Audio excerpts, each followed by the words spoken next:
Good evening, everybody, and welcome to the stream. Hope all of you are having a good day today. I had an okay day. Work was a bit aborted, which wasn't good. But,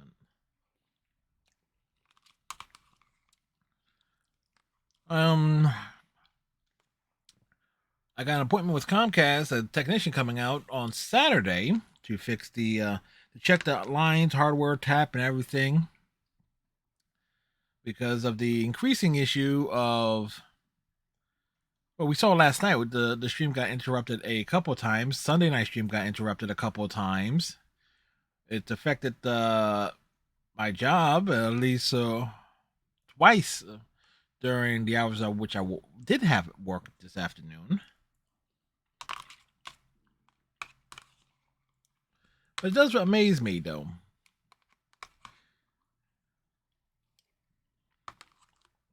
It does amaze me that I called Comcast Xfinity after last night's stream because I was pissed off enough to just warrant it. Okay, go to the whole Shong and Dance. I actually was able to use Twitch Inspector to prove that there was issues happening. And on top of that, follow their procedures, did a modem reset, power cycle, everything last night. This afternoon during work, I had one interruption and then another one, which prompted me, you know what, let me call back and get a technician out there saying, and turns out they closed the ticket last night without telling me, asking if it was resolved. I wasn't contacted. They said I was told I would be called. I didn't get a call. So yeah. There's that conundrum there. So I get an appointment for Saturday for a technician to come out. Then a call back less than a few hours later says in a blatant attempt to cancel that appointment, says like, oh, everything has been resolved and fixed. Like, bullshit. If it was everything was resolved, then I would not have set the appointment earlier in the day.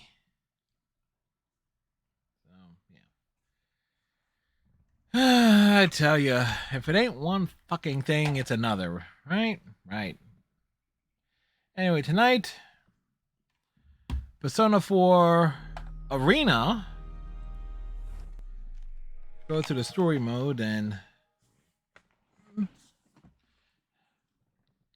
so forth here. And from my understanding, it's going to be a lot like Blaze Blues.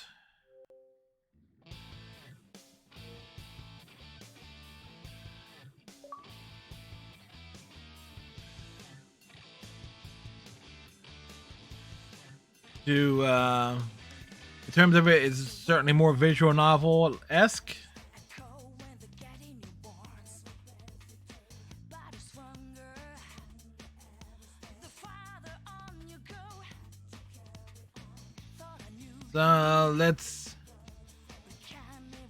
So what that means, will we be doing multiple streams with this? Probably. There is that good chance we could be doing quite a bit with this game. Arcade endings and stuff like that.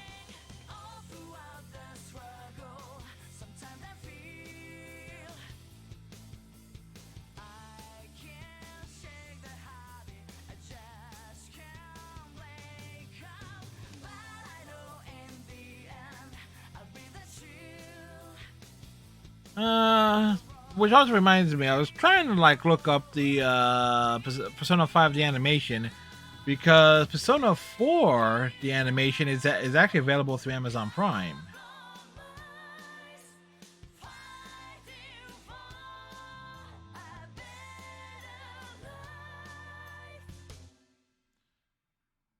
Persona 4 Arena.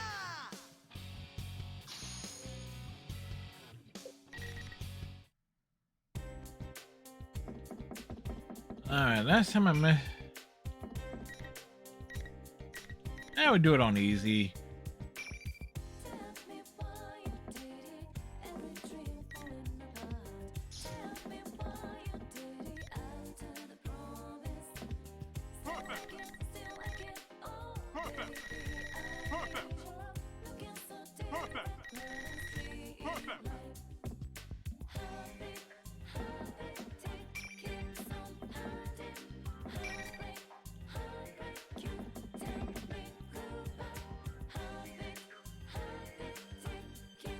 Let's see.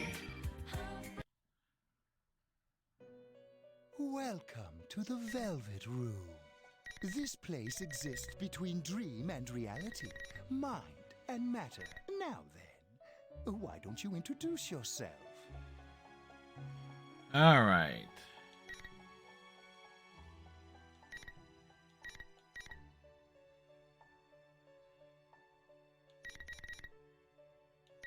All right. Well, we know This is the a space that only those who have, in one way or another, entered into a contract may enter.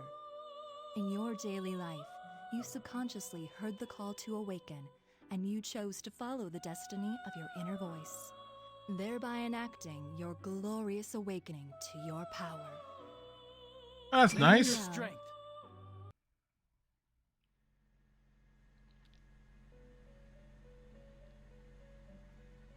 Blue.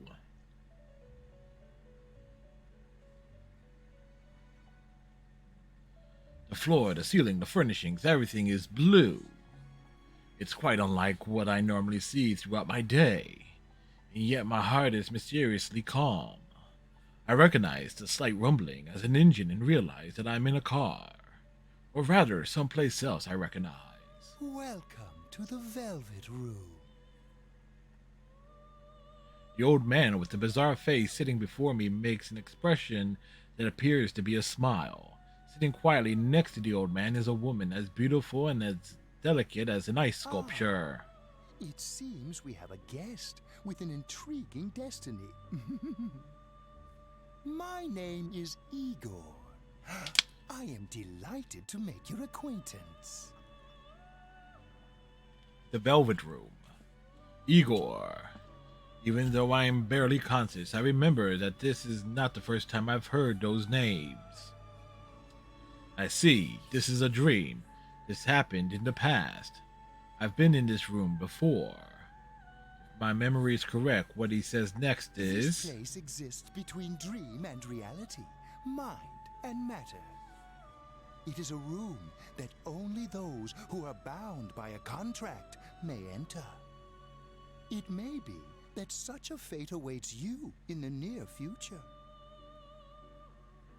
The words I expect to hear fall from the old man's mouth. I'm surprised that I still remember them. Another me, the one not in the dream, can't help but smile at that. Now then, why don't you introduce yourself? I remember this too. When I said my name here, it forged a contract with them. So I answer. You, Narukami.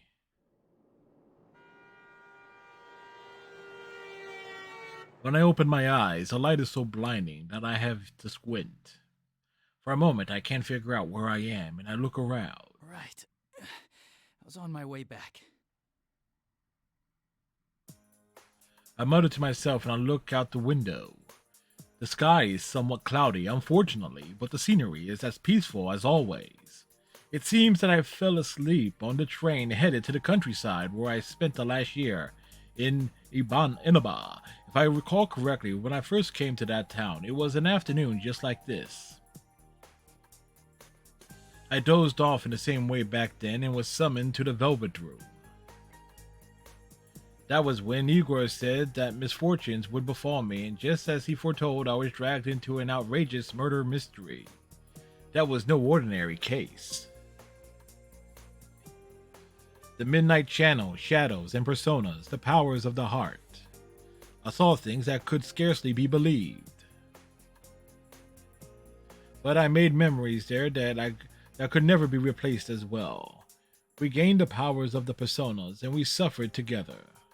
I stood with my friends on that investigation team against these misfortunes and fought alongside them. There's no way I could have overcome such ordeals without their help. Wonder what everyone's been up to. After solving the mystery, it was decided that I would leave Inaba around the same time my parents would be returning from overseas. It's been about 2 months since I last saw them all, as they were saying goodbye to me at the train station. I decided to stay at the Jojima residence during Golden Week so that I could spend the holiday with my friends. Of course, my uncle was happy to hear this, and his only daughter, Nanako, should be glad to see me too. Damn it! I still haven't picked up Yosuke's gift. It was supposed to be something special, after all. Actually, I'd received a call from Teddy, one of my investigation team friends, this morning. The details of the conversation are a bit confusing. Hello? Is this Sensei? Yeah, what's up? We get to be the narrator. I forgot to tell you something very important. I have a special request for the souvenirs I'm sure you'll be bringing your bear's friend. Teddy, I'm pretty sure you're not supposed to tell people what you want them to bring you as souvenirs. I already have souvenirs for everyone, but oh well. Sure enough, Teddy was only asking for some snacks that aren't sold in Inaba, so it wasn't much trouble. But there was one problem. Oh, and one more thing. Can I ask you to pick up something for Yosuke too? I was planning on bringing something for everyone anyway, but go ahead. Cool! Well, Yosuke's been down in the dumps after his mommy burned his favorite nurse. She was what I called scorching hot. That raises so many questions. A nurse? Aw, come on, Sensei. You know what I'm talking about. His nurse magazine with the chest examinations and the bear behinds. Ah. I see. And you expect me to buy him a replacement? Of course, silly. People coming to visit are supposed to bring presents. All right.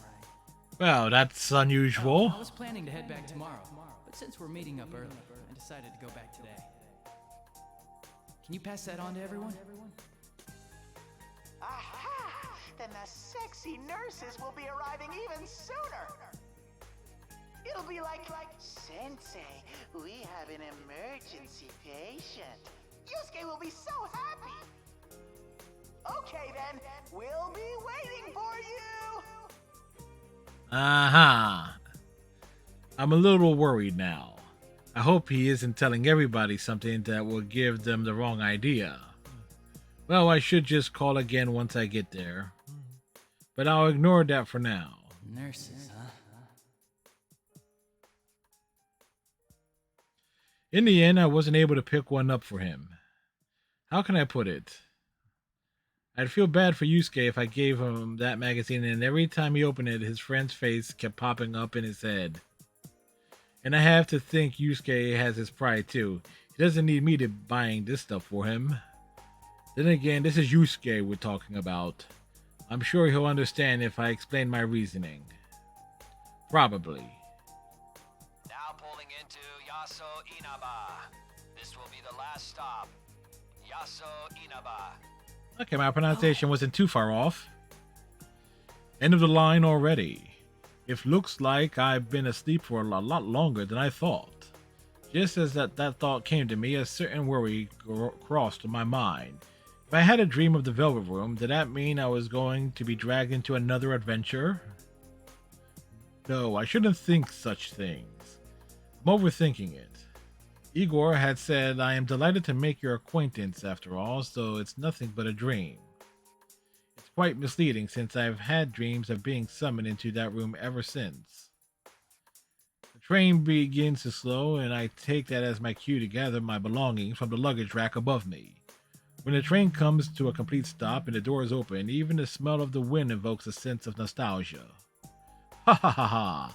I think I'm getting a little too sentimental. I step out to the platform with a wry smile.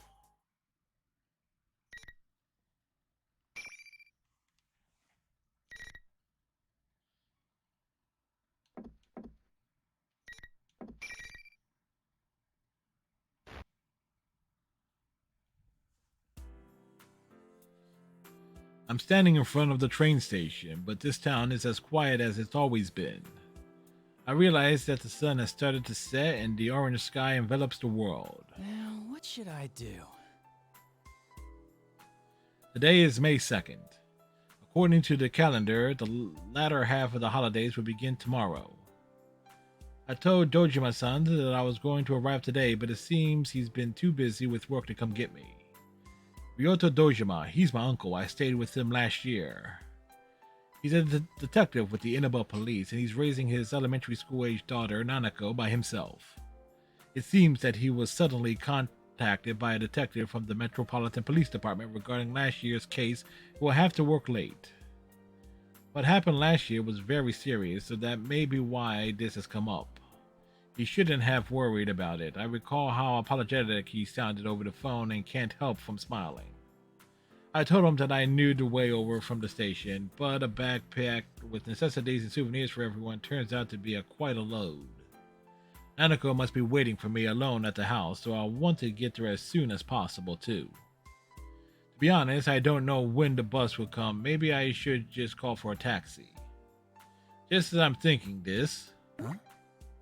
Nanako? Big bro! It is Nanako. There's no way I'd mistake her. You came to meet me all on your own? Why did she come to the station all by herself? True, the Dojima residence is within walking distance, but it couldn't have been easy for her. And even though it's still light out right now, it will get dark soon, and the country roads are barely lit. What would she have done if I hadn't been here? I'm about to voice my concerns, but Nanako sounds slightly proud when she says, Don't worry, Dad knows about it. He gave me money for the bus. He said he couldn't make it, so I came instead. Welcome back, big bro. I wanted to see you so much. Thanks. I'm happy to see you again, too. I see. She must have wanted to show me that she's grown up too.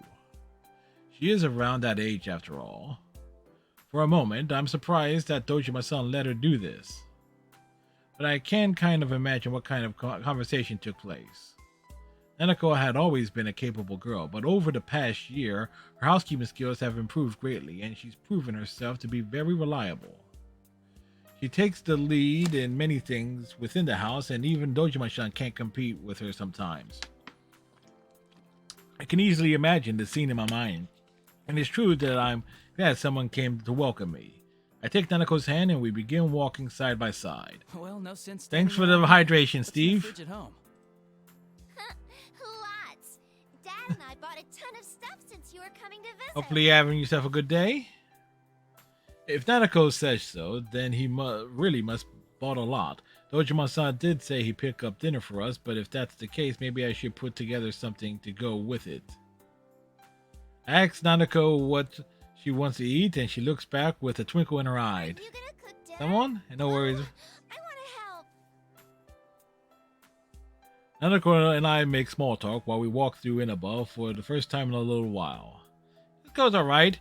Being here like this makes me feel as if I'm going back in time. I missed the rest of that there. Yeah, it's like, I don't think we'll keep up this pace here. After we get back to the Dojima home, I hurry and unpack my belongings before heading to the kitchen. Nanako helps me out as diligently as she had claimed earlier. The way she mixes the eggs seems more skillful than before. You're such a good girl, Nanako. Good evening. This is the Evening Journal Oof. with news for May 2nd. Our top story is on the domestic airline that was hijacked yesterday. The TV in the living room echoes through the house. The TV was on quite often in this house. When I first came to Inaba, Nanako was practically being raised by the television. There had been this odd sense of distance between us around that time. She hadn't started calling me Big Bro, and we didn't cook together like we are now. It's the little things that bring back memories. Right when we were about done making dinner, Dojima-san arrived with some deluxe sushi. Nanako quickly gets up and rushes to the door. She seems so happy when Dojima-san comes home. Dojima-san apologizes about the sudden increase in his workload, and then we all sit at the table and begin eating. Being here like this makes me feel like the 2 months I was gone never happened at all. There's a warm atmosphere, as if I've always been a part of this family and have lived here with them for my entire life. I thank both of them from deep in my heart, and after I give them the souvenirs I bought for them, we enjoy chatting with each other as a family. I have to have that, like, try to put that deep voice in. Phew. Another familiar room. This is the room that was prepared for me on the second floor of the Dojima residence. Nanako fell asleep from all the excitement. After carrying her to her room, I tell my uncle that I'm going to bed early as well since I have plans. All he said was okay. I'm a little perplexed by this, but I have my suspicions, and as I open the door to my old room, it seems that I was right. The room is no different than it had been when I was living here. It's exactly the same as it was when I left Inaba. I close the door with a feeling of wistfulness. As I sit down on my sofa, thinking about my uncle's thoughtfulness, I sigh from the exhaustion of the long journey. I'll be able to see my friends tomorrow. Considering that there are still several days left in this holiday, it may be nice to leave early tomorrow and go visit the shopping district. We're not doing 4 and 5 simultaneously, you Gamer Bunny, and this is Persona 4 Arena. It's the sequel to Persona 4 outright in its own way. It's so this is more of a visual novel crossed with a fighting game. Much in the vein of Blaze Blue. So eventually I'll play Persona 4 or Persona 4 Golden at some point in time. So let's give your Gamer Bunny the shout out. Last night when we dropped in, they were doing some Mass Effect. They did some Mass Effect 2 and they did some Fortnite things as well. There it is. Let's go. 33 here, man. I'm literally ballet dancing, slicing these people in half. You're ballet dancing while slicing people in half. Oh, you're now up to Mass Effect 3. Sweet. There you go. I want to let you know that I participated. Make sure everybody is at the party. The party is super duper important for everyone to be there.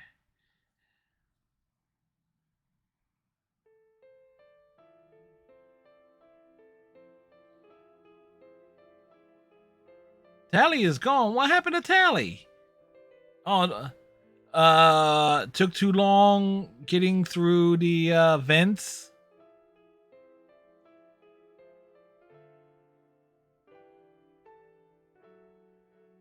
She poof? What do you mean she poof?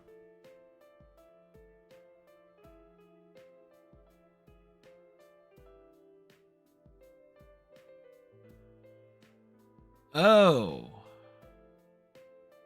Wait.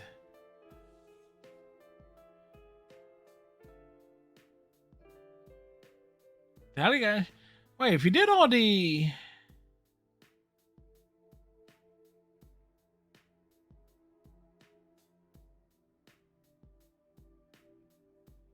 So I'm taking something went wrong on the loyalty mission?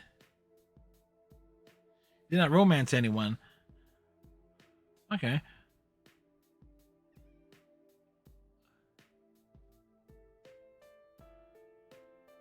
Or did you, in the argument with Legion that takes place after... Is still single? What? Wait, so in the argument with Legion, did you side with Legion over Tally and didn't talk to her afterwards? I'm just trying to figure out how the hell did Tally get killed? Ah. Oops. Well, it's not like you went the wrong way with Joker. It didn't accidentally double back for Joker to get caught by the giant monster. Oh, wait, that did happen. You went the wrong way. It's raining. The time is just before midnight. In mere moments, it will be a new day. Whenever it rains at night, I keep checking the time. Well, I spent the last year in Inaba. I was always checking for the Midnight Channel, which was a popular urban legend here in Inaba. Oh, punk. God. What? I happened to be there for that. I just happened to glance over at that right time, mostly because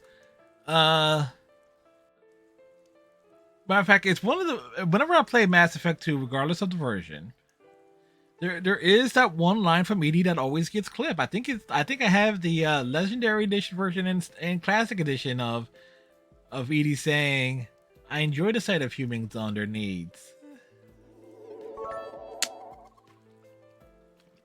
And thanks for the biddies, Bunny. Much appreciated. Thank you very much. It's a bad habit of mine, even when I'm not here. If you look at a turned off TV at midnight on a rainy night, you will see your soulmate.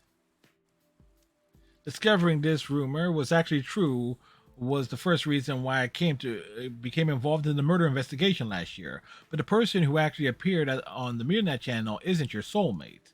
It's the next victim. After discovering this, we all nervously sat before our TVs on rainy nights in order to solve the case. You got the 5K bit badge. I think actually, because I do have some bit exclusive. Do I have? I think there are a handful of emotes that are bit barrier exclusives. That double dabs. That brings back some memories. Nothing will show anymore, though. Will nothing really appear, though? I suddenly have doubts. Why would I think that after we solved that case, we all confirmed that the Midnight Channel wasn't appearing anymore? The empty screen stays silent. So why? Just in case. It's not going to turn on. There's no way. The more I think about it, the more I feel my resolve fading. I peer into the TV screen as if something is drawing me into it. The only thing I see is my reflection in the dark glass of the CRT television. Or so I thought. Dun dun dun. Rivals. They are friends, yet powerful foes.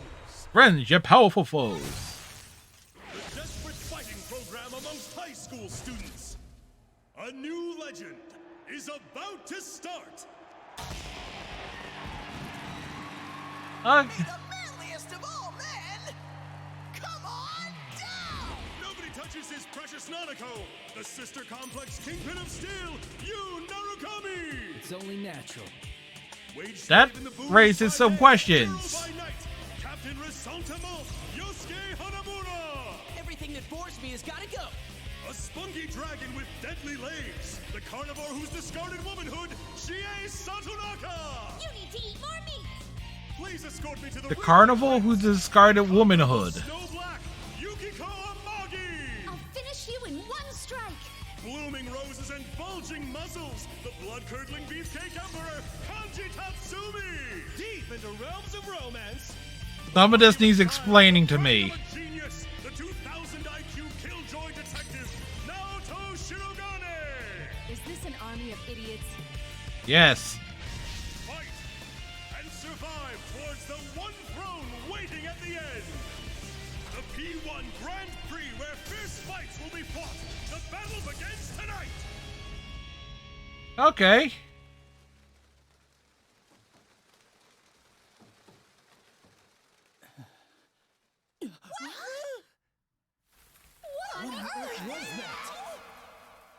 Well, that got my attention.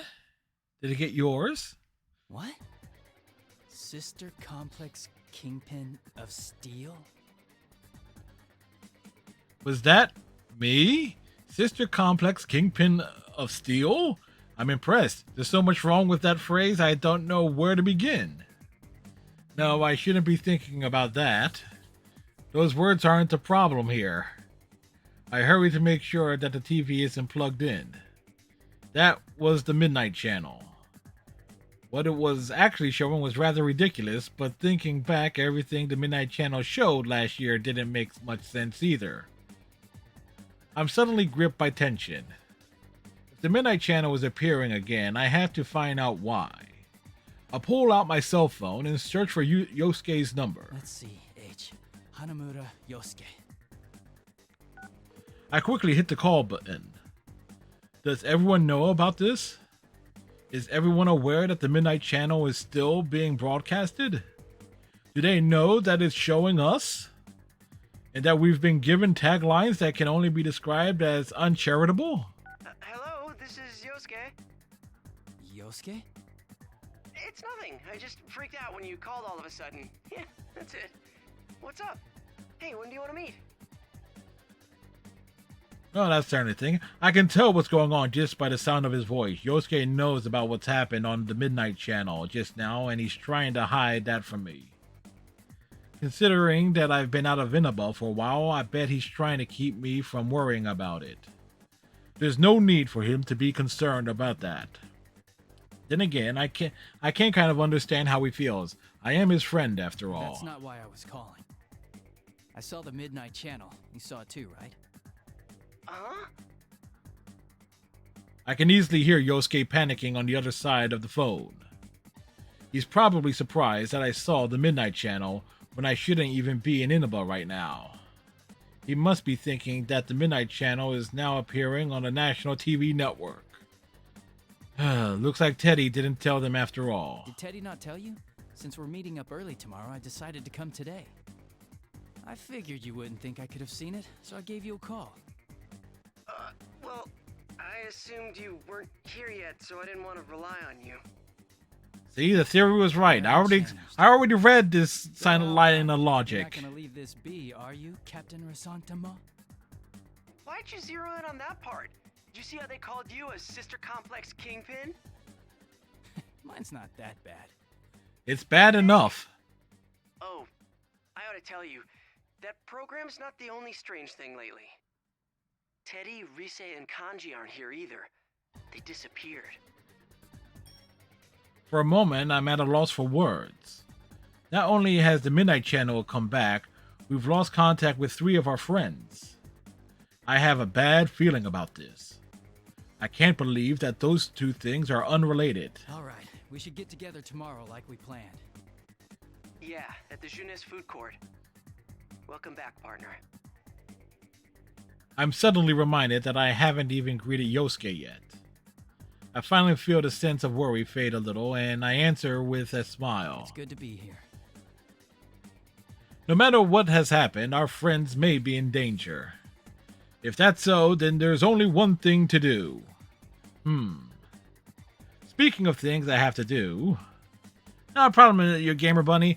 What was it? Late last year, late in 2020 into early 2021, Saturday nights were dedicated to a trilogy of visual novel games called the Zero Escape trilogy.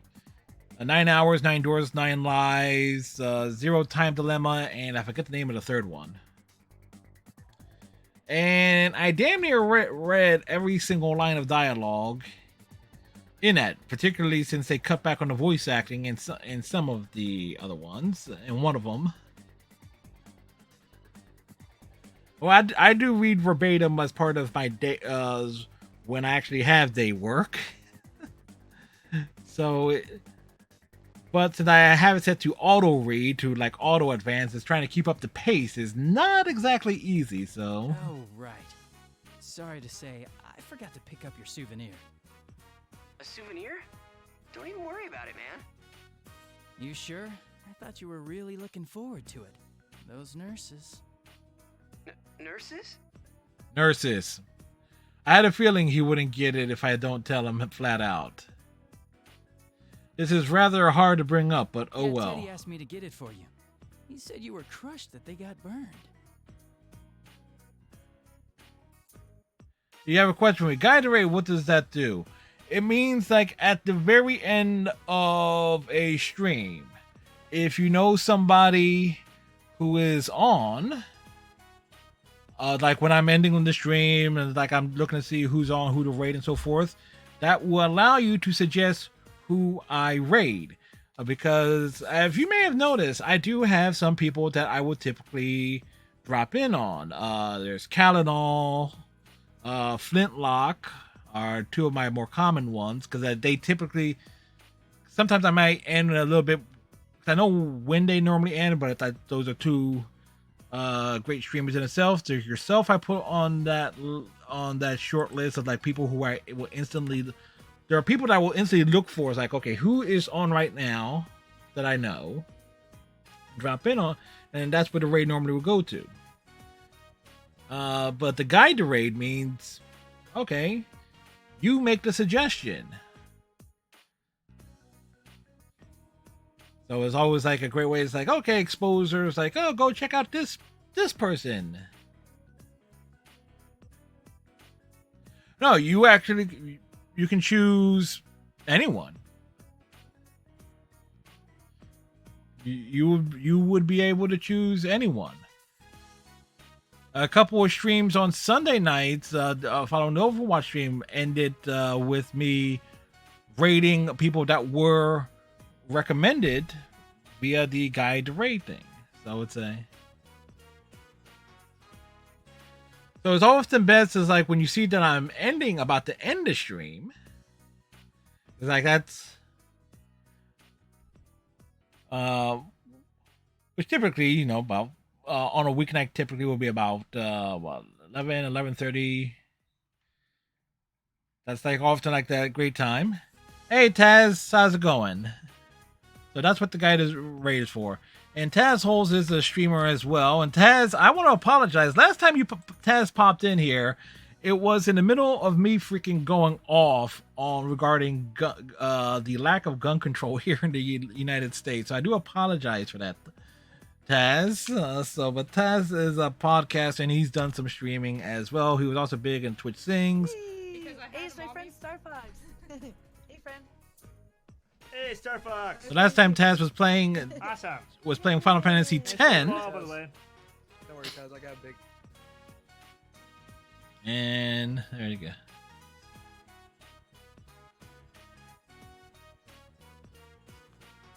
So there you go. See, I do remember things. So it's like I just. Wait, this is all. You haven't streamed in months. Into nurses. Shut up! That's enough. Damn it, you're trying to wind me up, aren't you? Stay home, you jerk. But I'm already here. Well, I'll see you tomorrow. At least it seems like he understands about a souvenir. In any case, the preparations have been made. You have everything for your next setup in August. Okay. You do...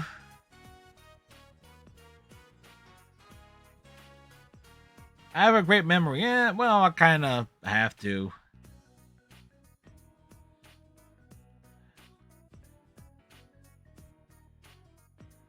This damn touchscreen.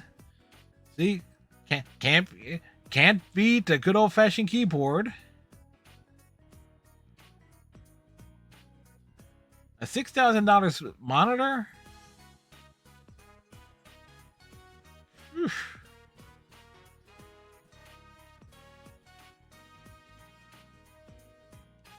Tomorrow, I'll meet with everyone to sort through whatever information we have on this situation.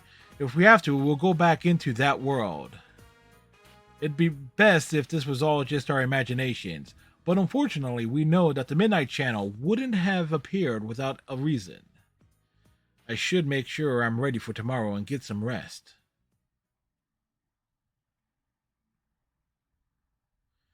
The next day... This place is lively as always. I look across the food court on June's roof for the first time in a while.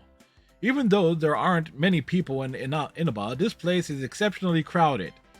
Plus, because it's Golden Week as well, I feel like it's busier than usual. I happen to run into Yosuke at the elevators. We briefly greet each other. Guys are weird like that. The closer we are, the more simple our interactions when we meet each other face to face. The two of us step out onto the food court. We immediately find Yukio, and Chie. They wave back at us from the bench they're sitting on. One thing I love with visual novels when it says like, "Oh, this place is clouded," and then they show an image. It's like there's nobody there. I get why that's the case, but come on now. Welcome back! We missed you! The guest of honor's finally here! You're looking well. Welcome back. So is it Yuki? Is Yukiko? Oh, he already knows about the Midnight Channel thing. He's actually the one who called me up about it. Oh, I see. This has turned into a pretty thrown-together reunion, hasn't it? But I'm glad you... Aren't all reunions thrown together? We chat some more while we all sit down. Then Yosuke stands up and clears his throat loudly. He's probably been waiting for the right moment to say something. He hasn't mentioned anything to me, but I can easily guess what he's about to say. We all look towards Yosuke. Well, it sucks that we can't hang out more before jumping into another mystery, but to celebrate our partner's return, I hereby reinstate the investigation team in response to the Midnight Channel going back on the air last night. Oh, the team is back! Just hearing The team left? me all fired up. Yeah, let's do this! I don't think the applause is necessary. It's necessary. Why not? It's been 2 months since we last saw each other, after all. Chie and Yukiko start chuckling when I shrug and thought Yosuke seemed saddened at this. He still ends up laughing along as well. It's a relief to see that they're the same as always, but because of that, it makes me even more worried about the friends that aren't here right now. We can't start slacking off. We begin to sort through the information that we know about already. Well, let's get cracking. I mean, this is no laughing matter. Yes, it is. Ha ha ha Let's hear ha. from Teddy, Kanji, or Rise. Just those three, right? Yeah. Oh, I got a hold of Naoto-kun, but I didn't tell her about this stuff. She told me she couldn't make it today because of her job, so I didn't want to worry her. She seemed pretty bummed that she couldn't be here too. If she has a reason for not being here and we can still contact her, then Naoto should be fine. That leaves Teddy, Rise, and Kanji. Not hearing back from them after an entire day has passed isn't normal at all. The relationship between their sudden disappearances and the reappearance of the Midnight Channel last night disturbs me. One thing's been bothering me. The picture on the TV was very clear last night. Yeah. Going by the pattern from last year, it wouldn't be that clear until after the victim entered the TV. Hey, isn't this the first time a big group of people was shown together? Plus, we're still here. Why us anyway? And what's up with those insulting descriptions? I don't know. I haven't played Persona 4. Chie seems pretty angry about it. Many of the locals know about the rumor of the Midnight Channel. In other words, this troubling broadcast has already been seen by who knows how many people. From what I've been told, the moment Chie tried to ask another student about the Midnight Channel, the other girl ran away with a look of fear on her face. It's no surprise that Chie would be angry. Still... What bothers me most is Teddy. He was acting like the host of that show. Yeah, we can't find him. This smells fishy. What smells like fish? I doubt he would play a prank like this for no reason. I guess we'll just have to go inside the TV and find out what's going on. Yes, we must go inside. That's right, go inside the TV. Out of everything, that was the element that shook our common sense the most out of everything we experienced last year. Actually, the murders in last year's events happened in another world inside the television. This world is filled with monsters called shadows that are born from people's hearts. Because my friends and I gained personas, the powers to defeat the shadows, we were able to enter TV screens and fight them. Won't we be stuck in there without Teddy to give us an exit? But even we Persona users would find it extremely difficult to leave that world on our own. In order to come back, we need the exit TV that our friend Teddy was capable of creating. Not so. I've had Teddy keep the exit TV out on that side. Look at you, all prepared. I mean, think about it. What if we were half asleep and fell into a TV when Teddy wasn't over there? Isn't that a scary thought? Like anyone would be that clumsy. Anyway, it sounds like it's safe for us to go investigate then. No matter what the reason, it's reassuring to know that we have an exit strategy ready for us. To be honest, I almost fell into it the first time it appeared in my room, after all. Yeah, there's no doubt that something's going on in there. Is everyone ready?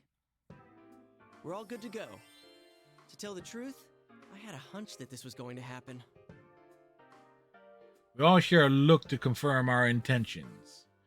All of them nod back. I can see the seriousness in their eyes. Even though there was a 2-month gap since I last saw them, they still continue to put their trust in me. I feel a slight sense of pride as I stand up from the bench. The large screen TV in the electronics department is directly below the food court. That was the entrance we always used last year. Seems rather silly.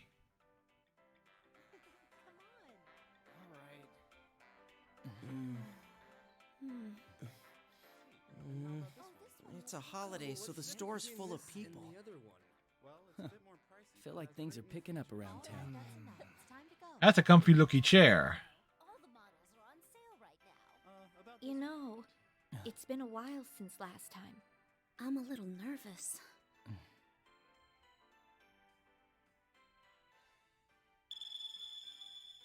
Whoa, wait! There are still people in this aisle! Hey, get ready! The customers are going away!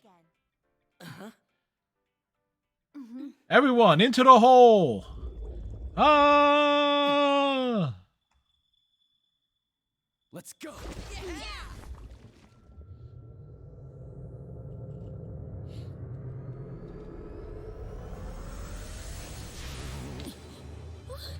Isn't this different from usual? Oh no! What do we do? What can we do? We can't stop now! It asks me if it's different from usual, but I've only played Persona 5 and I haven't even finished that yet.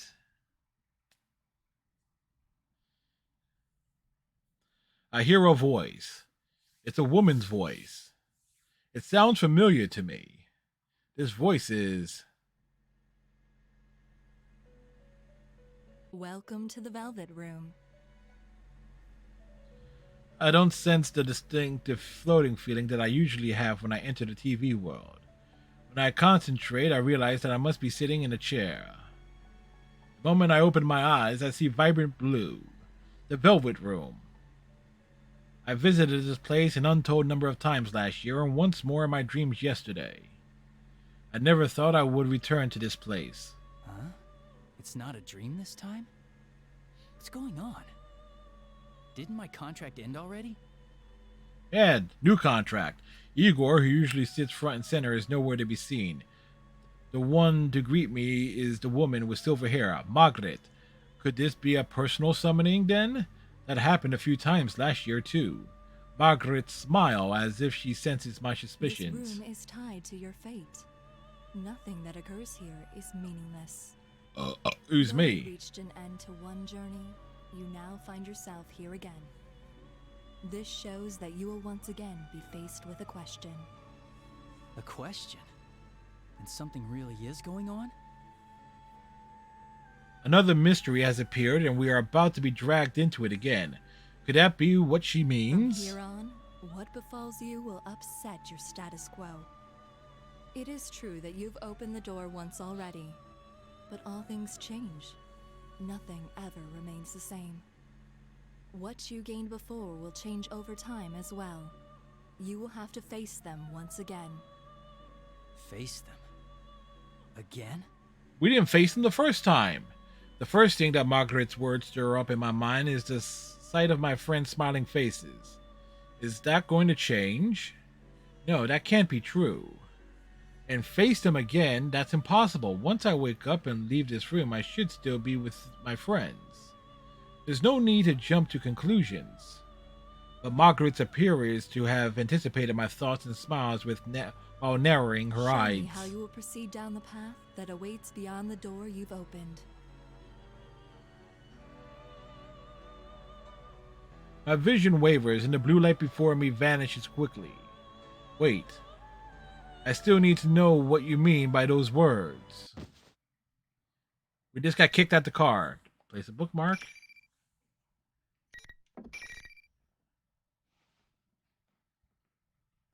Good thing I labeled this as story mode.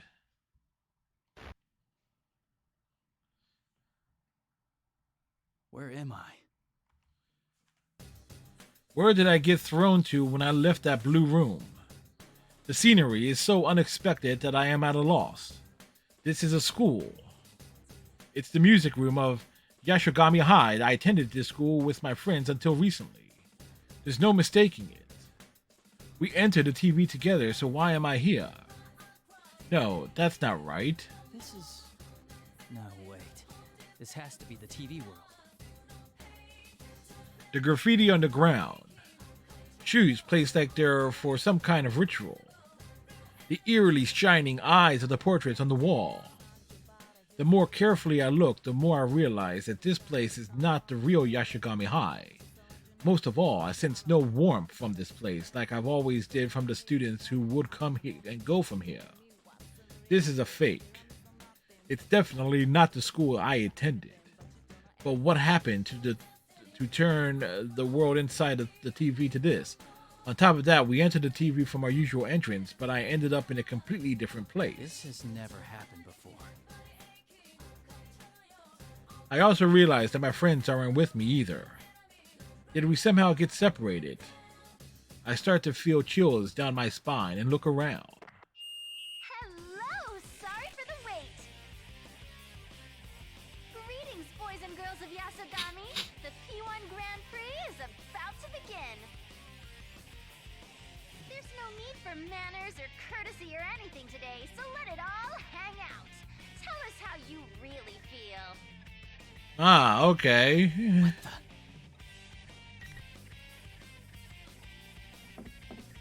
Is that you, Rise? I shout out questions, but she doesn't answer.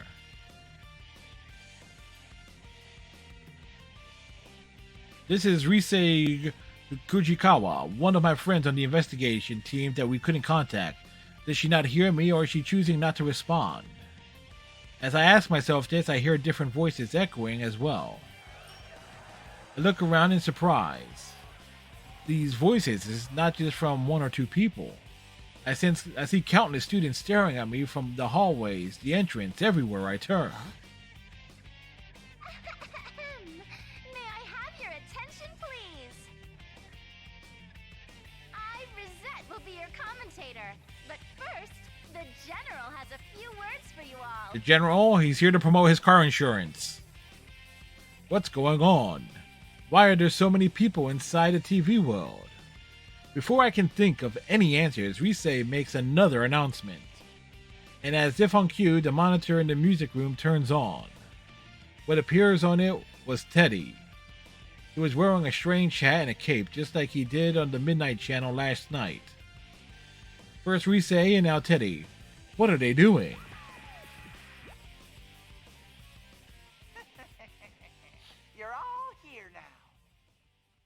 And he also has a cigar. Proud to announce the opening of our very own P1 Grand Prix! That's the same as well. That's the same bizarre tournament that was shown on the Midnight Channel. Then, is Teddy really the one behind this insanity? What's going on here? We came to look for you and Rise and... Always with the talking, Sensei. It's a big waste of time. Less talk and more fighting! With the next challenger, come on down!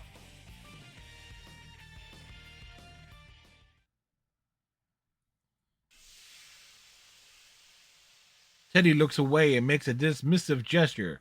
Smoke suddenly bursts out from underneath me and robs me of any visibility. Is there someone beyond that white curtain? Eventually, my field of vision begins to clear. I keep my guard up, expecting anything. But who should appear but Yosuke?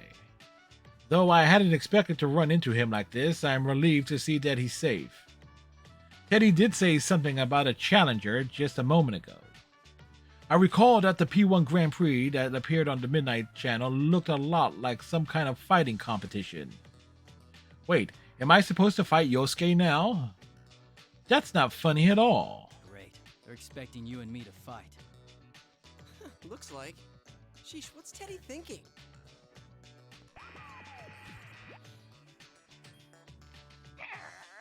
Starting that up already? I won't let you get all buddy-buddy with each other.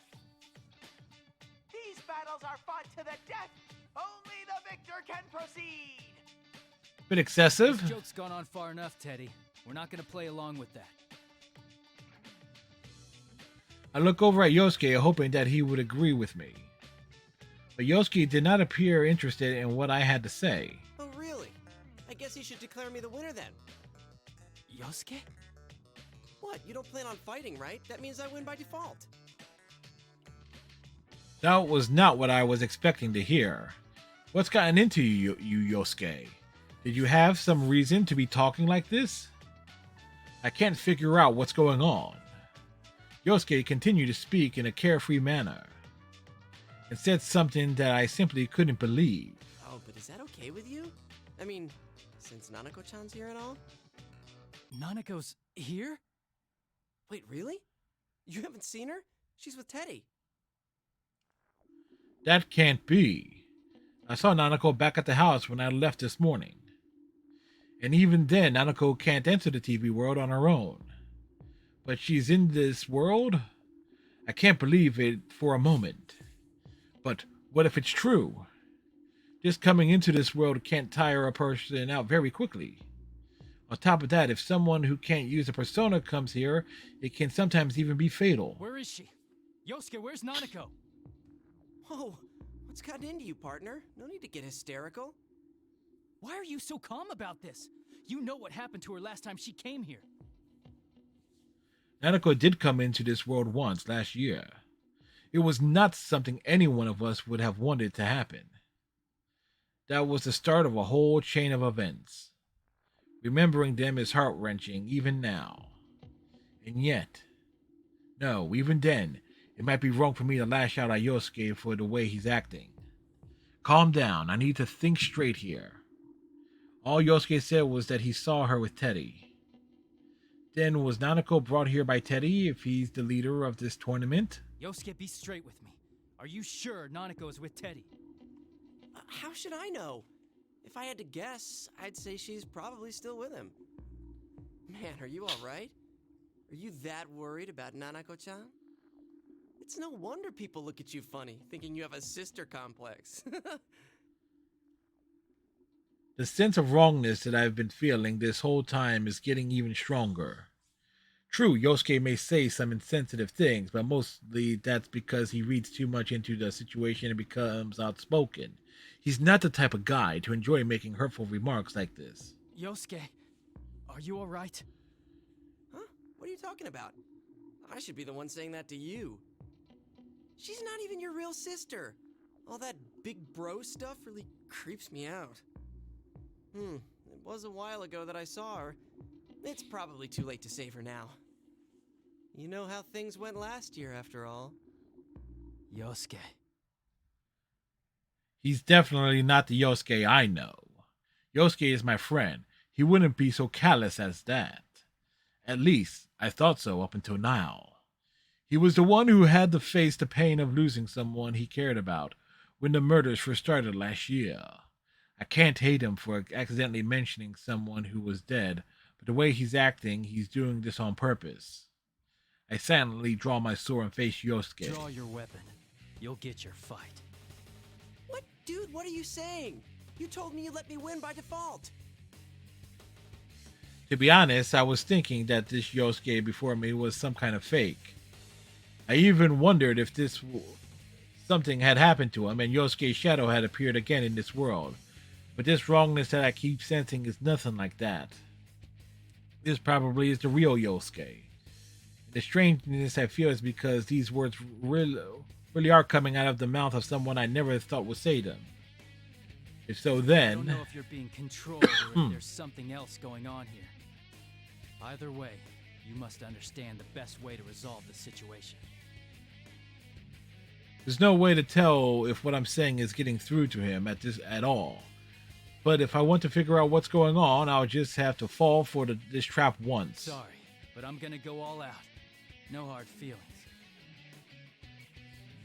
Huh? All that talk and you're gonna fight against your partner after all? Well, whatever. Let's hurry up and get this started. Ready? Only took an hour to get to it with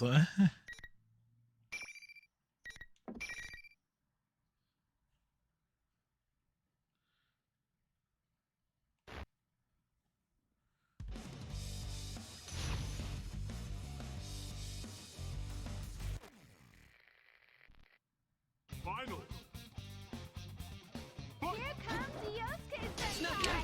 Sign up, Judas! Can they defend against such an intense assault? An awakening! This won't be that easy!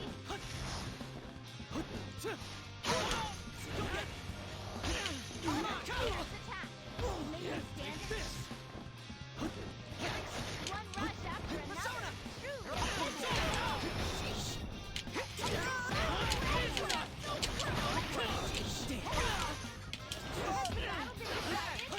Still no match for you. A round of applause for both sides. Place the bookmark? Yes. I actually forgot that it's XA for standard text, YB for everything else.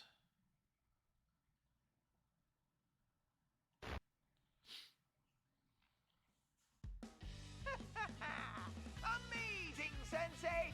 Keep that up and zoom on ahead! Ahead? You're gonna continue with this? Teddy, about Nanako. I don't want to spoil the surprise. If you want to find out, you'll have to get to me!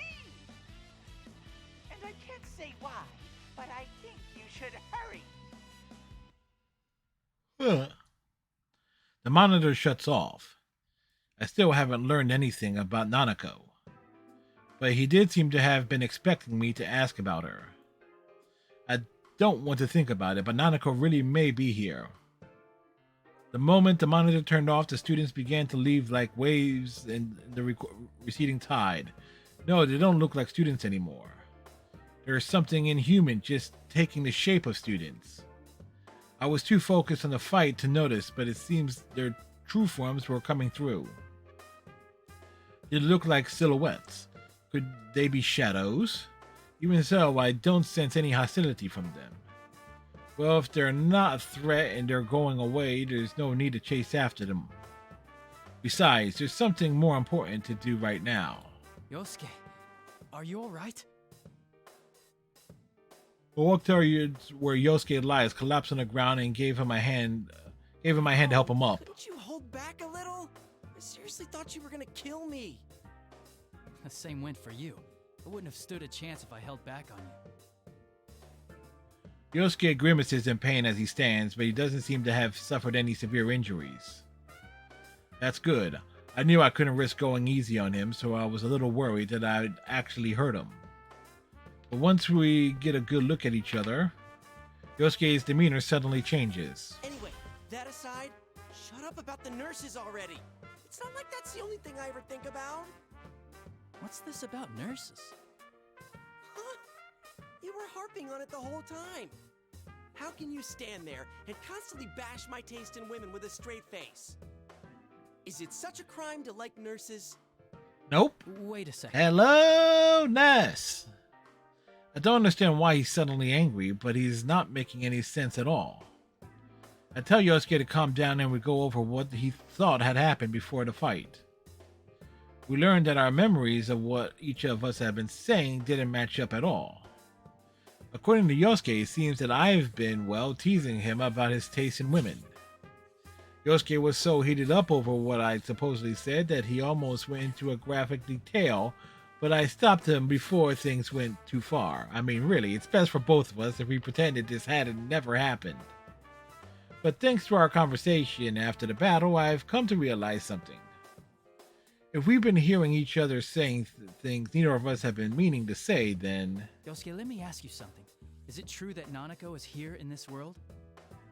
She is? Yosuke is at a loss for words. He had no idea what I was talking about. It's just as I thought. Yosuke doesn't know anything about Nanako.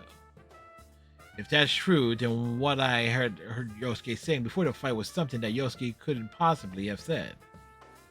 This only makes me more convinced that I have the right idea. What I had heard wasn't what Yosuke had meant to say. I don't know, but something else had made Yosuke say those words even if he didn't know he was saying them.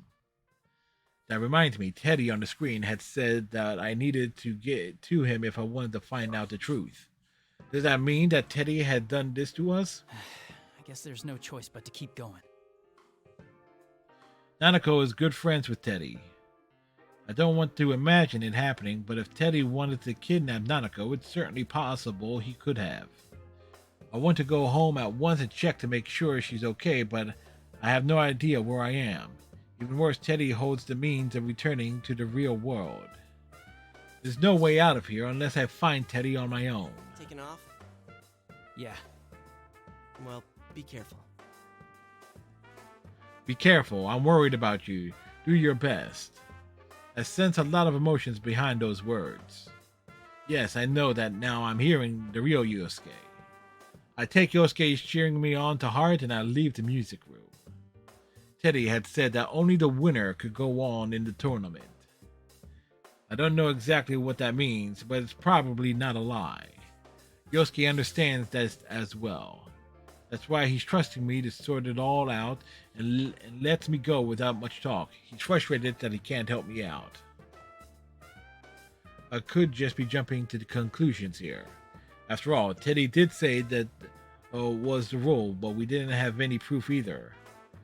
Well, I might as well see what he meant by that. I stopped walking and turned back to Yosuke. One last thing about those nurses. Quit it already! Are you out of your mind again?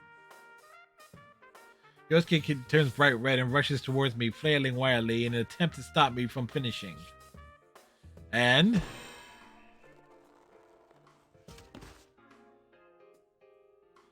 there's a painful sounding noise as he runs into something invisible and slowly slides to the floor.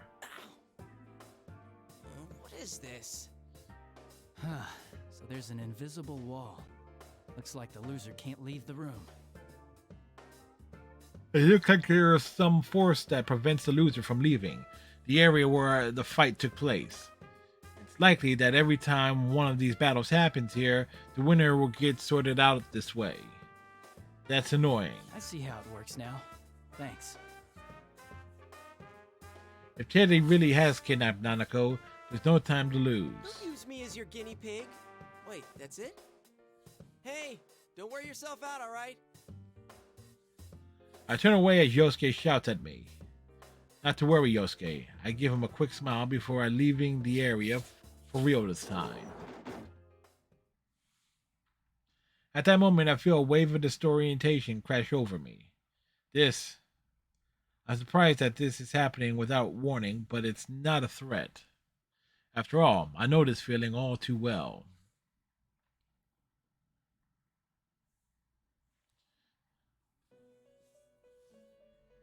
Welcome to the Velvet Room. I've been leaving the music room, but now I'm sitting in the Velvet Room for some reason. Margaret greets me with her usual smile. This room truly is mysterious. But why would she summon me like this?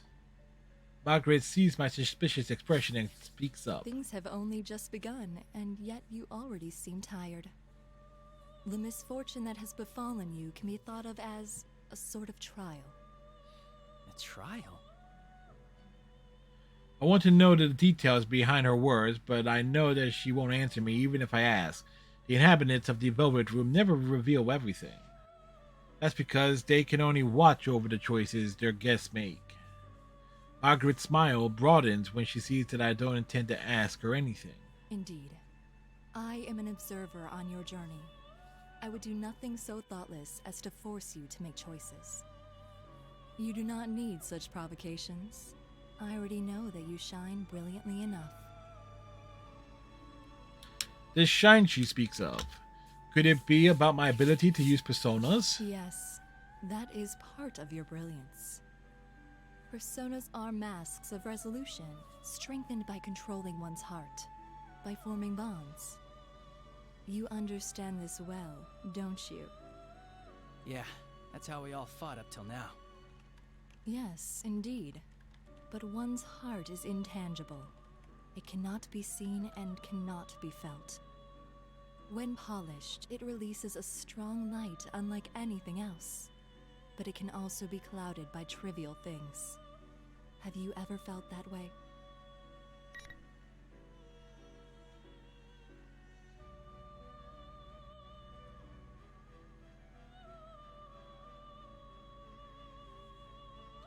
That may be true. You may be more conscious of that fact than most, because you hold the power of the wild card.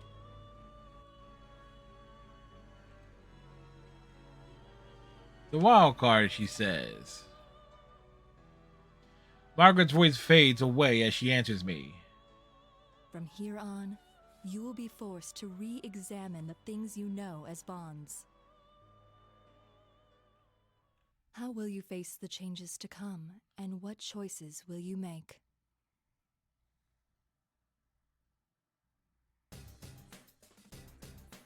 When I open my eyes again, I'm in the school's hallway. I turn around and see the door to the music room closed behind me. Was I only summoned to the Velvet Room in spirit? There's no way for me to figure out what just happened, but I think back on what Margaret had told me. The changes, huh? Everything, even though the people of the Velvet Room avoid saying much, what little they do say always has meaning. Well, it's true that Margaret has said some strange things while I've known her, but she never said anything meaningless while on duty. I would assume that this would be the case now. I may have to keep her words to heart.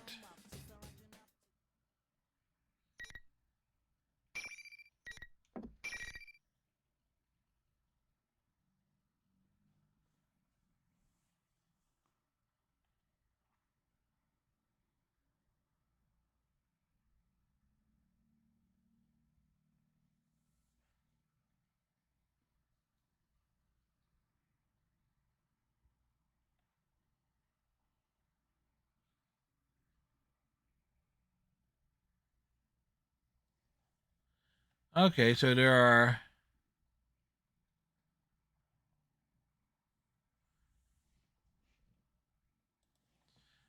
Alright, I really enjoyed your reading this. Not a problem, Bunny.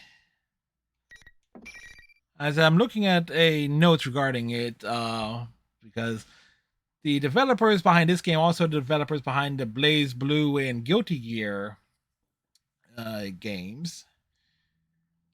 It's like particularly, and also, I'm not sure if there's a story mode in Under Night in Birth. Anyway, there are visual novel choices, and apparently there are some variants and things that take place, and so... And apparently there are a bunch of different paths, so this might actually end up being a weekly thing, just to get through every single path for every single character. So it's like... I might be smart to slot it on a Monday when I don't do... So it's like, choosing to do this in the middle of a week will be problematic. But there you go. Oh, we did save. Moving on here. In any case, I need to concentrate on this case for now. I'm sure I'll understand the meaning behind what she said when the time comes. I must proceed.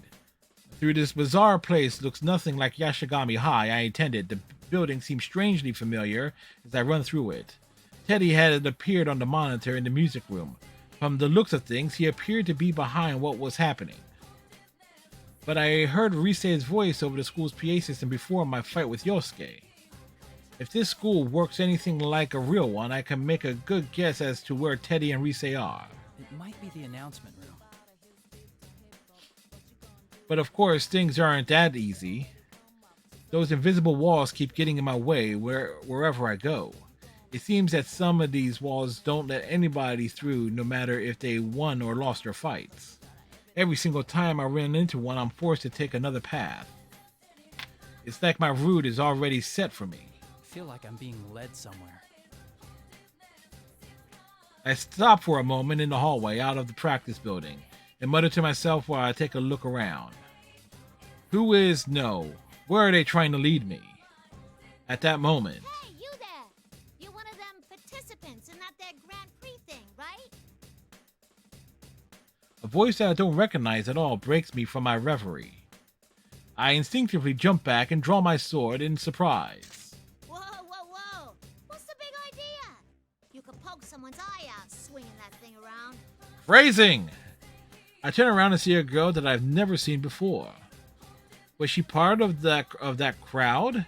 No, she looked like a real person. She was caught by surprise when I suddenly pointed my weapon at her. Although she flinches, her words don't lose any of their intensity. How bold of her.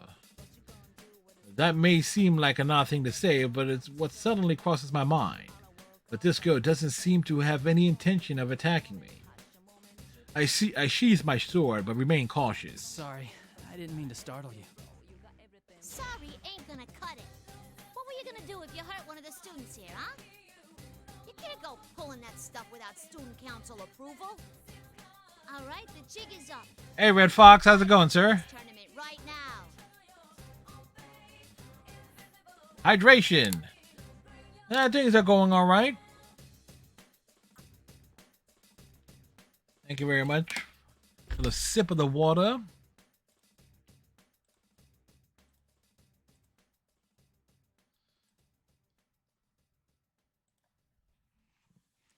Hey, wait, hold on a second.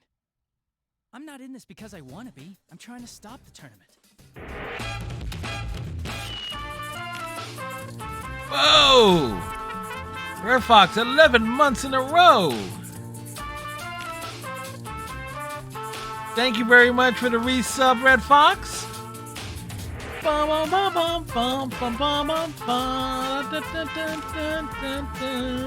Thank you for using that Twitch Prime sub.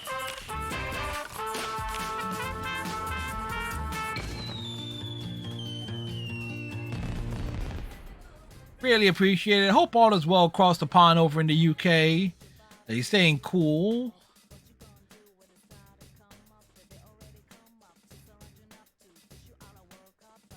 I appreciate it, sir.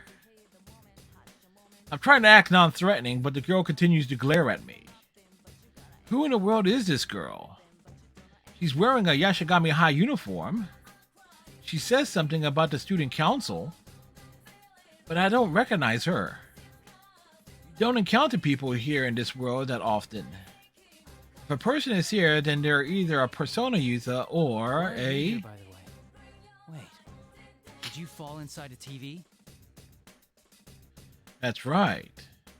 I might have put it a little differently, but if she can't enter a TV herself, the only possibility is that someone threw her in.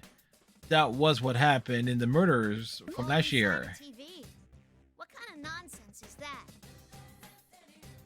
She's not aware of it. But if she was a Persona user, I don't see why she'd hide that fact.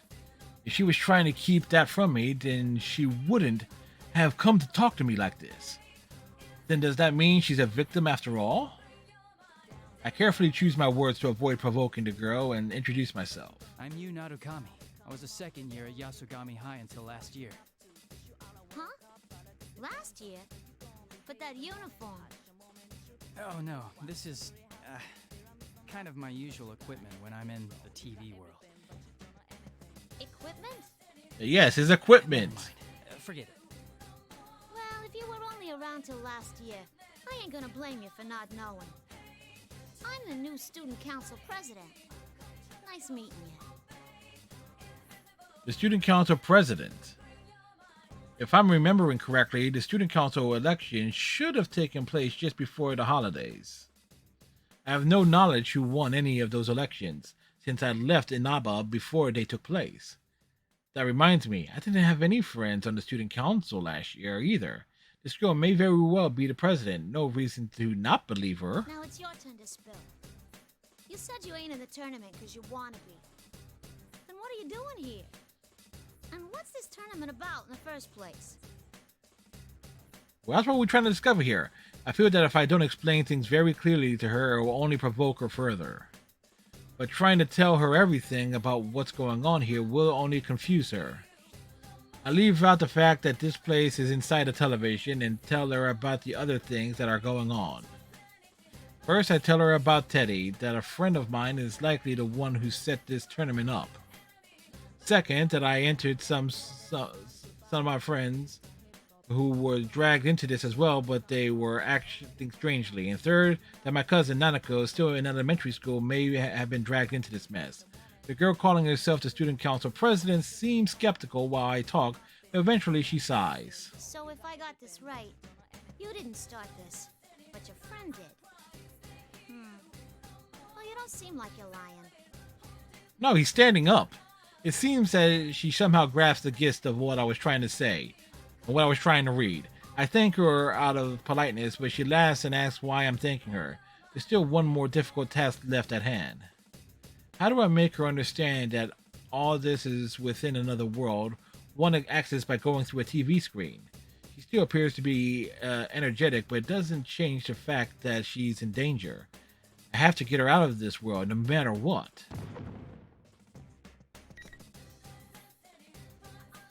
Where did that sound come from? Hey, that sounded like it came from the gym. I ought to tell you to go home, but I get that you're worried about your sis. Come on, let's go check it out. We both start running at the same time. I reach my full running speed when something occurs to me. I'm surprised to see this Miss President keeping pace right beside me. Just standing still in this world would be strenuous for a normal person, but she doesn't even seem out of breath. She's quite impressive.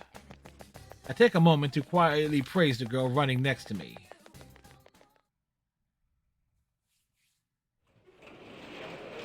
Dun dun dun. We burst into the gym where all the noise came from, but there's no one here. Instead, we see huge piles of stacked chairs. They're twisted and intertwined everywhere on the open floor of the gym, forming huge towers that reach almost to the ceiling. What is this? Who'd go to all this trouble? The girl stares up at the chairs, seemingly dumbfounded. Suddenly, the monitor in the gym flickers to life. And as I expected, Teddy appears again in that costume. Are you on a hot date, Sensei? Well, that's fine with me, of course. But shouldn't you keep your mind on the fighting? Wow, you look so mortified. That's the face I was hoping to see. He's not saying anything completely straight, but he's obviously hinting that he knows that I'm worried about Nanako. I know that saving Nanako is important, but I can't leave Miss President here alone and abandon her to this world either. Still, I feel Teddy's words causing me to doubt myself. And Miss President raises her voice. Hey, you! You're the ringleader of this mess, aren't you? What's the idea, raising a ruckus like this without running it by the student council? Pack it in and clean all this up already. She speaks as fast and clearly as she had when I first met her. After getting a clear look at her, I feel like I've come to realize where she gets her courage from. She truly wishes to protect her school. Her strong awareness of her duty is surpassing her fear. But Teddy on the monitor looks annoyed and sneers at Miss President. It's incredibly detestable. I can't believe that Teddy could even make such a malicious expression. What's that tiny thing? I'm in the middle of an important conversation with Sensei. A yappy little mutt like you should be muzzled and sit in the corner.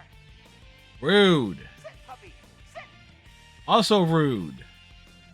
He has absolutely no intent of dealing with her seriously. Miss President turns bright red in humiliation from being brushed off like that. That is enough. I take a step forward to put myself between the monitor and Miss President.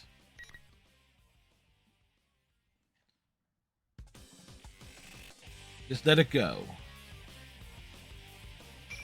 Leave this to me. His president's lips are trembling. She must be angry that there's nothing she can do herself. I don't want to let those feelings continue, so I turn to face Teddy on the monitor. That was pretty harsh, Teddy. Hard to believe a womanizer like you would say such things. What's so attractive about a shameless liar like her? Liar? You know something about her? The way he said that makes it sound as if there's some history between the two of them. But as usual, he doesn't bother to give any details in his answer. Come on, Sensei. Your opponent's getting tired of waiting for you. With the next challenger, come on down!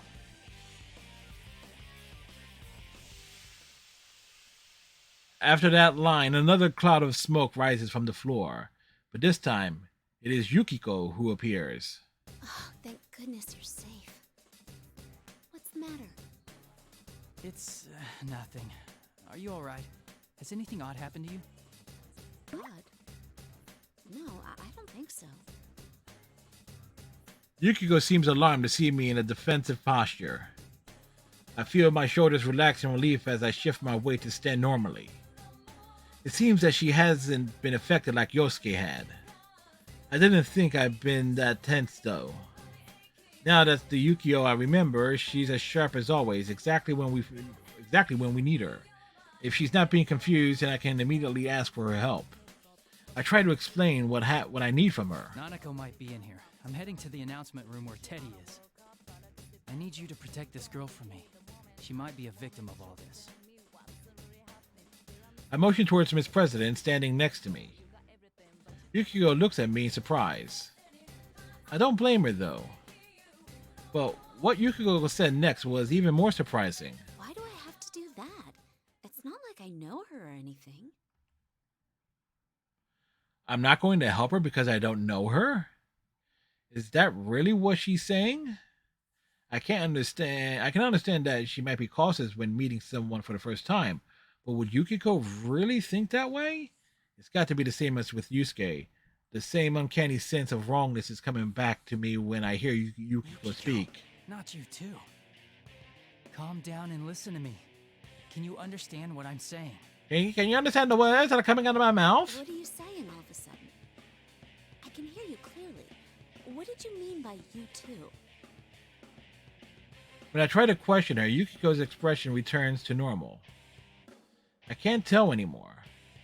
She doesn't look like she's being controlled by someone. Am I overthinking this too much? At the very least, she doesn't seem enthusiastic about this P1 Grand Prix. This is probably a trick the enemy is playing on us. They're trying to get us to fight each other. I'll say it one more time, Yukiko. I'd like you to protect this girl for me. Sorry, but I don't know how to put this. It just feels like you're being really selfish. You always help people who have nothing to do with you, and I admire that. But where does that leave us?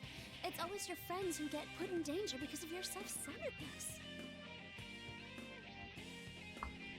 I'm used to hearing her voice, but her words are scathing. I'm convinced now. There's no obvious change in her attitude like there have been with Yusuke, but something must be warping Yukiko's words too. Her words may seem like a sound argument, but she means something else. I don't care if someone who isn't related to me gets hurt. That's definitely not something Yukiko would say. The real Yukiko would never say something that disrespects the value of a life that way. Don't be deluded. Whatever happens to Yosuke is happening to Yukiko too. I don't understand the details, but Yukiko hasn't had a complete change of heart. Yukiko. What the? Yuka? When I draw my sword, Miss President quickly tries to stop me, but I can't answer her right now. If I battle will clear up this pointless misunderstanding between us, the time to fight is now. Ooh, now that's our senpai. You'll show no mercy, not even to a girl if it's for your own goals. I feel like I'm being pointed at. You're a real bastard with a sister complex. Keep it up and bring 'em all down. Uh-huh. I ignored the taunts being delivered in Risei's voice. Even if our words aren't getting through to each other and we have to fight without understanding what's going on, we'll come to an understanding later. I have to believe, both myself and my friends. I hold my sword to the side to protect Miss President, who is standing behind me. Sorry, but you need to stay back. Whatever you see here, try to stay calm. Promise me you won't run away. What happens next will probably surprise her greatly, but I doubt Miss President will run away. She's already shown me how strong her determination is. I glance at her over my shoulder. Although she looks worried, she still gives me a slight nod of agreement. Now, time to do this. I must end this as quickly as possible. Persona! I concentrate all my senses in summoning my strength of heart. My persona, Izanagi. If I allow myself to go easy on Yukiko, she would surely defeat me.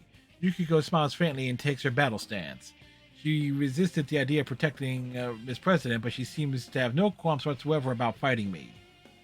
There's definitely something else controlling her.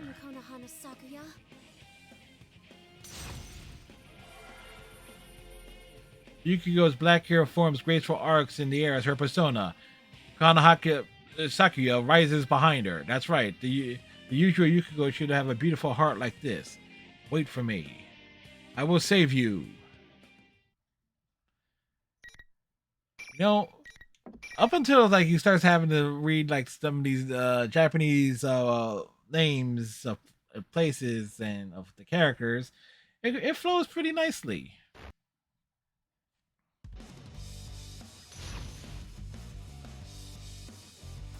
Round one, only round. Fight! Final.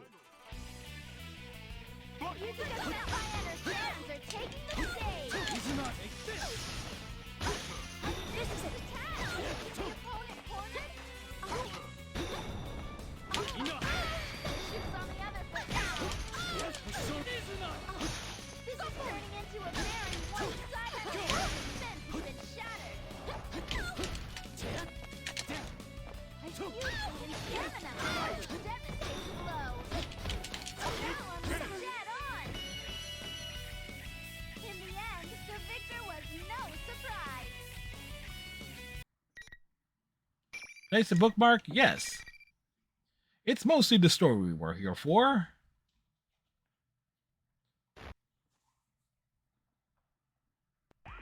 The winner is you, Senpai! What an utter thrashing! I love all this animosity! These cocky, self-righteous friends showing how they really feel by beating the crap out of each other. That's the real thrill of the P1 Grand Prix! I don't care to hear any more of Teddy's jest. I still have reservations about fighting against my friends, but I now know that there is no way to save them. No other way to save them. I'm resolved to do what must be done. Also, there's no knowing if Teddy and Risei have been affected just like the others. If they are, then there's no use in trying to talk to them through the monitor like this. That's the conclusion I've come to, but Miss President seems to have other ideas. How much further are you gonna push this? Why are you doing it anyway? These guys are friends! What's so much fun about making friends fight each other?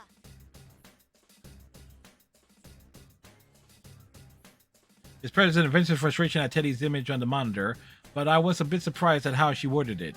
She seemed more upset that he was making friends fight each other, not why he had dragged the entire school into this mess. We've only just met, but she clearly sympathizes with us and understands that the pain we're going through.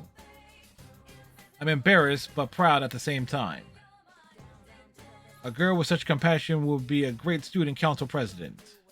It's no wonder she was elected to represent the student body of Yashigami High. It's alright. Thanks, though.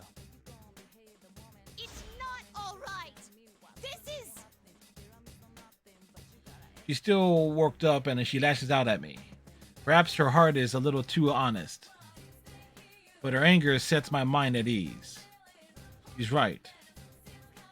What General Teddy is doing right now cannot be forgiven. I glare at the monitor. Sorry, but you're not getting your wish. What? Did you think this would be all it took to break us apart? That it would make us hate each other? Sorry to say, but that's a huge mistake on your part. I believe in my friends. They'll never get taken in like that. You're so stupid. What kind of sensei are you? I'm warning you now.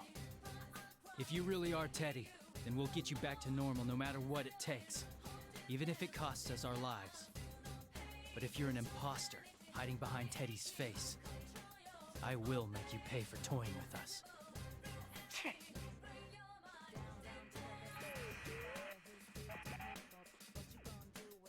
Teddy scoffs and turns around.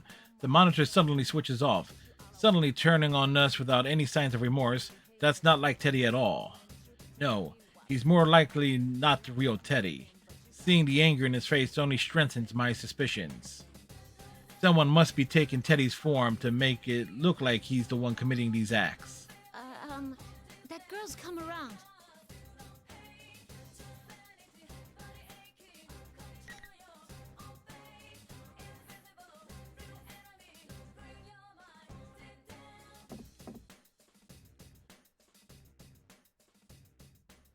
Are you alright? Are you alright? I'm sorry I couldn't go easy on you. I was pronouncing it right. No, it's okay. You weren't your usual self, but I could tell by your eyes that there was something going on. I'm sorry too. Did I hurt you? Kinda, yeah. I sure wouldn't want to get into it with you again. I tried to pass it off as a joke, and we look at each other and laughed. Things are going the same as they had with Yosuke. It's becoming clear now. Hey, did I say things that offended you earlier? Yes. You did. What did he say? Yukiko hesitates as if remembering it. It is a difficult experience. What in the world did my illusion say to her? I bet it was something horrible. Whoever's doing this is certainly finding the most annoying way of getting us to fight. And what I supposedly said to her doesn't matter. Yukiko is still hesitant to bring it up, so I tell her not to worry about it. I don't need to know what I said. I just wanted to see if my guess was right. It looks like our enemy has the power to confuse our senses. My first opponent was Yosuke, and he told me a similar story after we fought. Huh? You said something bad to Yosuke-kun too? What did you tell him? You sure you want to know? If I'm the only one admitting to what happened, that's not fair, is it? But that curiosity is in line with Yukiko, I know. I evade the question with a smile and call out to Miss President, who's standing behind us. What kind of people are you? Oh, right. We used our personas. Yeah, we should at least explain to her what's going on. She did see everything that just happened. This would be a good opportunity to tell her everything. I introduced Miss President and Yukiko to each other and fill in the parts that I had left out of my previous explanation. I tell her about the personas. I tell her that we're actually in a world inside the television. And I tell her how the scenery here changes according to the hearts of the people who enter it.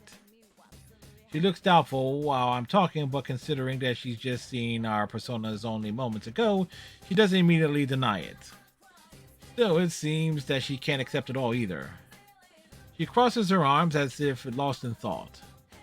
On the other hand, it seems that Yukiko didn't know that Yashigami High had a new student council president either. Yukiko apologizes for not having paid attention to the elections in April. And that's it in a nutshell. So, that's what you meant by falling into a TV. Yeah, which makes me believe this school could be a part of your mind that's materialized. This school came from me? That's a lot to swallow. That's what she said. I'm not surprised. Why is it different this time around, though? Usually the victim's shadow appears first. That's right, I had doubts about that too. There's a reason why it's dangerous for people who can't use their personas to enter this world. Besides the obvious reasons such as not being able to escape and being able to protect themselves from the shadows, a person's shadow separates from them. The shadows that split off are strongly attached to the original people they came from and would try to harm them to try to become independent identities. I hadn't given it much thought since Miss President seems so energetic, but it's still possible that this has happened to her as well. I put this together with the conversation I had with Teddy a moment ago and came to a conclusion. The Teddy who's hosting this tournament. What if he's actually this girl's shadow? Huh? I noticed he got agitated when I called him an imposter. A fake Teddy would mean he's someone else using Teddy's form. I see. If this place reflects Miss President's heart, her shadow must be here. And right now, the strongest candidate is... That's right. If we both saw an illusion, then at the very least the enemy has the power to delude our senses and make us see and hear things that aren't there.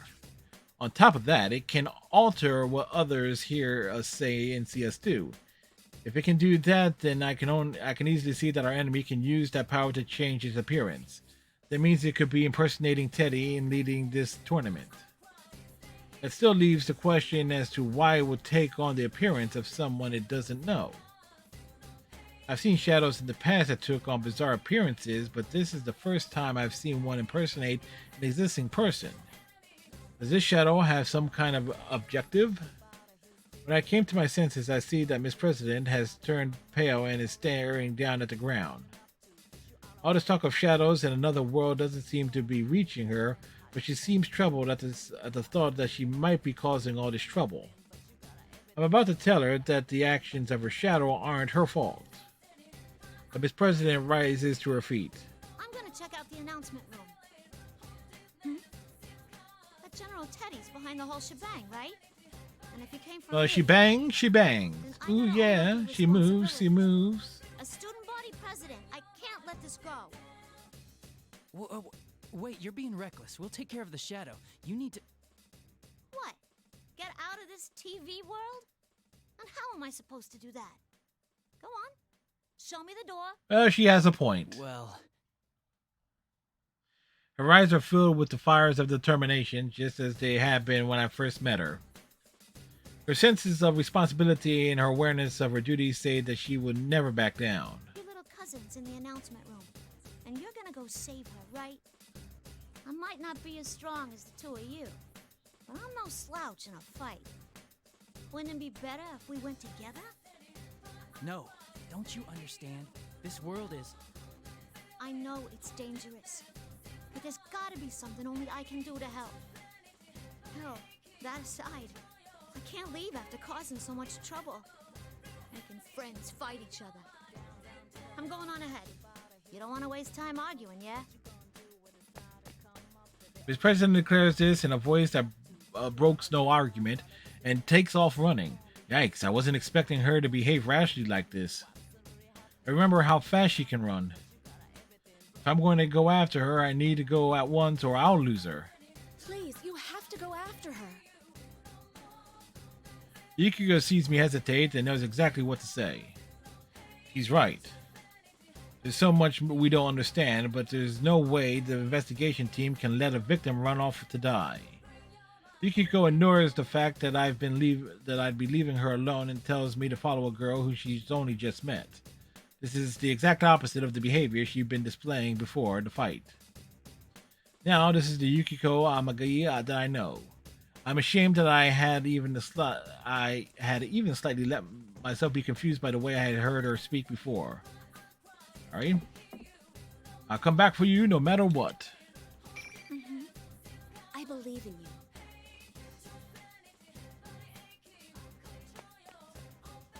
Yukiko nods to me and I turn and begin to running as fast as I can. I have to rely on the faint echoes of footsteps ahead to pursue Miss President through the school. I can't use my memories of the school in order to navigate because the invisible walls are everywhere, but the announcement room is upstairs. That obviously limits the path that she can take. I will catch up with her no matter what.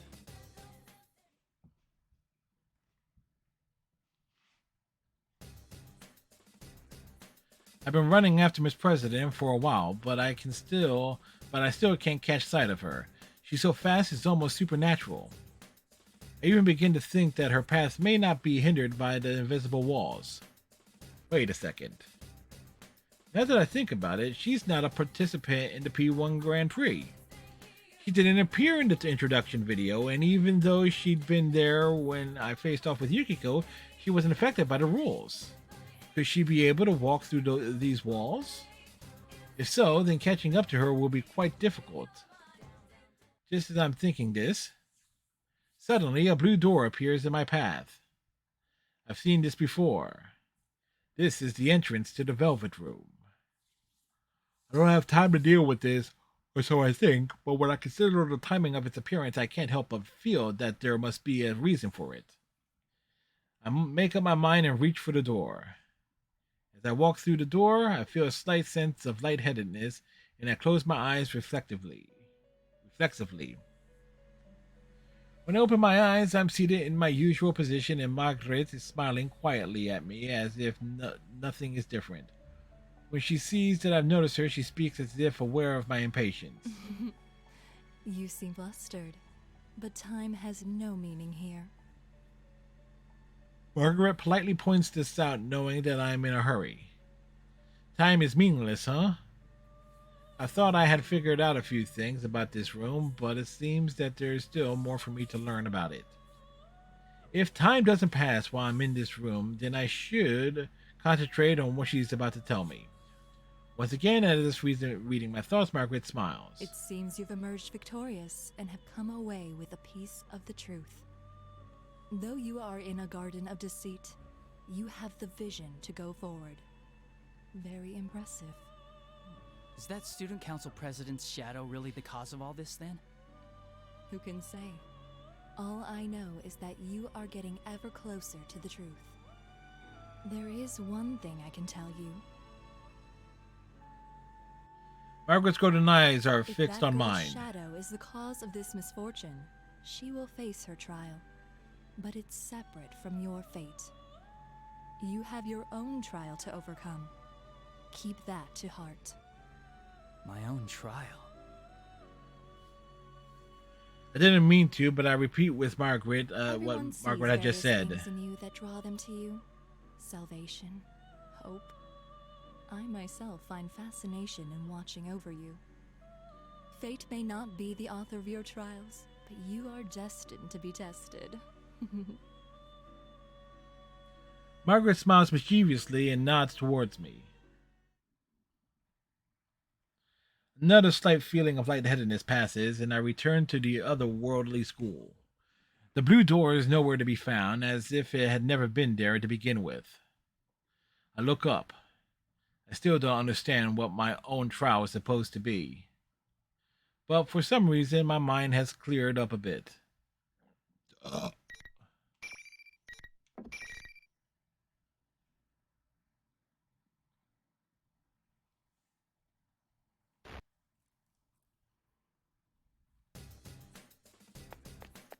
In any case, I need to keep chasing after Miss President. And now I immediately see a recognizable feature, her long ponytail. I found her. Wait! It's too dangerous to go alone. Miss President turns around in response to my voice. She's smiling. I wasn't expecting that at all. Color me impressed that you managed to catch up to me so quick. The calmness. Had she expected that I would follow her? I'm beginning to feel like she's toying with me. But I understand now. Nothing I can say to her will change her mind. There's no helping it then. Promise me that you won't leave my side. And you can't do anything rash. If you can't agree to those terms, I'll have to force you into protective custody. This is a matter of life and death for you. Sure thing. Then let's get to that announcement room together. I thought that I'd be able to keep her in check by saying that her life was in danger, but she didn't seem to take any notice. She just shrugged and accepted my proposal. She's quite hard to deal with. I'm not sure if she knows how I'm feeling, but she speaks up. Hey, mind if I ask you something? What is it? The moment of silence. Just as I'm about to speak to her to go on, Miss President says, Being forced to fight your friends, huh? Sorry. You don't gotta answer. she must still be thinking about my fight with Yukiko. True, I'm slightly hesitant to talk about any of this, but it's a question that must be answered. That's how it feels to me. No, you're right. If I could avoid it, I would. But I believe in my friends. You mean your friends won't hate you after the fight? Or you think they'll understand that you don't really want to fight? I don't know. Oh. Maybe. I mean, there's no way we'd fight each other without some kind of reason. Wish she relieved that answer. I studied Miss President's face. But when she opens her mouth, she has an unexpectedly gloomy look in her eyes. What if you had to kill each other? Kill each other? I truly hadn't anticipated that question. I'm caught off guard by how I hadn't even considered it. It's true there's no guarantee that this General Teddy won't suddenly decide to make us fight to the death on a whim. Sorry, that was probably over the line. I don't know why I said that. I wouldn't let it happen. Even if I was forced into such a situation, I would never follow that order. That's all I can say right now. But after hearing my answer, Miss President casts her eyes down again. After seeing that behavior, how do I put this? I felt a sense of incongruity. Why could that be? Something doesn't feel like her. Could Miss President be carrying some unimaginable burden that she has yet to confide in us? Is it so heavy that she would ask that question of me? Speaking of which, if General Teddy does turn out to be her shadow, what does that mean about whatever repressed thoughts she may have? Suddenly, it seems that her courageous and cheerful demeanor are a mirror image of that, and the slight sense of fear chills my spine. The thoughts race through my head while we walk down the hallway. What are you doing? Yeah, I thought I broke my nose for a moment. It's that invisible wall again. Even though I should have been expecting them, I relaxed my guard and walked right into one. I hold my nose and wave Miss President, who looks concerned. There's an invisible wall. I don't think I can go through here. An invisible wall? Oh, that must have been why you broke out of the mime act every now and then. Well, if I can pass through, it must only be blocking the tournament fighters. This world sure is out there. No, it's in here. Huh. Miss President walks right through the place I had bumped into. So that must be the case. As I'd imagine, Miss President is unaffected by these walls. Is it because she does not, she's not one of the fighters in the Grand Prix? Of course, if General Teddy really is a shadow, maybe the normal rules don't apply to her. The entrance leading into the school building is ahead of us.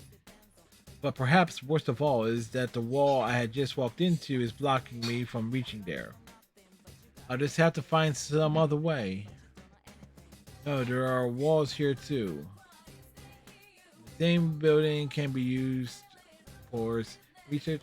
A thought crosses my mind as I check back the way we had came.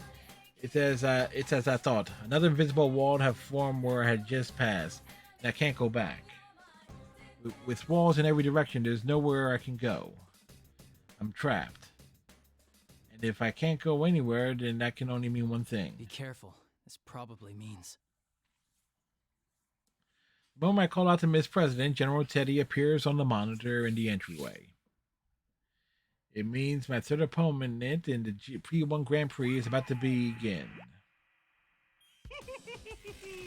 Is your snout okay, Sensei? Jeez, you're such a klutz. You're still using that form? It's getting old. Why don't you just show your true self?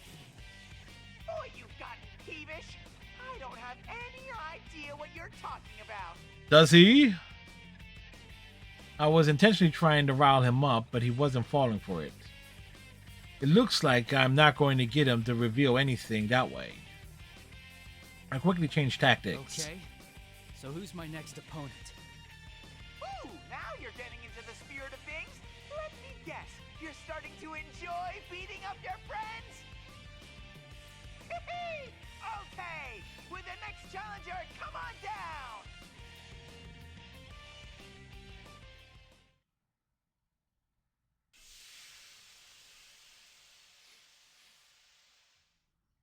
The general doesn't pick up on my intention and loudly yells out what happens to be his pre-battle catchphrase. Smoke pours out, and who should appear from the smoke but the person I was expecting to see. 4 of us enter the TV together. I've already fought against Yosuke and Yukiko. Then... That's what I thought. You're the last of us, after all. Yeah, I had a feeling you'd be next, too.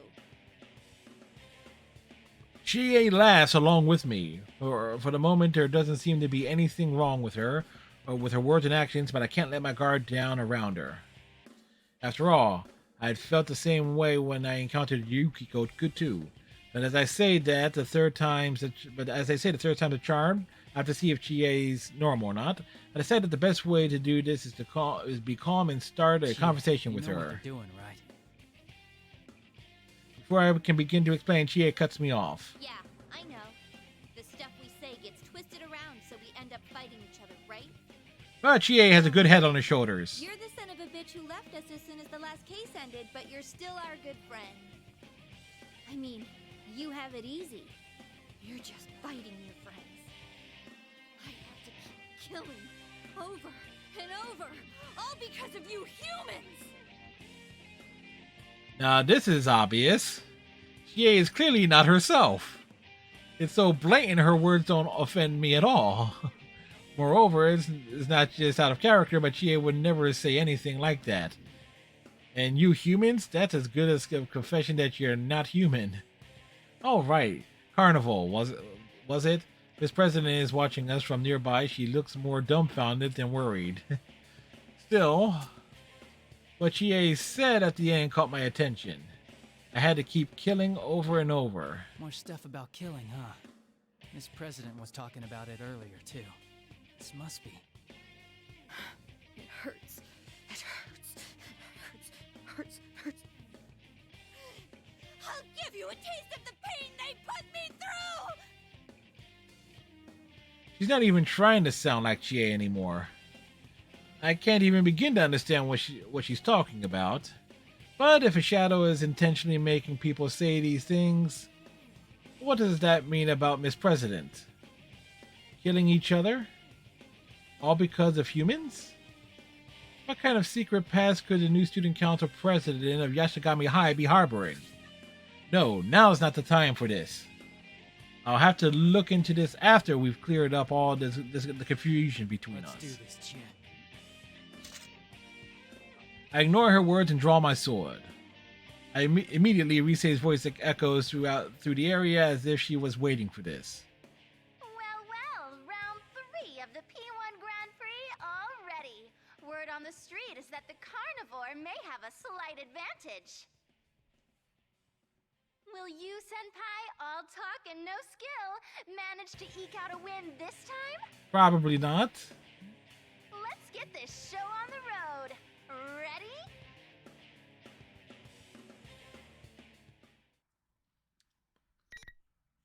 Place a bookmark.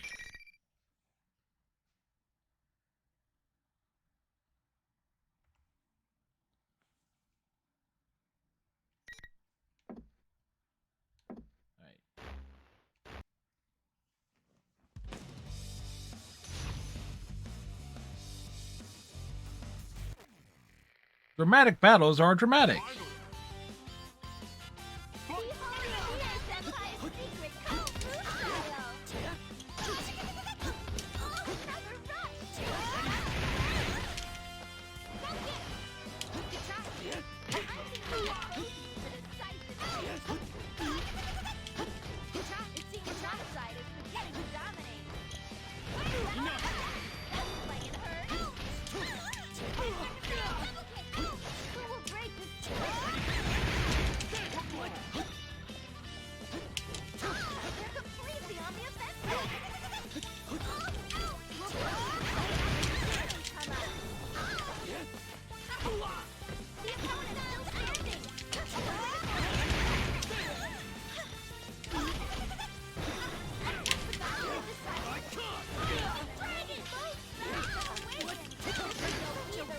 There we go. What a rare, close battle! You both fought well.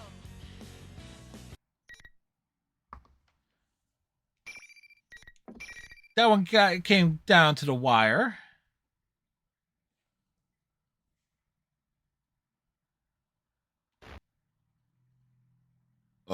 Ooze me. I've won. Barely. I lower my sword and begin slowing my breathing.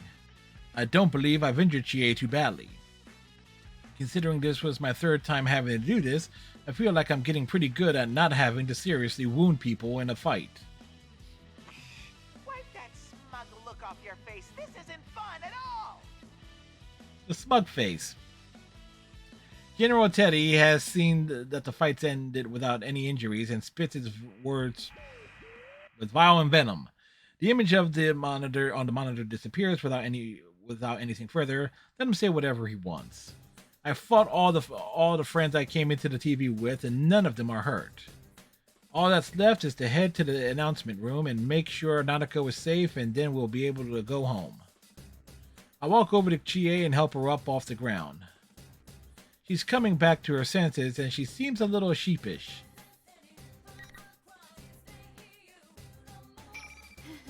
I think so. Man, you're strong. I'm kind of shocked at how much of a difference there is between us. Look who's talking. I've never been kicked around so badly in my life. I've waited for Chie to reach her feet and then tell her everything that's happened up to this point. So the others are safe too? What a relief. I was pretty worried. Chie is so relieved that she sits down on the floor once more. I can't help but smile at that reaction. She really does care about her friends. Yeah, these are the people I believe in. Seeing us exchanging smiles like nothing was wrong, Miss President sounds perplexed when she speaks up. You guys really are tight, aren't you? Makes me jealous. Well, we did spend a whole lot of time together last year because of that case. Sure, I was surprised to hear such weird stuff coming from him, but I know he'd never say any of that to me. Wait a sec.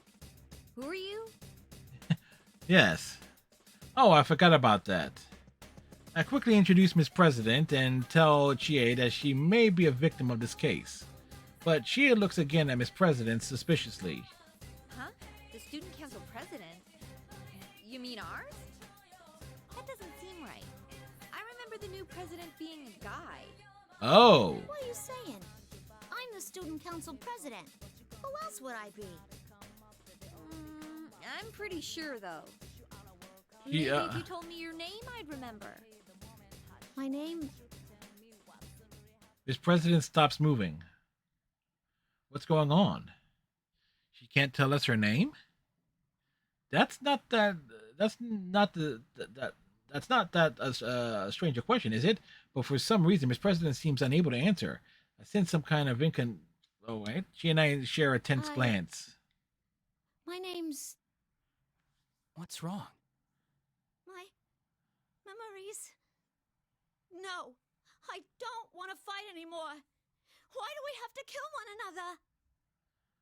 another? Kill one another? I gasp when I hear those words fall from her mouth. I don't know what's crossing her mind right now, but she's definitely not acting normally. I glance at Chie and try to approach Miss President in the hopes of calming her down.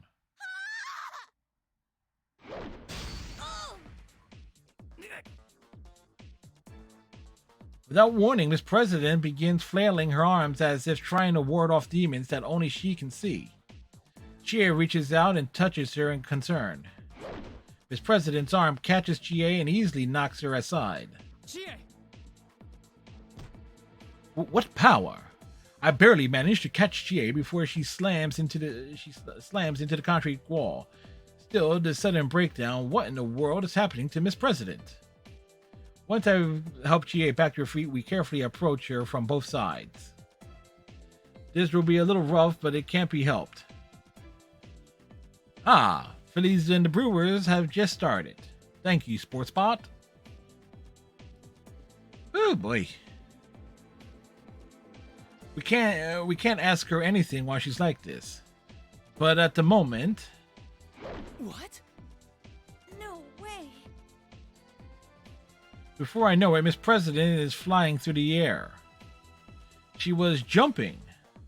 For a moment, I can't comprehend what I'm seeing. This is no ordinary leap. She was at a standstill, but now her entire body is so suddenly up higher than my head. Her jumping ability is unbelievable.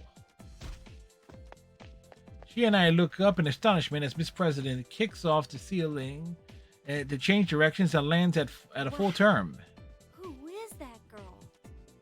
Did I say something to offend her? Yes, you did. She did mention something about her memories. Come to think of it, her memories did seem a little muddled. Maybe she was on the verge of getting them back. What kind of memory would make her go nuts and run away like that? I don't know. I can't answer Chie at all. What if you had to kill each other? I hear Miss President's sad voice in my head. She apparently wasn't expecting me to answer her, and she continues. I'll wait here. Make sure you rescue her, okay? Her voice is strong and confident. To drive the point home, she pokes my chest with her fingers as if ordering me. Even though she might be in danger herself, she's still worrying about others. All my friends are like that. That makes me really happy right now.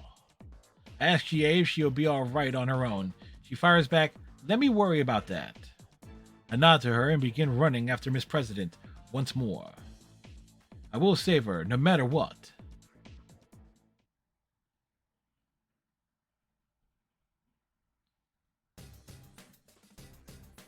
Even though I was running as fast as I could, the invisible walls keep preventing me from making much headway. I attempt to strike at the walls with my persona, but nothing happened. So many invisible walls, one after another. Miss President can pass through them. I don't know if I can keep up the pursuit. The announcement room is still my destination. There's no way to know if that's where Miss President is headed as well, but if there's a shadow waiting for me there, I'll need to get there anyway. Teddy and Rise should be in the announcement room, and if Nanako is being held captive, that's where she'd be as well. I'd have to keep running, but yet another wall blocks the hallway. At first, I think that this is the dead end, and I realize I can cut through a classroom and come out the other side of the wall. It's forcing me to enter the room rather than letting me go straight.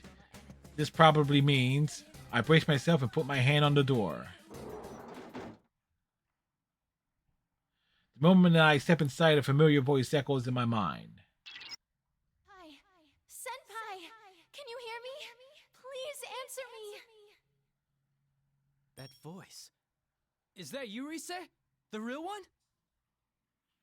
Her voice isn't coming from the PA system. I'm actually hearing it in my head. This has to be the work of Rise's persona. Thank goodness. I've been all alone since that weird fake Teddy captured me. And then you were all fighting each other. I can hear the relief in her voice. She sounds so different from the insensitive and rude voice that has been coming from the PA system. This is indeed the Rise I know. Where are you now, Rise? Can you locate where I am? I'm sorry, I don't think there's time. I'm stuck in the announcement room. Please, Senpai, you have to hurry. If you don't, he'll... Rise! What's wrong, Rise? There is no answer. The communication had been cut off. As something happened in the announcement room. My heart aches, my heart begins racing. The enemy made us fight each other as participants in this tournament, but they had captured Rise as well. It's clear to me that they must have been worried about her using her persona's powers to tell us the truth, but that's not important right now. If she was just captured to prevent her from contacting us, then the enemy must think of Rise as being less valuable than those who had to fight. She sounded okay, but who knows what might happen to her now. I have to hurry. Pardon me for interrupting while you are lost in thought. A hand brushes my shoulder in surprise. I jump away and draw my sword. I can't believe that I let myself get so lost in thought that I didn't notice someone until they touched me. This is the second time I've let myself get so distracted. I've gotten used to having my friends with me while investigating last year. I can't pay attention to the entire world on my own. I need to brace myself. I look up and see another unfamiliar face. A girl with blonde hair and striking blue eyes. Wait, a girl? Her face and her voice seem human-like, but the rest of her, there's metal everywhere, all over her body. Except for the tie. For a moment, I wonder if this is just an elaborate costume, but I can see the interior framework of her body where her joints connect. To startle you. You're, It's nice to meet you. My name is Aegis. And no, I am not human. You are the one from the introduction video, listed as the Sister Complex Kingpin of Steel. Well, she not hasn't. Kami-san, correct? Yeah, that's correct.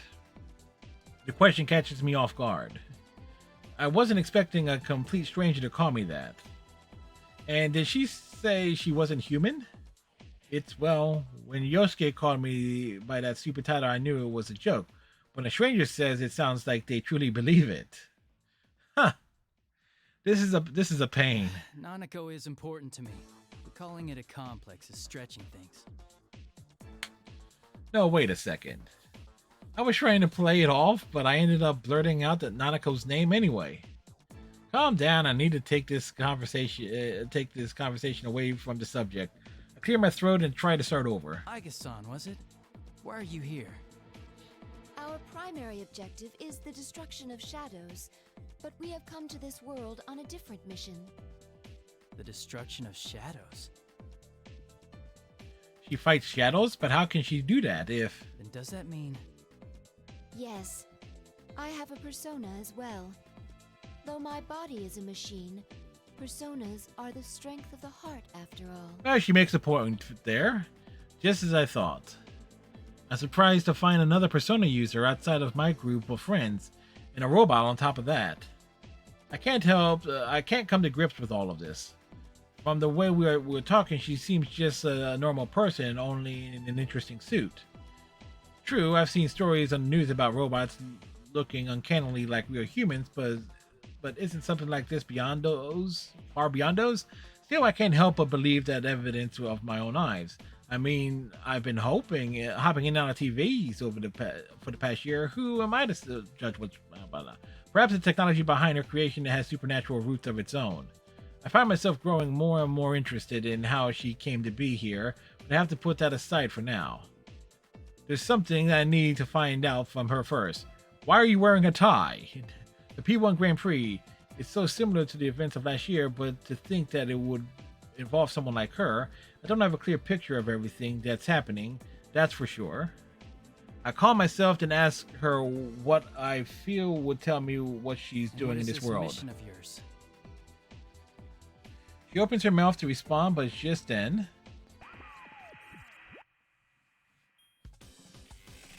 The monitor inside the classroom turns on. It's at that moment that I suddenly remember. It's likely that I'm going to have to fight here. I've forgotten about sensing that when I've entered the room. So that's where you got to, Sensei. I've been looking all over for you. Who's the honey? Were you in the middle of trying to score with her? Rude. Rude. Didn't know. You're the one who lured us both here. Uh-huh. Oh my, did you figure it out? I didn't have a choice after those guys decided on their own to horn in on the fun. You're a bright boy, Sensei. You know what's coming next, don't you? The general on the monitor gives me a twisted smile. Could Aegis-san's mission be something that would cause him to trouble? I can't figure out what his motives are, but he's using us to crush each other. In other words, she's the next challenger that's being sent against me. Aegis-san seems to understand this as well, and is staring at the monitor with a quiet animosity. Sorry about this. Do you know the rule of this tournament? Only the victor of each match may move on. Yes? I have nothing against you, but I'm in a hurry for my own reasons. Neither of us, in other words, can back down. Then there should be no hard feelings. Aegis-san is refreshingly straightforward about this. She immediately takes a fighting stance. A bitter thought comes to me. tough being forced to fight my friends, but for some reason having to hurt someone that I don't even know is tougher. Another thought comes on the heels of that one. I don't know this girl. Perhaps her appearance here means that there are urgent problems that an ordinary student like me can't fathom. What gives me the right to stop her on her mission? Shouldn't I know what's at stake before I take that from her? Thankfully, it seems that she hasn't gone mad like my other friends. Perhaps the enemy doesn't care about clouding the minds of people who don't know each other. If we're still capable of understanding each other, then we should talk this over before we do anything. That will not do. We will speak more of this after one of us wins. Aiji-san says this quickly, as if she's reading my mind. For a moment, I'm struck by how she could have known what I was thinking, but I realize that she's right. What good would it do for us to talk things over? True, the loser cannot leave this room, but until we have a battle, neither one of us is going anywhere. It doesn't really matter if we come to an understanding or not. Until we have our fight, none of our goals are going to be accomplished. If that's the case, then it's better if we don't hear about each other's problems before we fight. That could be why Aiji-san hasn't told me anything. This must be her version of kindness. I silently ready my sword. Aiji-san appears to smile slightly when I do. Right. I'm not going to give up on what I'm fighting for either. I need Nanako and my friends to be safe. And I have to make sure that Miss President is okay. I will use everything I can to protect them. To thank her for her consideration, I make it a point to announce that I'm ready to start the fight. And here goes. There's no need to hold back. Indeed. Let us do battle. Well, at least it was reasonable there. Justification.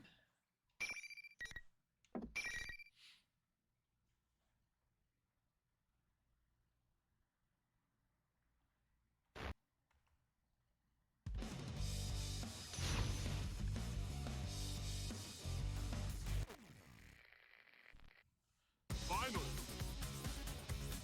Going! Heavy damage! One more! Damn! Heavy damage! Heavy damage! I failed. Heavy damage! Severe impact! Slow down! Damage! No! Ready! No! Persona! EMO caught! Persona! Run! Bramble! Bramble! Evaded! Fire missiles! Bramble! Bramble! Heavy damage! Over! Persona! Please hit! Going! Persona! Heavy damage! Heavy damage! No! Light damage! Please hit! Severe impact on damage! Light down! Motor functions shutting down! Place the bookmark? Yes!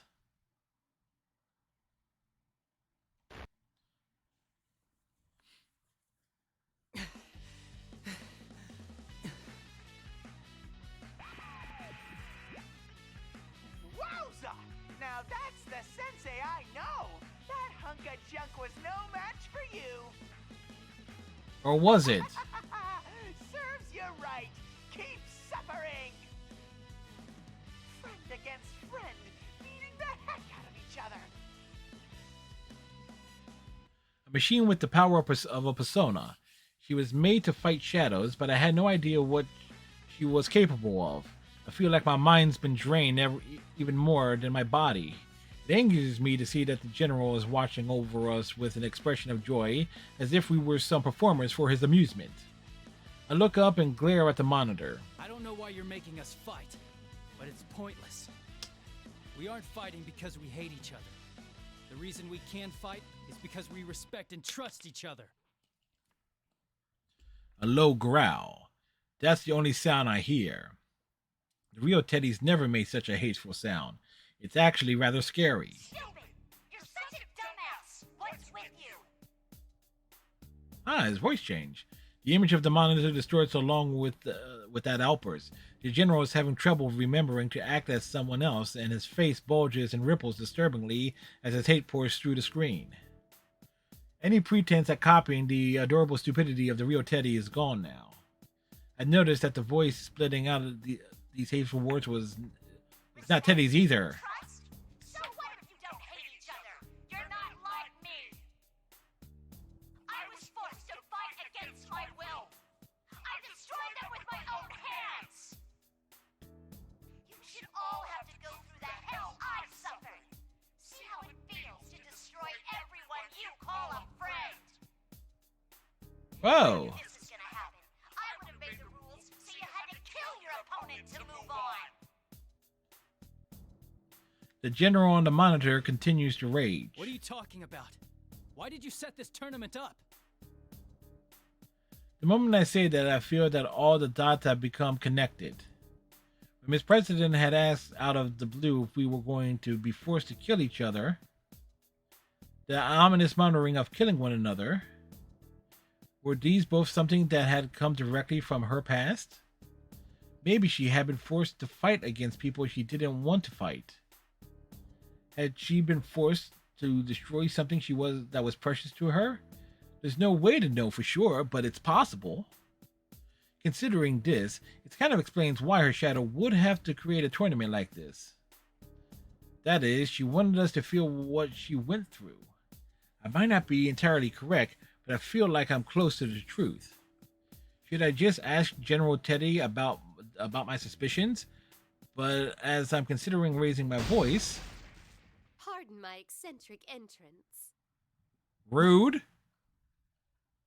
Someone comes crashing through the ceiling. What in the world?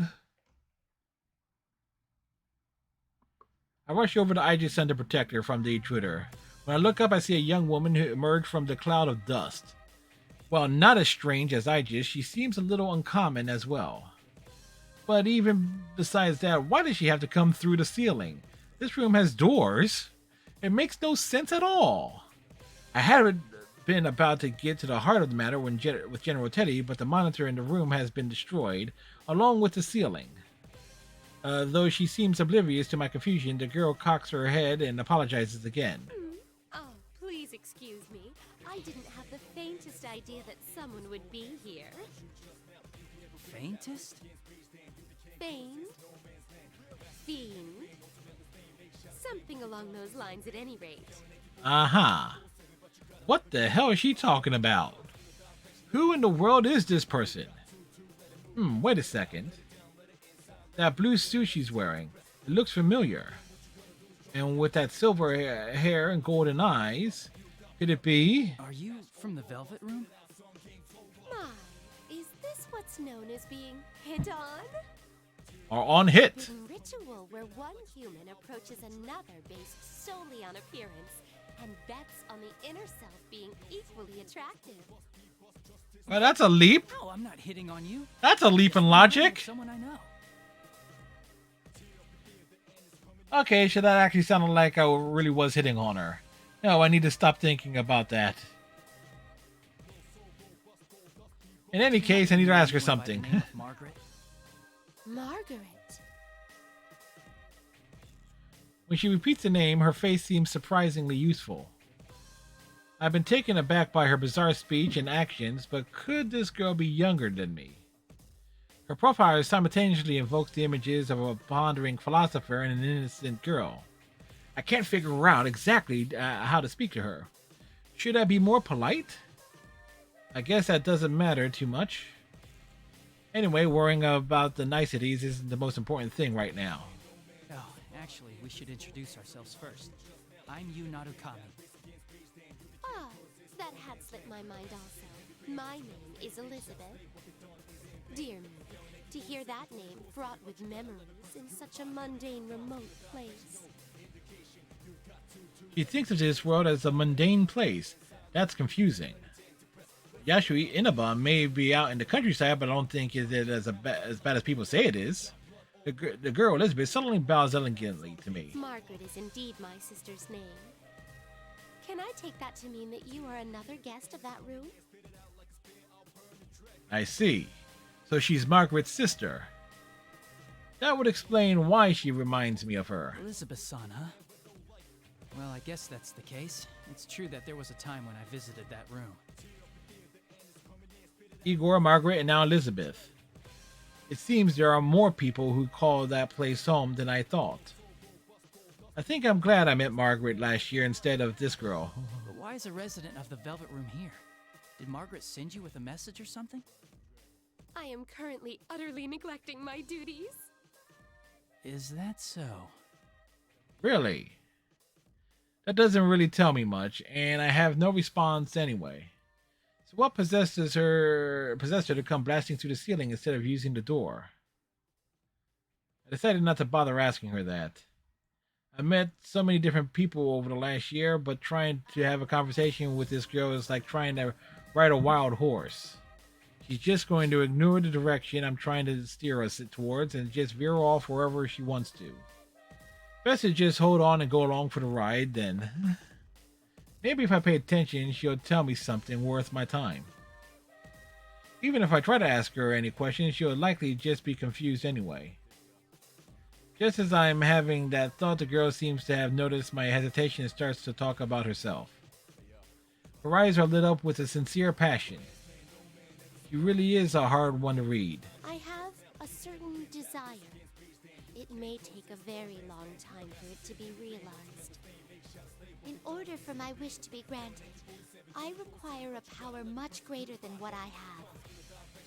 The power of the wild card that changes bonds into string. I have a feeling that the key lies there. I know a little about the wild card, but I feel that the first glue to granting my wish lies within that power. glue? Glue? Glue? Glue. Influenza. Something along those lines at any rate. Well, there's her running gimmick. Get the words wrong. She's having trouble coming up with the right words, but I can hear the sincerity in her speech. Probably. In other words, I think she means that the power of the wild card is related to her desire and came here. I don't think it's worth it to ask how she knew I had that power or where she found out about it. Just as I'm struggling to follow the meandering path of her conversation, she brings up an outrageous suggestion. Might I suggest that you and I fight? What? Someone please tell me how she reached that conclusion that was a good idea. I don't think I have a chance of talking her out of it, though.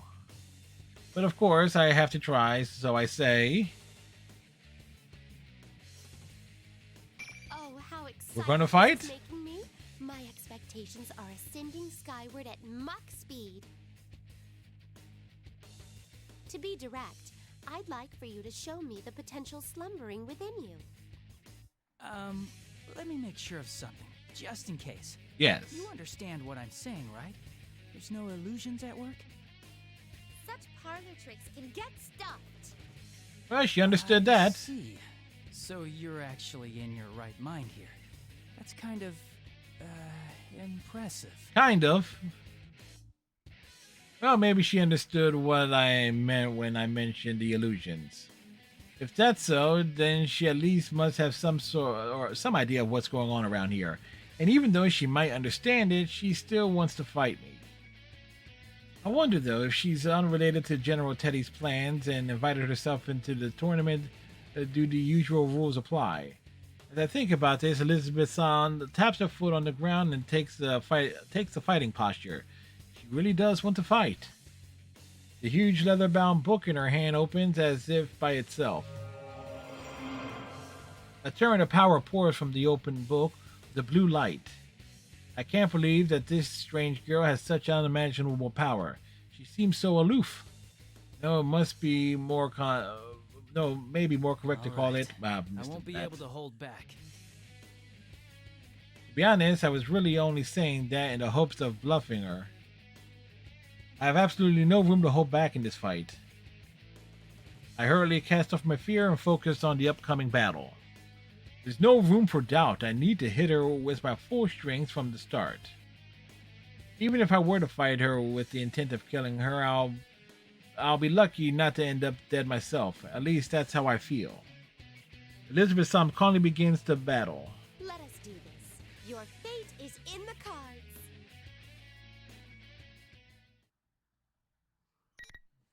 Place a bookmark. Yes.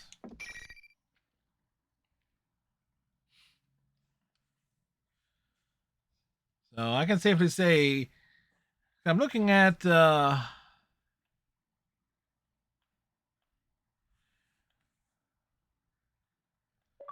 rough guide of things, and there are apparently Joko endings and hitting endings and stuff like that for each of the individual characters.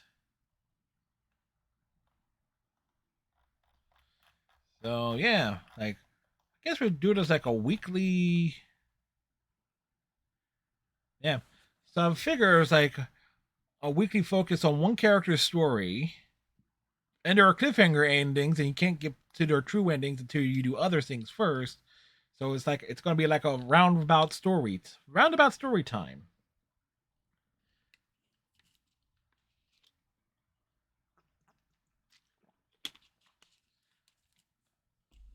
That's me. Yeah, if you've never played a visual novel, they will often be like, okay, a few basic choices that can determine different outcomes and paths and so forth. And but to see everything, you have to go through it multiple times, or to get everything unlocked. Like 100%ing a visual novel, particularly something that is really thought out to a very large extent, can be very, very, very, very time consuming in its own way.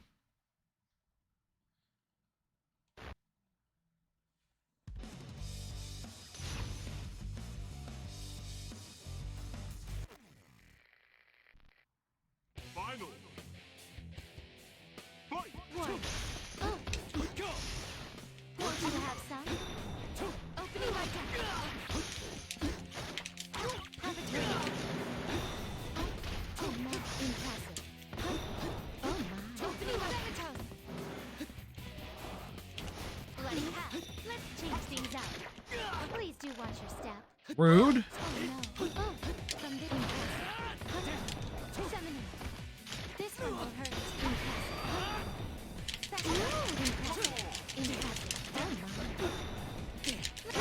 my. I'm surprised.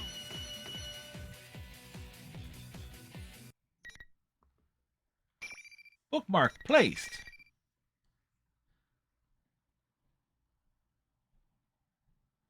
Now the big question is though, I can understand you Narukami having all this exposition and stuff to read because for Persona 4 he is the main character.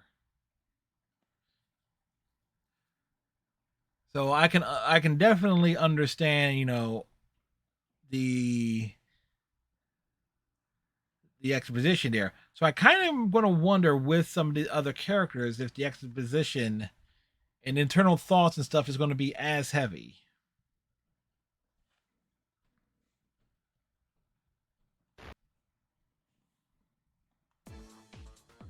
Just when I thought I managed to throw her off balance, Elizabeth-san gets back up elegantly as if nothing has just happened.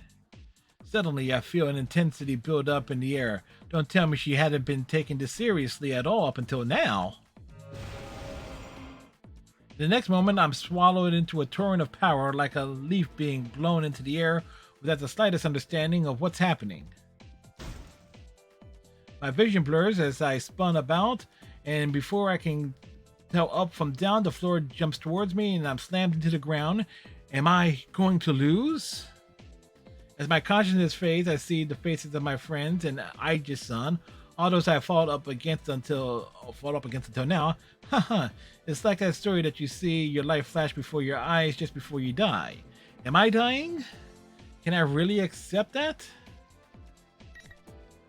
It's not over. I haven't lost yet.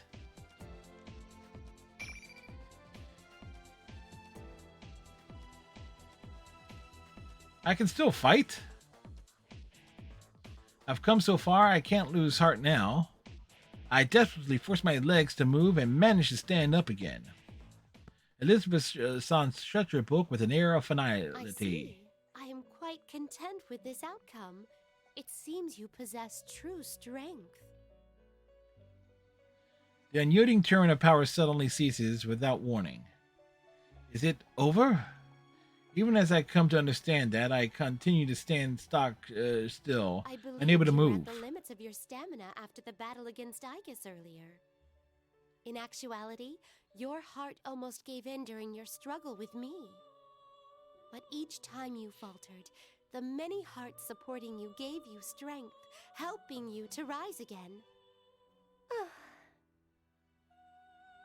She cuts herself off and nods to herself as if to confirm some suspicion. This was truly an intriguing battle.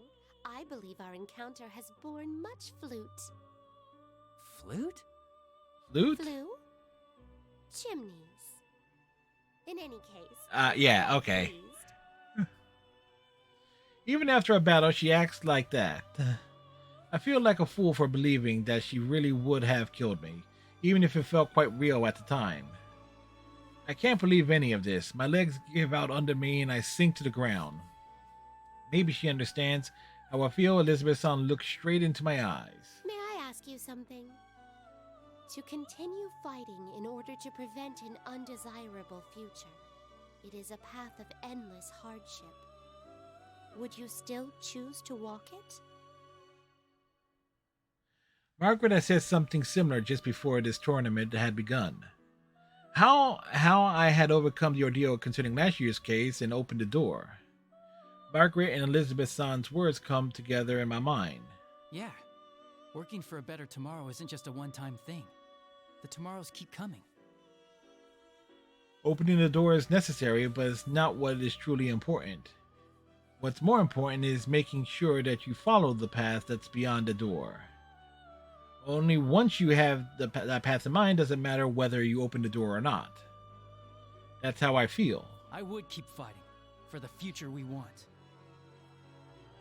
Elizabeth-san smiles at my answer. It seems the former dweller of the Velvet Room is pleased with my answer. She must have chosen a path of her own at some point and is doing everything in her power to see it through. Maybe I'm jumping to conclusions, but I feel as if I'm able to understand her a little better now. Well then, it's time for me to bid you adieu. By your leave, I, Elizabeth, am out of here. With this, Elizabeth briskly walks out of the room. She caused me some trouble, but I've also learned something about myself as well. I think I'll call it a draw. As I wave goodbye to Elizabeth, I hear Aija-san getting to her feet behind me.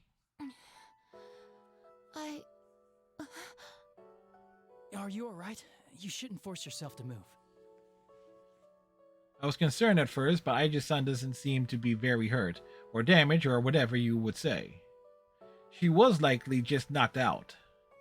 I had absolutely no chance of winning if I'd gone easy on her either. This is getting ridiculous. You are very kind. We've only just met, and yet you're worried about a machine like myself. Huh? Isn't that normal?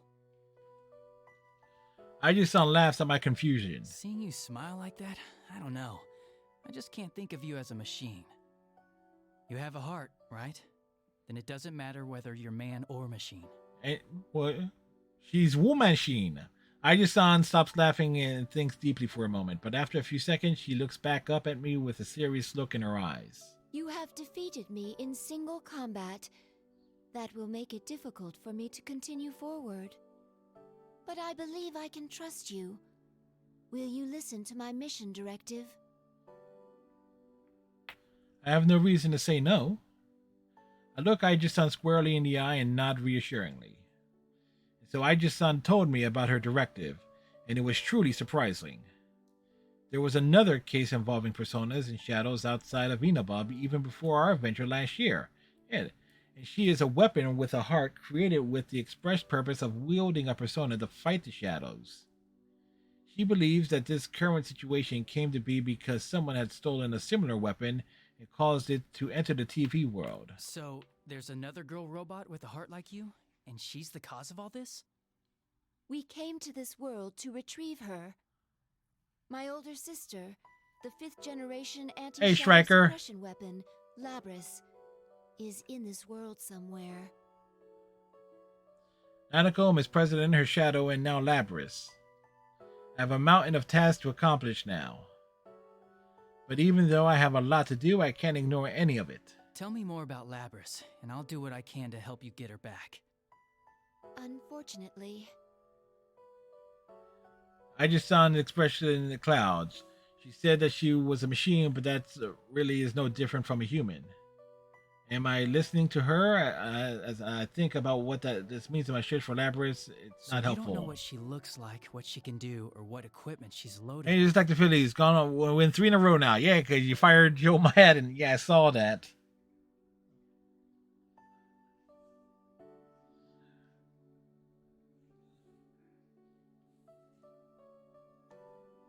Basically, all she can tell me is that Labrys is a robot who's built to look like a girl.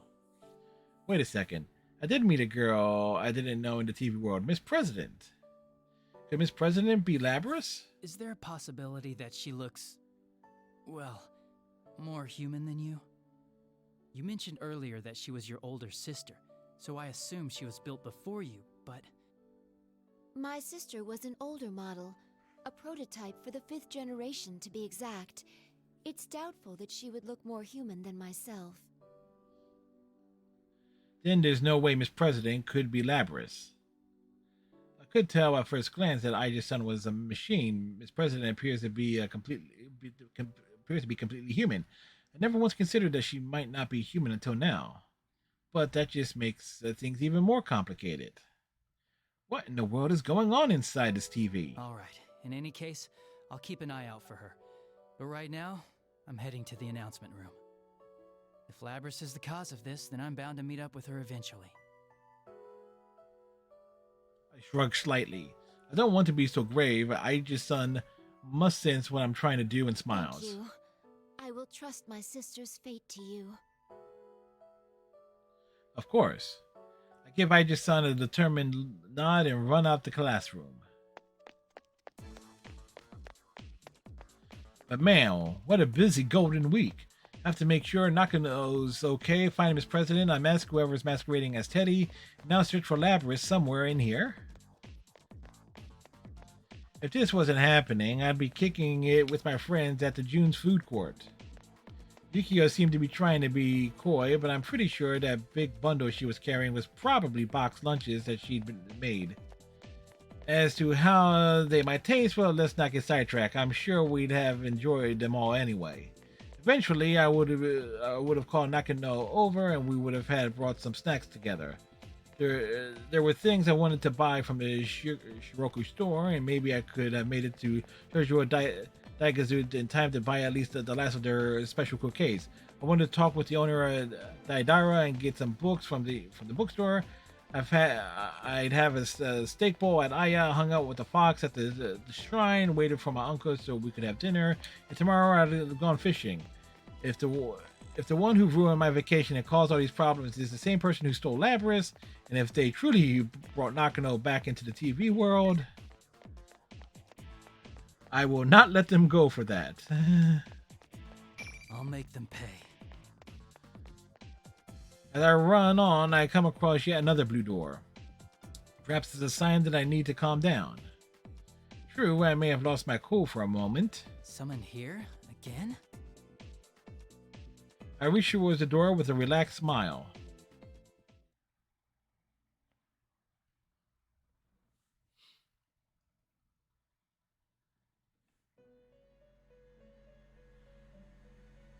Margaret is in her usual position. I glance around to see if there's anyone else here. It looks like her nutcases of sister isn't here. Margaret notices me looking around, a sighs, a seductive sound that also conveys annoyance. It seems my sister has caused you some trouble. Though this may mean that I'm not the only one who is drawn to the light of your potential. Excuse me. There's a hint of tenderness towards her sister in her words. Her sister must be important to her. I can tell from the look on her face. Do I look like that when I talk about Nanako?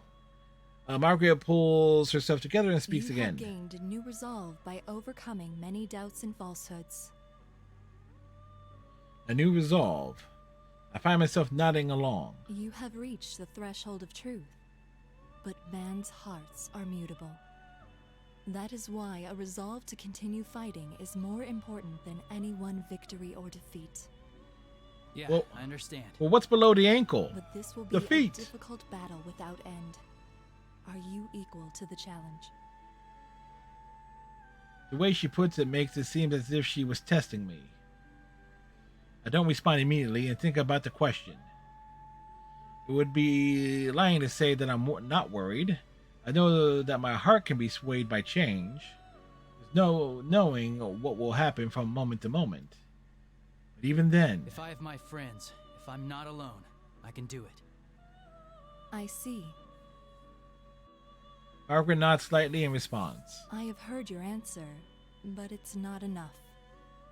Remember what I told you before? The heart is shaken more by a single action than by 1,000 words. As she smiles, my vision begins to blur.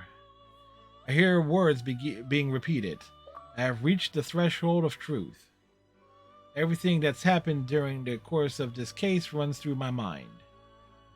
The new appearance of the TV world, this tournament pitting us against each other, the student council president, and a fake Teddy. My encounter with a weapon with a heart, Aija's son, searching for her sister Labrys, and the determination that I've gained through these constant battles. What I must accomplish. How do I show what I decided through my actions?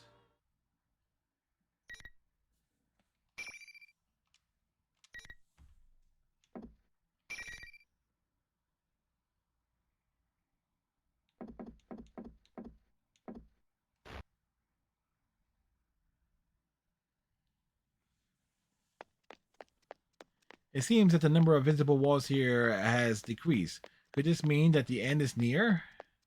Just as I think that, I hear a familiar voice. That's enough! That was Miss President's voice. It was coming from the door to the announcement room. I finally made it. I opened the door to the announcement room and rushed inside. You're finally here. Hello, Sensei. Hello, Teddy. Congratulations! How does it feel to have won the P1 Grand Prix? The general smirks at me as I pass through the door. Behind him, Miss President and Miss President and Rise. When the two of them see me, Miss President looks confused, while Rise's face lights up with joy. There you are, Senpai. You're late. I have to stay cautious of the general, but I signal to the girls that everything will be all right. The general is closer to them than I am. I can't afford to make any reckless moves just yet. And there's one more thing I need to know. Teddy, where's Nanako? I look around the announcement room, but Nanako is nowhere to be found. The general's face distorts with an ugly glee. Nana-chan's right here. See? Slowly, the general extends the arm that was held behind him. And there was Nanako.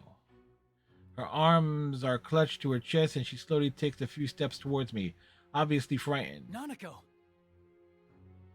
After taking a step forward, I noticed something bizarre. The general disappeared. For a brief instant, my full attention had been focused on Nanako. The general had been standing directly behind her, but now he's gone. How could he have gone somewhere else that quickly, right in front of me, without me noticing it?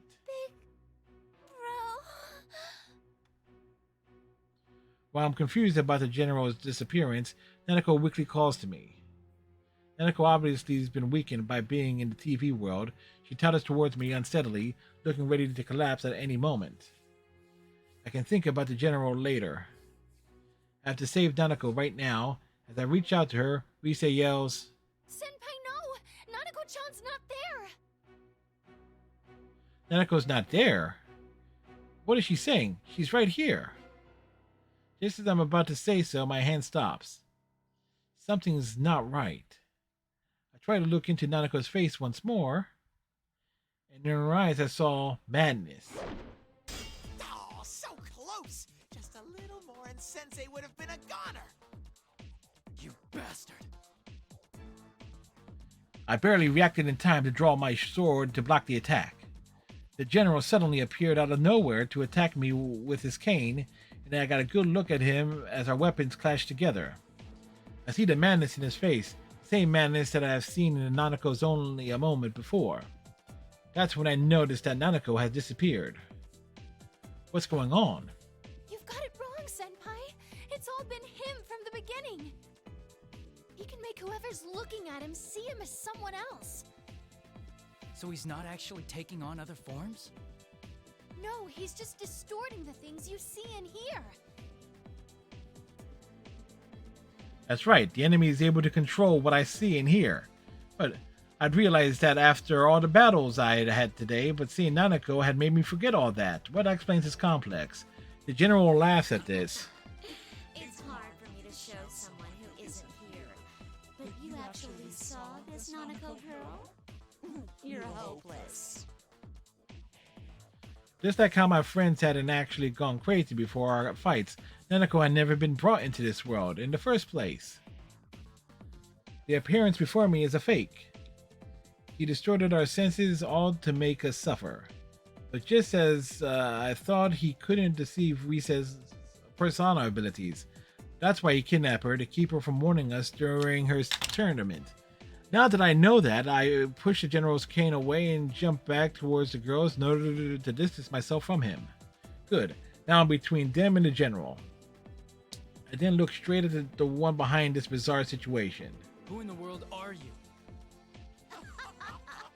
You still can't tell? Seriously, the level of intelligence around here. Fine then. Here. Get a good look.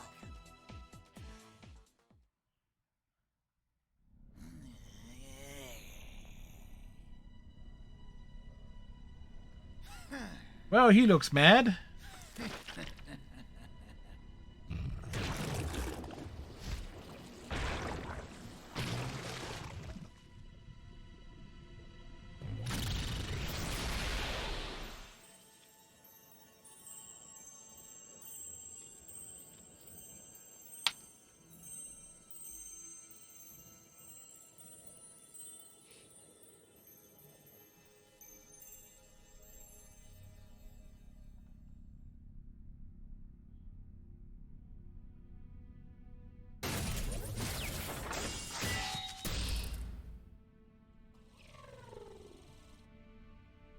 And she looks mighty pissed.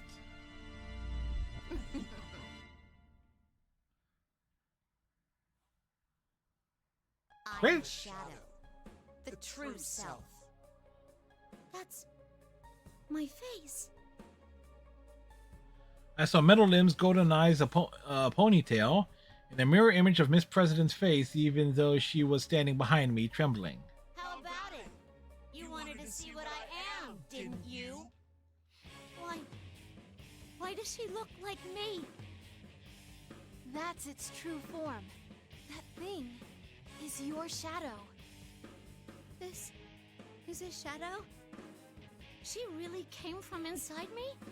Yes, she did. Rise tries to calm Miss President, but the girl shakes her head in denial and squeezes her eyes shut.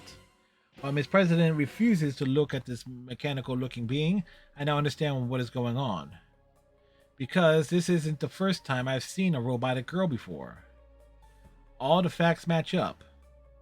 The way she was able to run so fast without so much as breathing heavily, even in the TV world. The sense of wrongness that I've had when Miss President had asked me about killing my friends.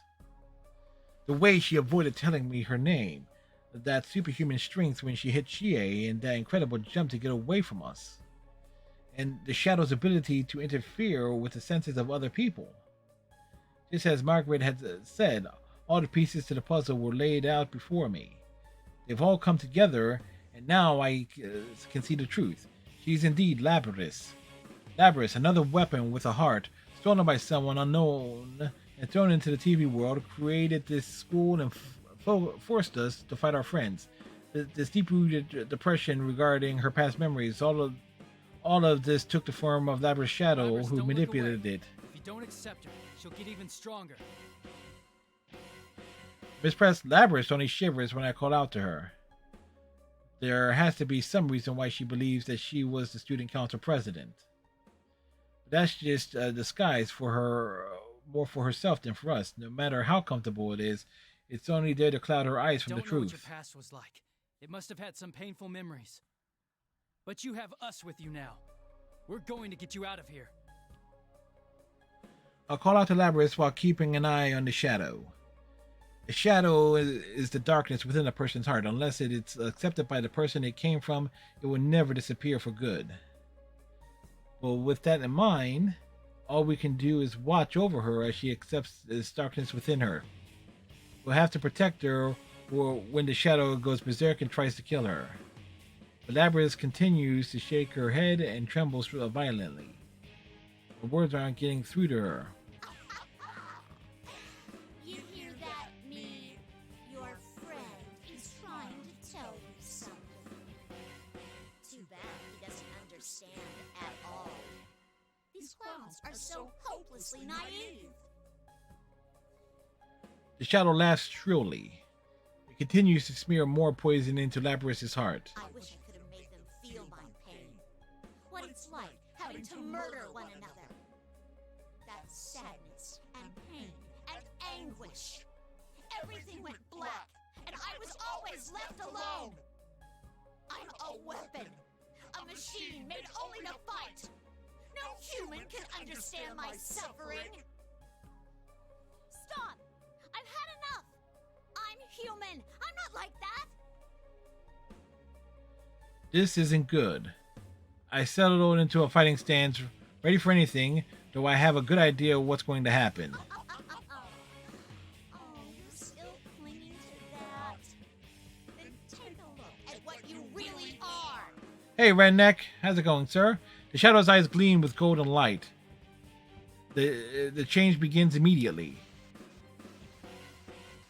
A shimmer runs across Labrys' body, and instead of the normal human girl that had been a moment ago, she had a metallic body just like her shadow. Labrys loses all composure and scratches at her arm, trying to tear away the metal that had appeared. But there was more to her change than just her arms. Her legs, waist, chest, even her head, everything not covered by her clothing was now obviously mechanical. The reality that she didn't want to face. There are no words we can say to her. No matter what we say, reality won't change. Labrys falls to her knees and finally mutters the words I was dreading she'd say. Was dozed off there for a few minutes. Yeah, right? Oh yeah, just all right for the most part. Sometimes with the visual novel, it's like you're just listening to the story. It's like, yeah, okay, just doze off there. It happens. Let's take a moment, give Redneck the shout out. Who was playing Wolfenstein.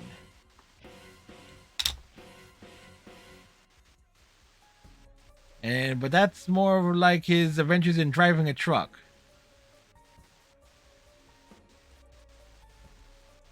Redneck, you are illegally parked.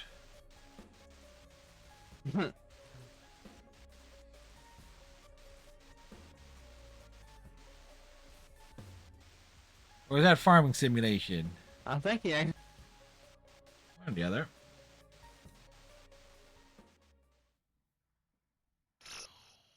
To be continued. Welcome to the Velvet Room. So, this place exists between dream and reality, mind and matter. Now then, why don't you introduce yourself? Wolf game was war. Yes, I know Wolfenstein was a war game. So, we've gone through 8% of the story. And I am going to take me a break. Probably will need another bottle of water. And also a snack break and everything. Rest the vocal cords and so forth. Maybe do a few arcade runs. Ability is the power to control I'll be back. one's own heart, and the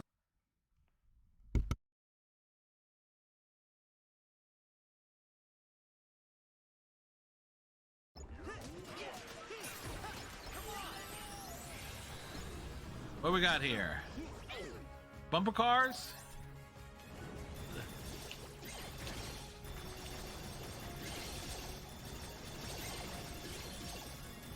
Help! What happened?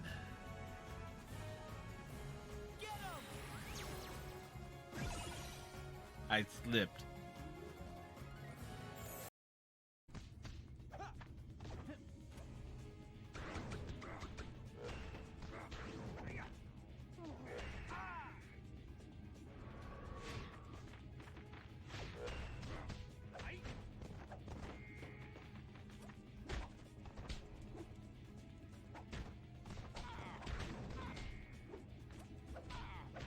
We defeated so many enemies.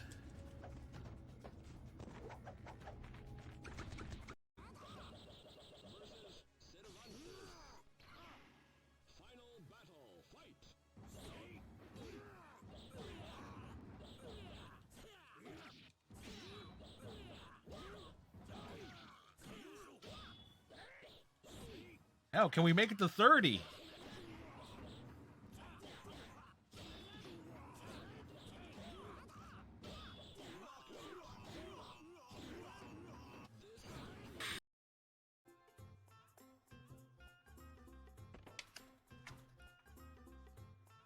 Excuse me.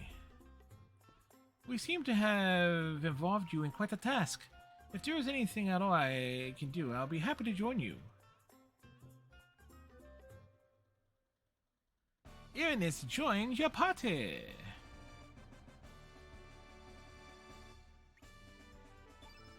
Ba-ba-ba-ba.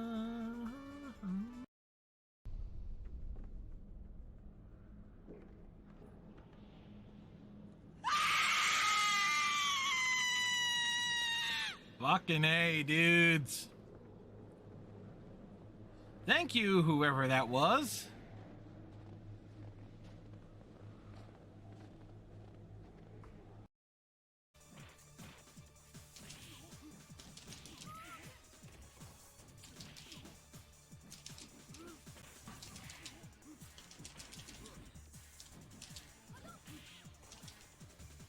Come on.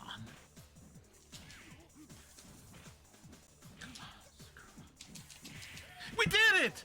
Oh my fucking god, we did it!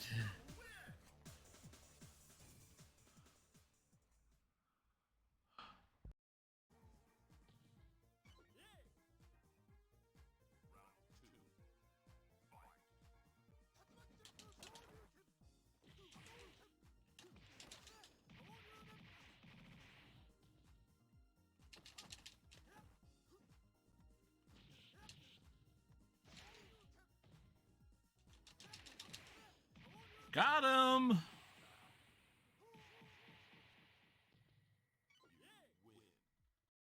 2, 3, 4, 5, 6. Ready. Try to get to breathe. Always focus on your axe. Ready. Go all out. Ha, ha. Hit. Look at how that is your last punch. 1, 2, uppercut, twist, uppercut, straight. Sorry, punch separately. 1, 2, double it. Straight, that's right. 1, 2, 3. Jab, hook. Alright, that's...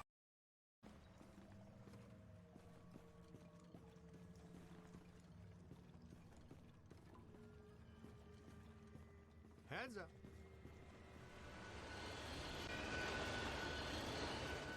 Oh! You alright? What's with you? You know you only get paid if we live. Recruit, you okay? I'm fine. I'm fine. It was Egon who got nailed.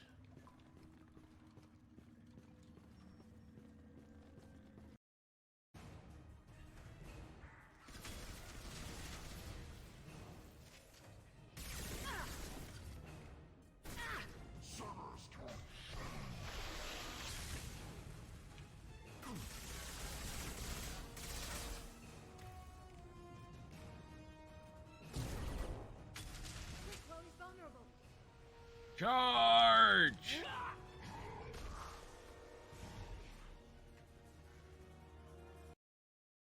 Most of us are smarter than that. But at least I've got your attention, and that's all I want. For now.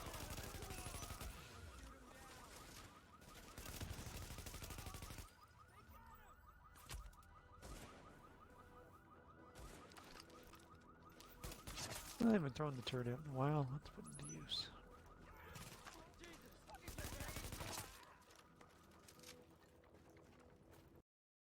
Additional hostiles incoming.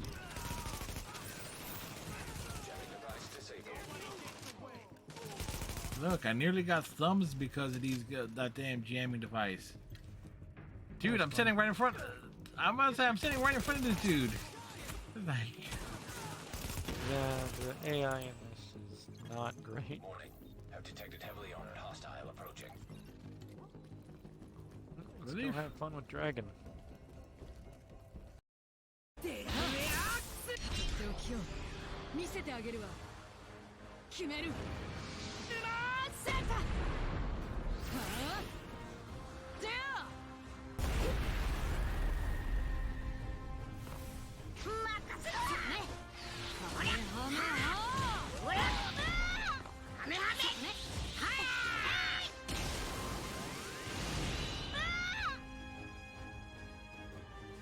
victory is mine.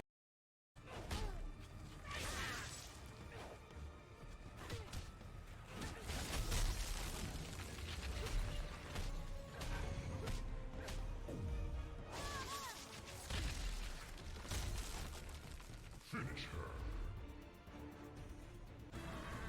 The kiss of death? Oh dear Lord! Flawless victory.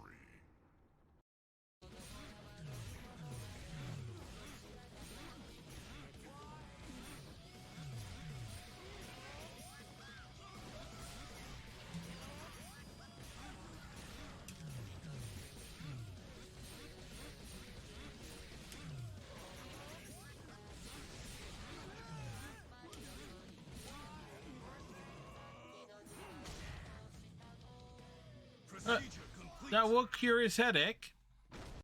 Answer this.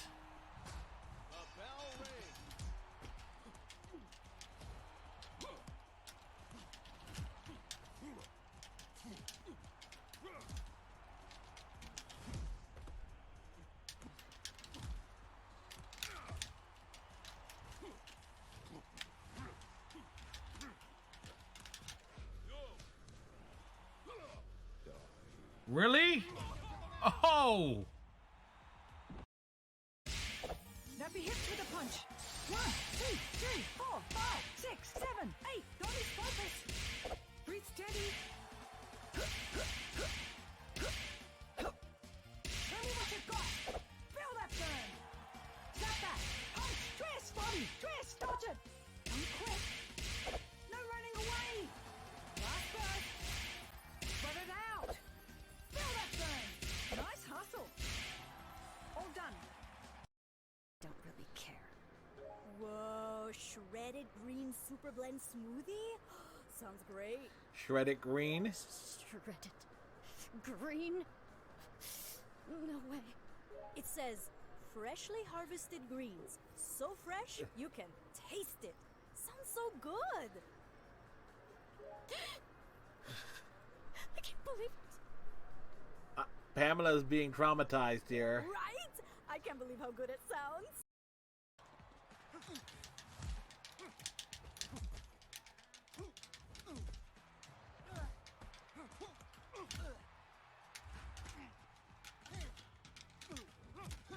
Here comes.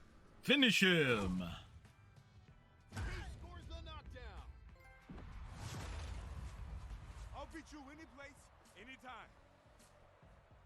It's the Count of Monte Fisto.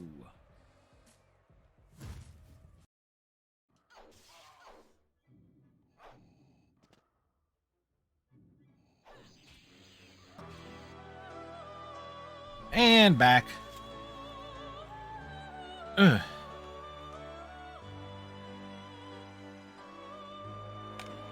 Welcome back, folks.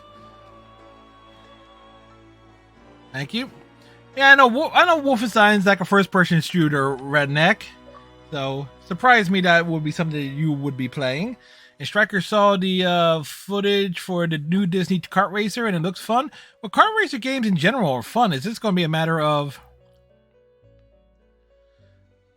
like how balanced the racers are going to be and the AI is. Oh.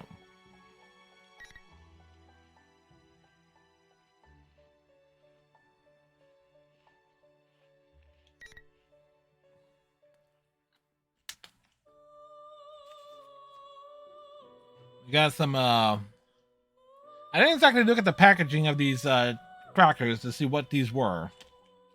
But we got a meatball hot pocket here too.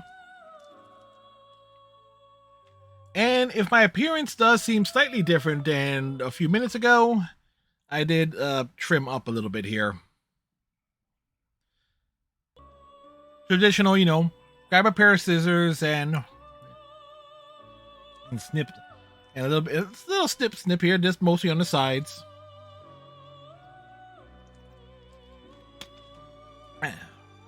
How about I have a new free game that's called To the Moon is the card tape game. Ah, cool. Maybe we'll give that a look. By the way, in terms of it, because folks who don't know, I do typically cut my hair on my own. It's like, okay, whatever heck is irritating me, like grab it and snip it. And it's typically two parts here, and it's mainly the hair that grows from the temples here. That's basically in this general area. It's like just grab and. I hate my hair when it comes to basically the front temple area in front of my ears. It's easily the most irritating thing possible. No microtransactions, I can get behind that. Redneck, you barely have any hair, sir. Alright. So...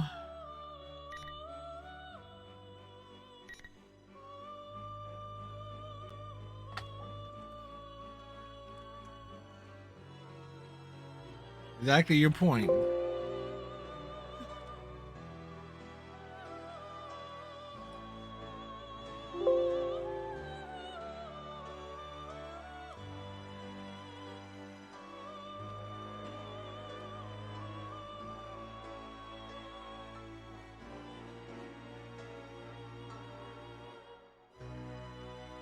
All right.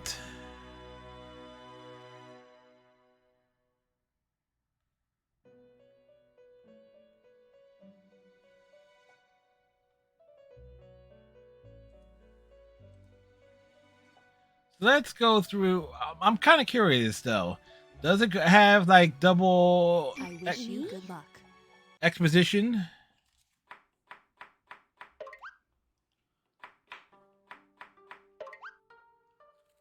Oh, here.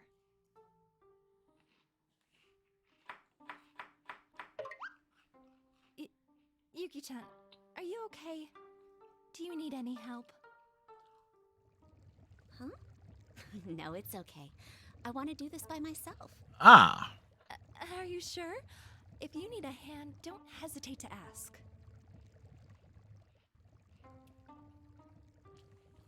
I smile back at our. No, I am not gonna read. I'm not gonna read all of it because A, snack time. B, it's like it's a lot there, so I'm kind of surprised that they're going to have continued dialogue. But I'm going to tap out on reading all of it. But there you go.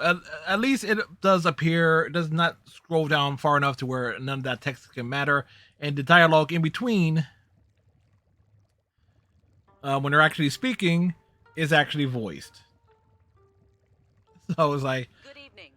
This is the Evening Journal with news for May 2nd. Our top story is on the domestic airline that was hijacked yesterday.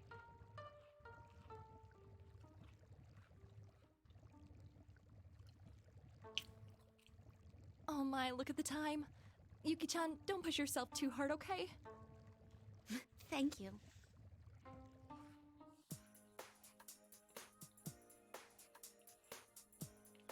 I am actually now understanding things that have been referenced in Persona-based fan fiction.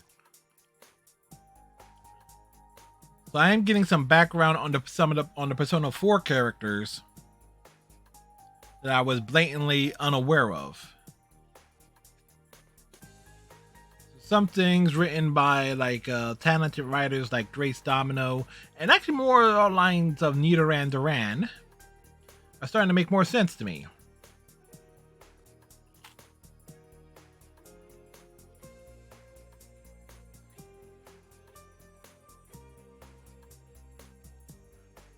Well, but yeah, going through and reading all the dialogue is like, oof, no. And I was falling behind on a lot of it too, because a lot of the phrasing was just throwing me off.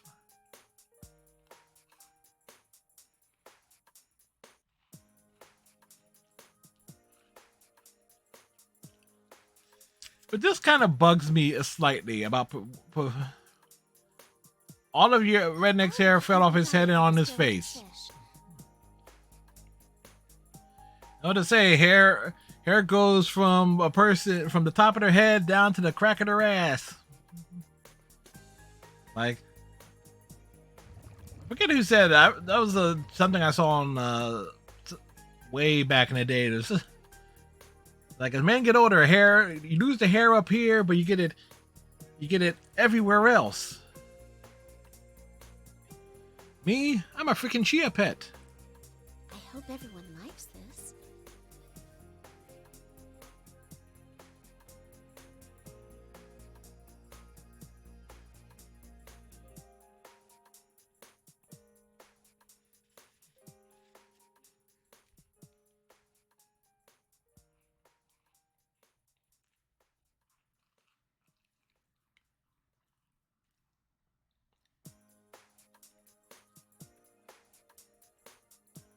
One thing I did quickly establish, though, that apparently Yukio can't cook. Presentation of the food is important, but I think taste should be a cook's priority. The boys will eat a lot. I'm sure Chie will too. I definitely shouldn't skimp. There, all done.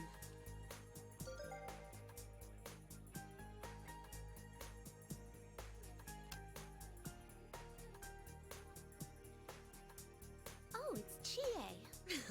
I wonder if she forgot where we're meeting up tomorrow.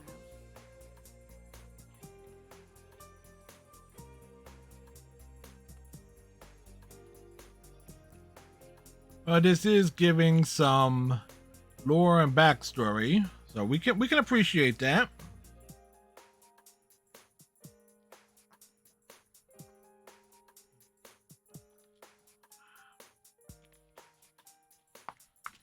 Ooh, delicious.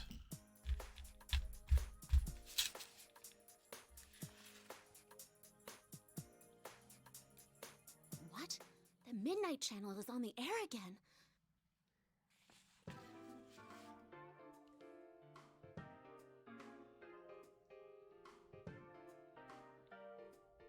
Yeah.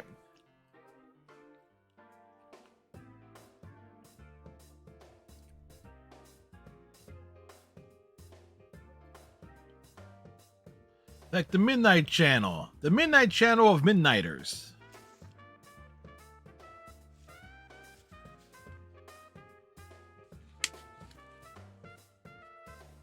See, this does make me want to play the original Persona 4 just to see what the story and everything associated was like, but I think that's another 100+ hour long game, so it's like we'll get to it.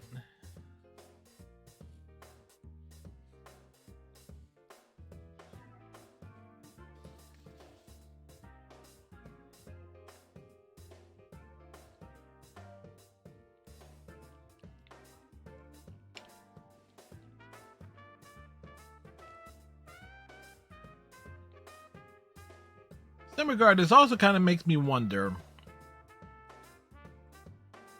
because I think to some extent this game is actually also includes characters from Persona 3, but I'm not 100% sure. They all kind of take place in the same continuity or same universe and so forth.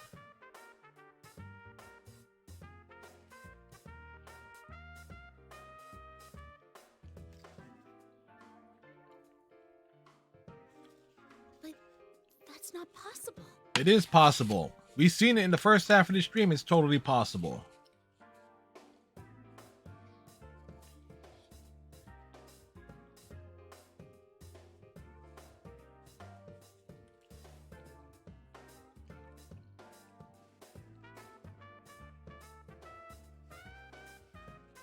They're gnawing away at the stomach.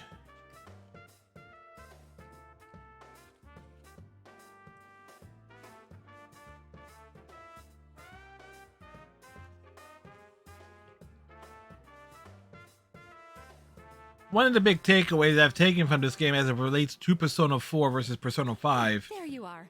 Someone's on the phone for you, Yuki-chan. there is more of a... It's clear that the enemies you face in Persona 4 are actually more like the internal demons of these characters. Redneck dropping the lurk. Thank you, sir. Enjoy the lurk. As I'm probably making you hungry with these delicious hot pocket here. For me? Who could it be at this hour? He said he was Kujikawa-san's manager and he wanted to ask you something. Ah.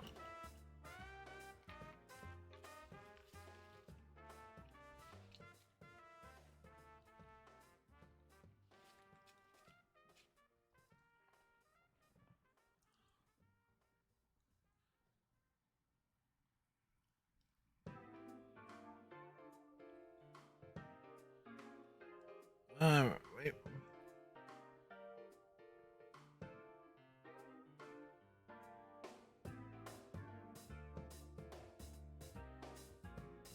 Like an uneasy feeling that she's having. Hello, this is Yukiko Amagi. Oh, it's I'm sorry to call Yukiko. so late. Okay, that's how it's pronounced. I'm Rise Kujikawa's manager. Yes, that's what I was told. How can I help you? Well, you see, I can't reach Kujikawa. I was hoping you might know where she is. Clearly, she's not here. We know where she is. Who's me?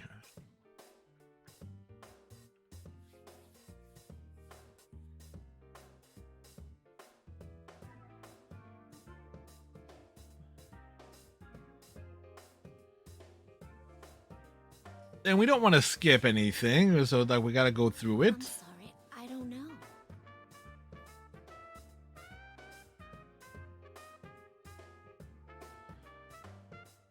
A downcast IC. How can you downcast IC? Like, I see.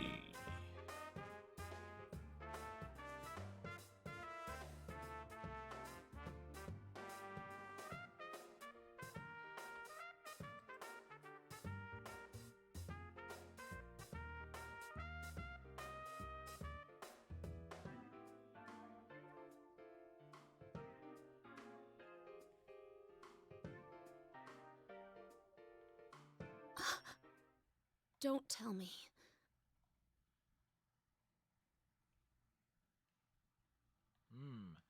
She's had some sudden realizations.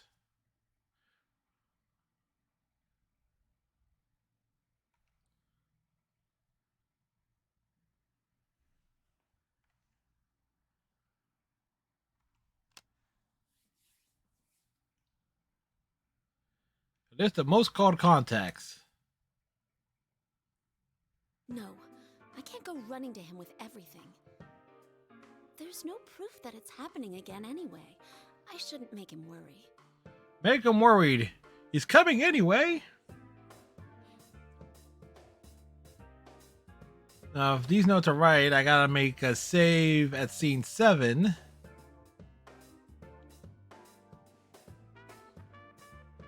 And apparently there is joke endings, so...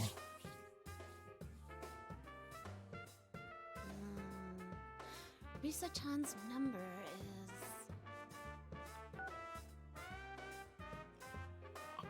He just pressed a single number. I did not...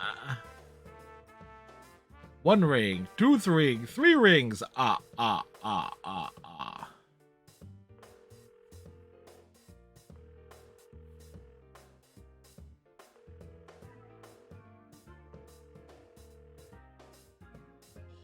Maybe I should call Yosuke-kun.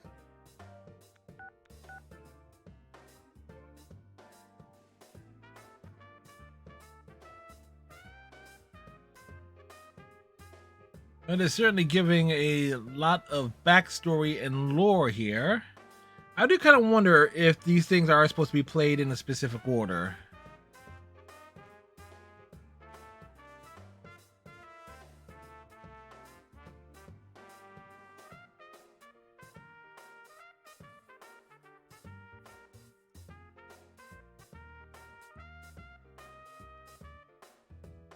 Yeah, call Yosuke. He seems very undependable.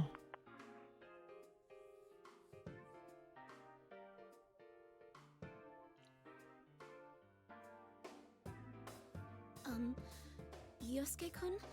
Good evening. This is Yukiko. I got an email from Chie a moment ago. Yeah, she told me too. About the Midnight Channel coming back, right?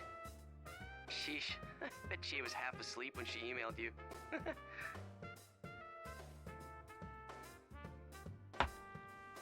You mean to? So they're not exactly in a position to even check.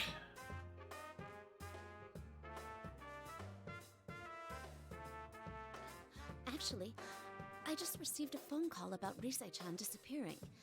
Well, not literally disappearing, But she's not. She is not here. She has stopped being appeared. She has disappeared. She was having to you, right? No, I think she would have told us if anything was troubling her. She was busy, but happy to be working. Right. And now rumors of the Midnight Channel coming back. Yeah.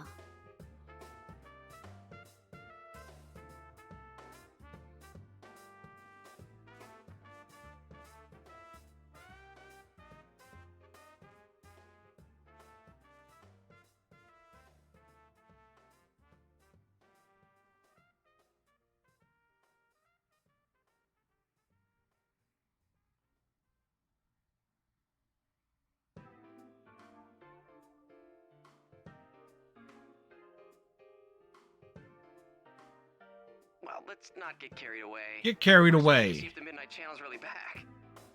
There's no use worrying over things we don't know are happening. It's always important to be sure first, right? You might be right. Like, check, double check, and recheck.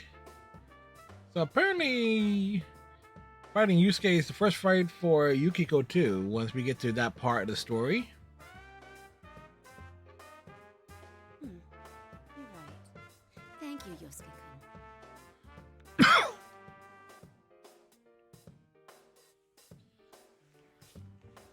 Is there no use in getting worked up? Yes, there is. It feels so nostalgic.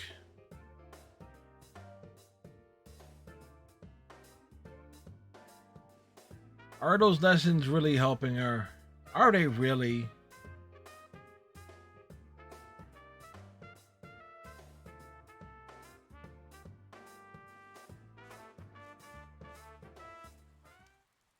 Clearly, she is leaving a mess.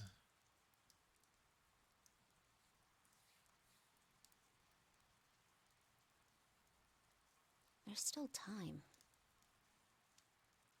Is there still time? Try reading a book, but nothing sticks with them. How can a book stick with you? It's all right. You hold I'm it. sure things will be fine.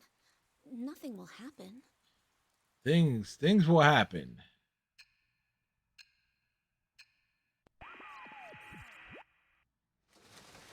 Rivals. They are friends, yet powerful foes. The desperate fighting program amongst high school students. A new legend is about to start. Get hyped. Get hyped, yo. May the manliest of all men come on down! Nobody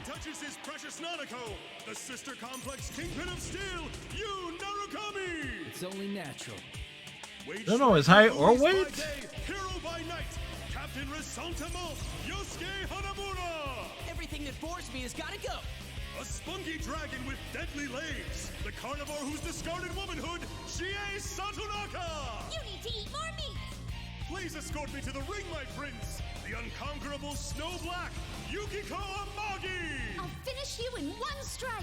Blooming roses and bulging muscles, the blood-curdling beefcake emperor, Kanji Tatsumi! Deep into realms of romance, the body of a That's gonna make me wonder when he's gonna show up. 1000 IQ killjoy detective, Naoto Shirogane! Is this an army of idiots? Fight and survive towards the one throne waiting at the end! The P1 Grand Prix where fierce fights will be fought!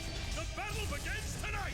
Yes, it began earlier. It's continuing now, but from seeing the story from a different perspective.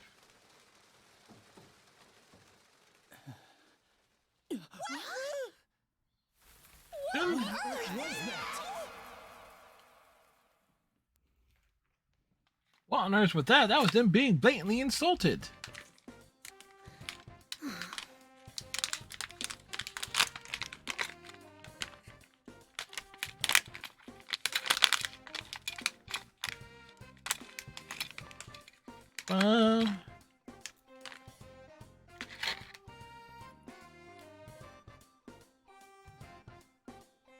The good news is, at least in terms of the story, most people actually say skipping the story mode in this one is the best way to do it. But we want to experience it. We want to see how things play out.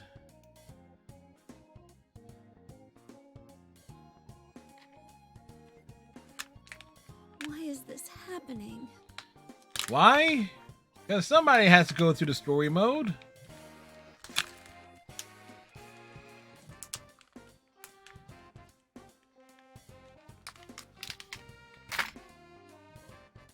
Besides, like, reading that many pages of dialogue is like, whoop. Was winded after a while.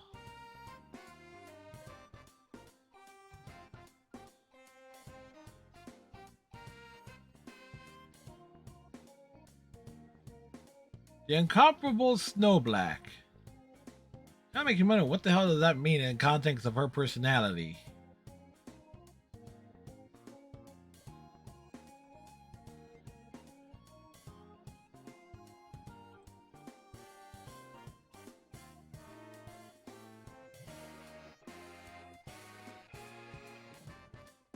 Yukiko, you're early!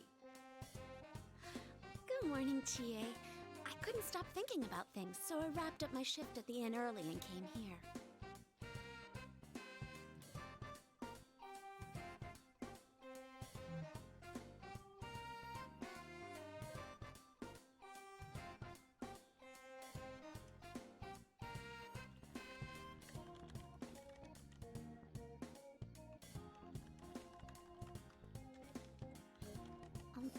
I actually made a boxed lunch for everyone.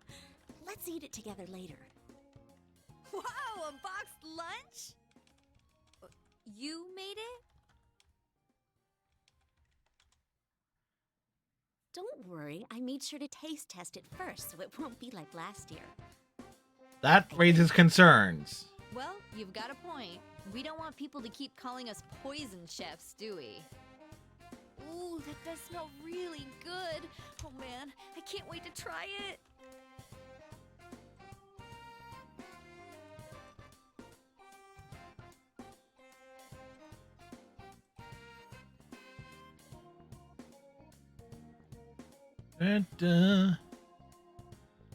Hey there, sorry I'm late.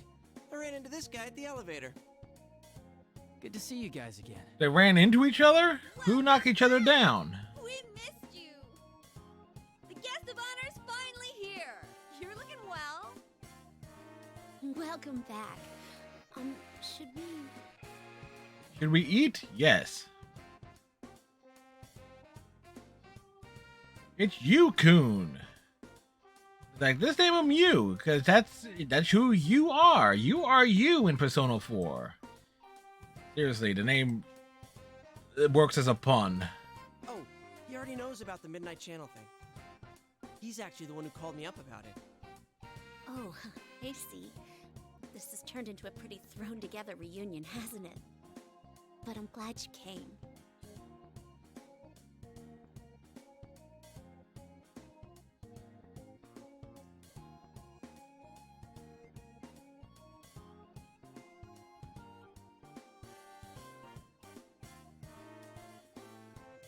Oh, I actually got an email from Blizzard regarding Overwatch 2.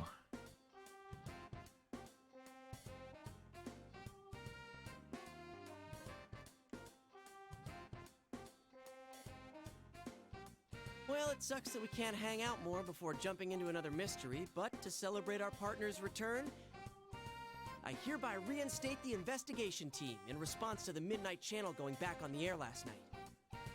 Oh, the team is back! Just hearing that name again gets me all fired up. Yeah, let's do this! Let's do it! I don't think the applause is necessary. It's totally necessary.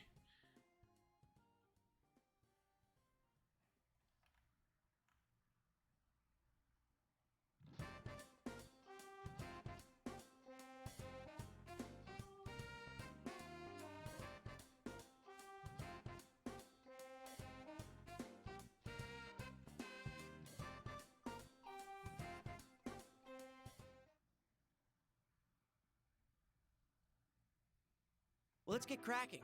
I mean, this is no laughing matter. No one's heard from Teddy, Kanji, or Rise. Just those three, right? Yeah. That's right there. Alright, so in Overwatch 2, let's see, thanks for She participating. told me she couldn't make it today because of her job, so I didn't want to worry her.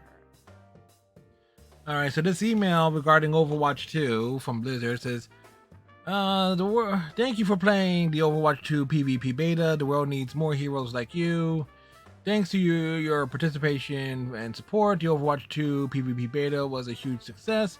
Heroes from all over the world worked together to put new maps, 5v5 multiplayer, and the new push mode to the test, pushing the payload an astonishing 144,822 kilometers in total.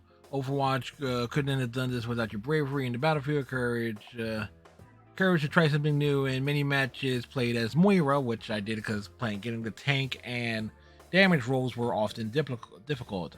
There's still much to be discovered, but we had a lot of fun sharing a piece of the pie with you. Finally, be sure to save the date and mark your calendars for Overwatch 2 event on June 16th. 16th. That's next Thursday, where we will share what's next for Overwatch, including how to get access to the next beta. Okay. Beta highlights. We answered Overwatch's call when the world needed you most in its most small feat. Here's a sampling of heroic events. Let's see. I was in the top 43% for final blow death ratio. Total eliminations 135. Total healing administered 49,925. Total damage taken 200,000. There you go. All right, so they're probably going to do a limited beta again. She seemed pretty bummed that she couldn't be here too. Now, and that will be announced on the 16th.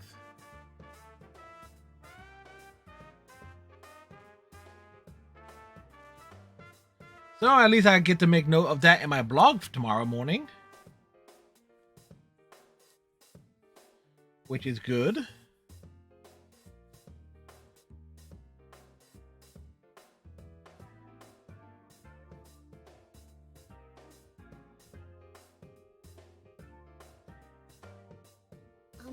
One thing's been bothering me. The picture on the TV was very clear last night. It was super clear. Going by the pattern from last year, it wouldn't be that clear until after the victim entered the TV. Hey, isn't this the first time a big group of people was shown together? Plus, we're still here. Why us anyway? And what's up with those insulting descriptions? There were true descriptions.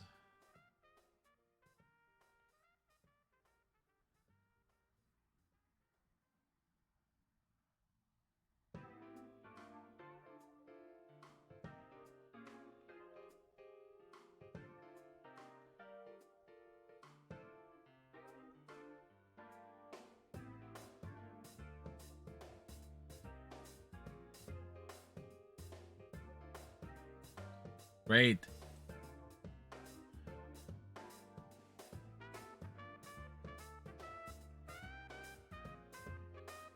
What bothers me most is Teddy. He was acting like the host of that show. Yeah, we can't find him. This smells fishy. Dish smells like fish. I doubt he would play a prank like this for no reason. I guess we'll just have to go inside the TV and find out what's going on.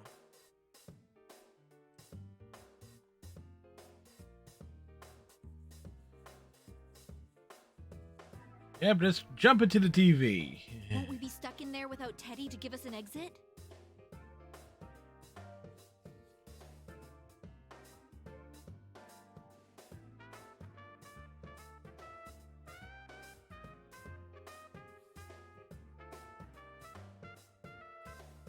Not so. I've had Teddy keep the exit TV out on that side. Look at you, all prepared. Let's go, Brewers. I mean, think about it. What if we were half asleep and fell into a TV when Teddy wasn't over there? Isn't that a scary thought? Like anyone would be that Get the close. feeling that you are a bit bitter over this past weekend, Striker. Safe for us to go investigate then. Yeah, there's no doubt that something's going on in there. Is everyone ready? We're all good to go. To tell the truth, I had a hunch that this was going to happen.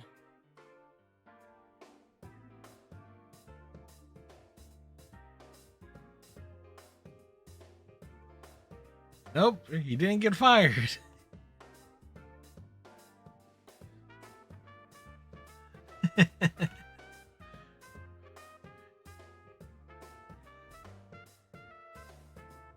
It's like, yeah, you had a better weekend than Joe Madden.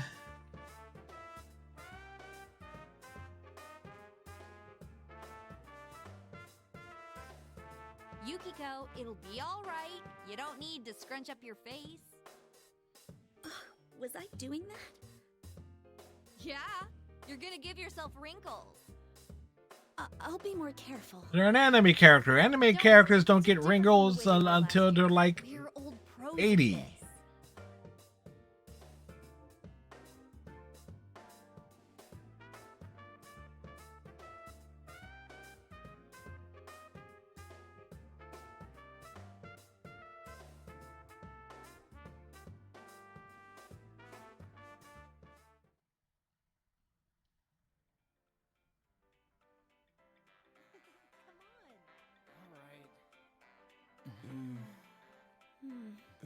this. So we're seeing this It's a holiday, so the store's full. again. So there we go.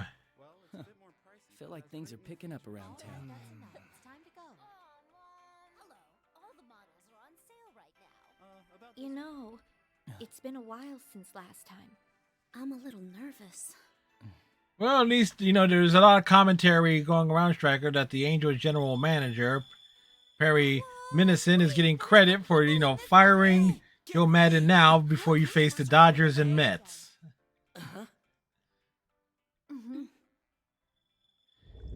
Not sure if that's a good thing or not, but... Let's go!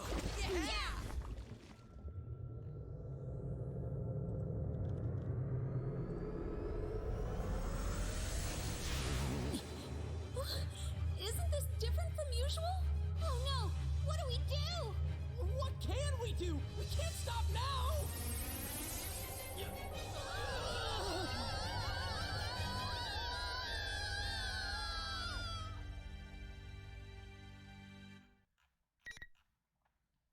Place a bookmark.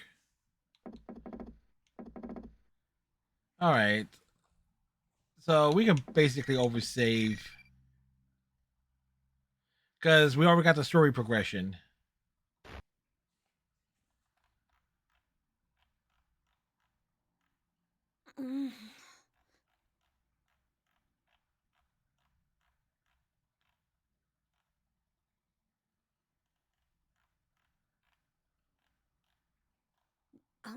Where am I?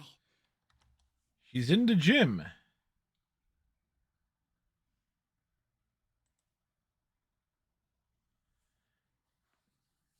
She's hurt all over. She is confused. She gets up and looks around. It looks familiar on the basic level. Wait, is this our school's gym?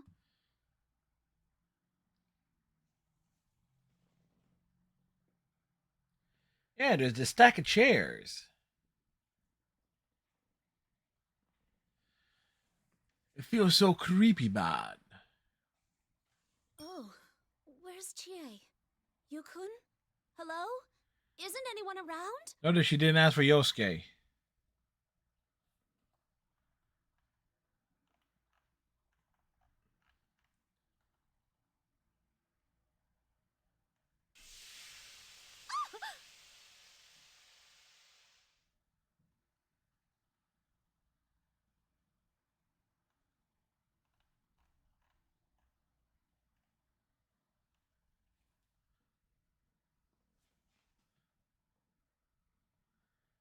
She needs to be ready for all things. Hello! Sorry for the wait. Greetings, boys and girls of Yasogami. The P1 Grand Prix is about to begin. The Grand Prix of the P1. For manners or courtesy or anything today, so let it all hang out. Tell us how. I always let it hang out. Is that Rise-chan? I, Rizette, will be your commentator. But first, the General has a few words for you all. The General. Whoa. Hey, Gamer Bunny, thank you for the 1, 2, 300 BDs. And you can tell it's like I gave up on trying to read it. It's like I stuck with it for a good chunk. Just letting it go out there and doing the commentary. News commentary, visual novel commentary. Well then, I'm proud to announce the opening of our very own P1 Grand Prix!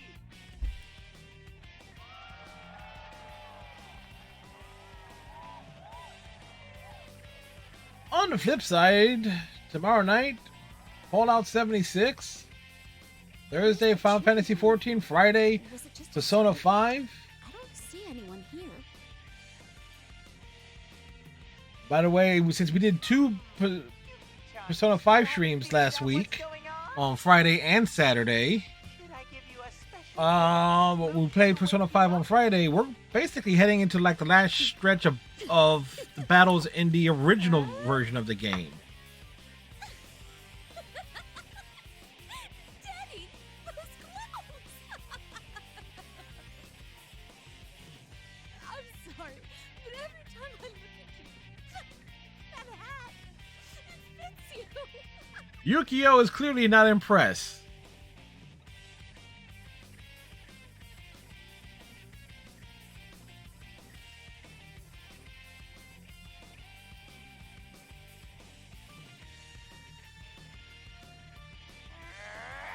What's so funny? Are you sure you want to keep laughing like that? I believe she is very sure about laughing. You won't be able to reach your most cherished thing. It's just that outfit. My most cherished thing.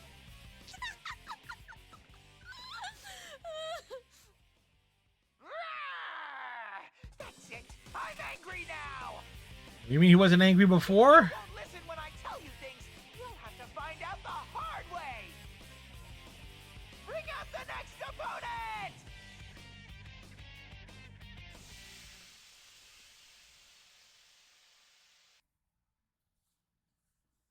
Well, if she's not careful in the fight, that's a distinct possibility.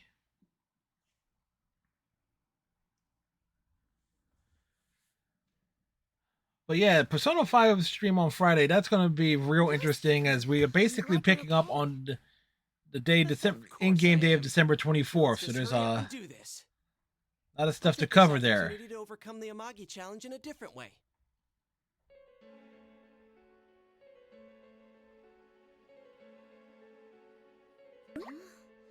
I'm sorry, I don't understand. Isn't it pretty late to be getting cold feet? You're killing the mood here. Hurry up and get ready, Yukiko.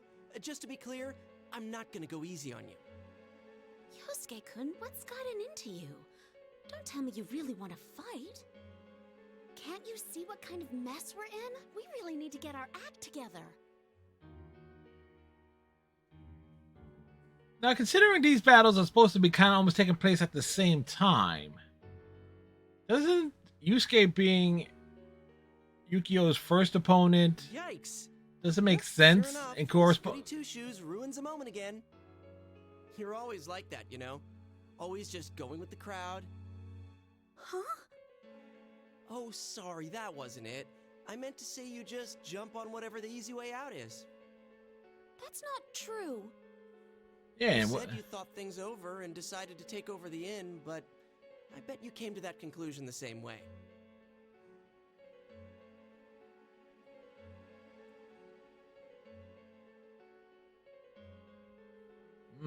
Well, there's some truth.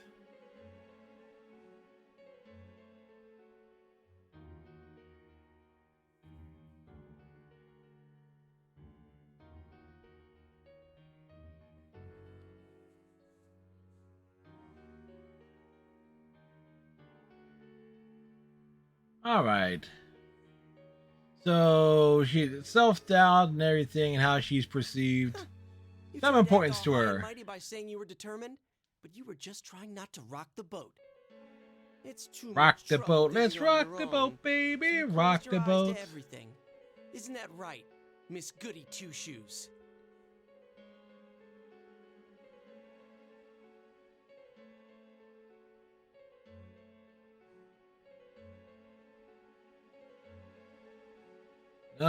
Well, you can tell a person's shadow in a Persona game, their eyes go yellow.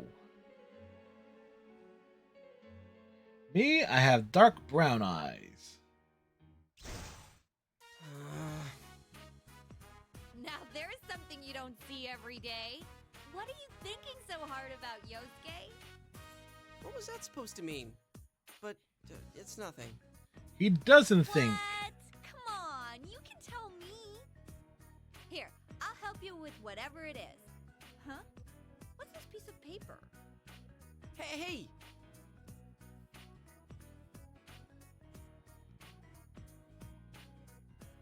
Bum, bum. Oh, this is for our guidance counseling. Hey, don't look at that. What? Oh, so you're having a hard time deciding on your future. And Can it? Anyway, what about you? dude, I have a hard time deciding what to Knowing you, eat. it must be something incredible, right? making future decisions. That's impossible.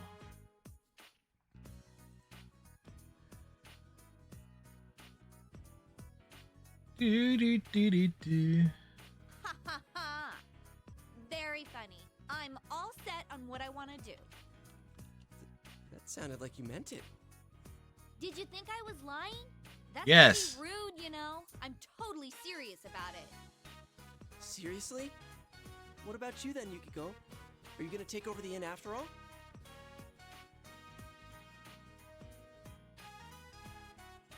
Mm-hmm, that's the plan. That's the plan, she says. But in the end, that's what I'm going with. Does that make me the only one still undecided? It's impossible. But It's man, ve- that's amazing, Yukiko. Next to Chie and her whatever pops into my head, I can tell you're set on this. It's totally set. What did you just say? He was standing right there. He didn't hear her. She didn't hear him.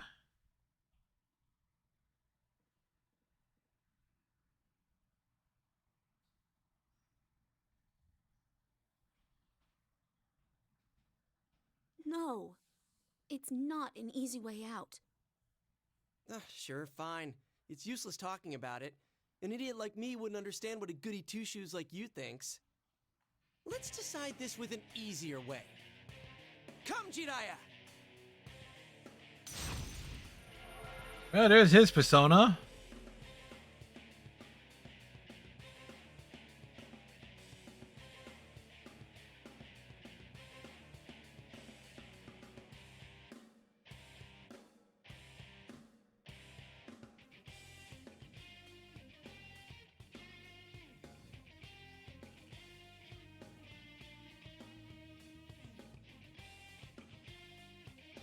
Oh, so the persona and the shadows are one and the same. Funny, that's not really elaborated as such in Persona 5.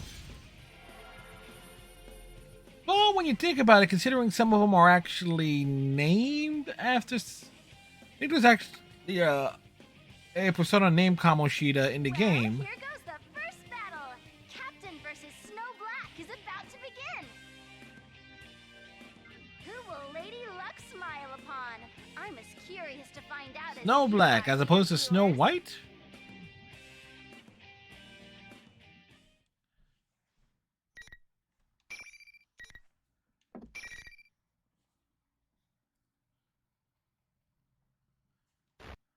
Go through it.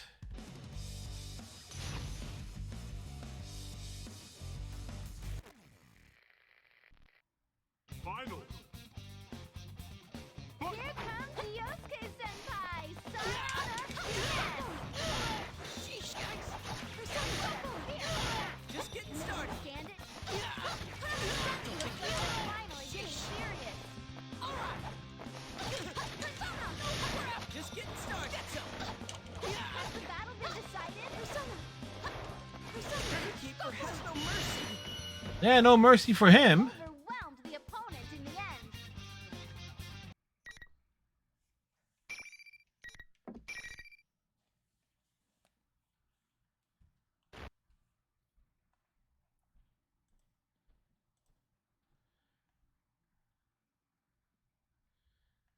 She can't believe that she won.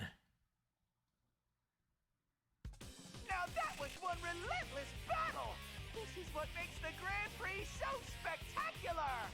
I thought it was the story that we're seeing is what makes it so spectacular.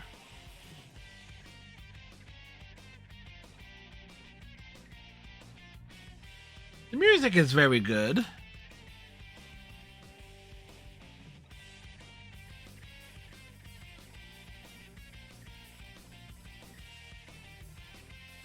Face mask, just in case. Actually,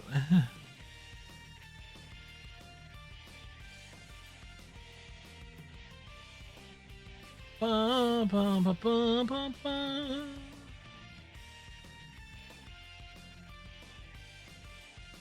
Nothing is staged or worked, folks!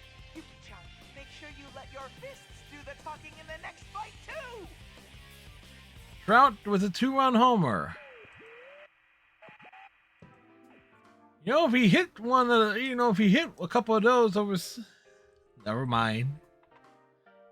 Phillies are losing to the Brewers still, right?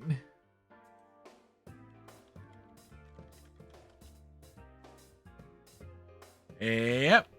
Oh, Yosuke-kun. I'm sorry I didn't go easy on you. Nah, I really am worthless scum. I'm sorry you have to put up with me. Huh? Yukiko, I understand what you wanted to say, but I need a moment. I don't think my heart can take any more right now. Kinda makes you wonder, what did she say?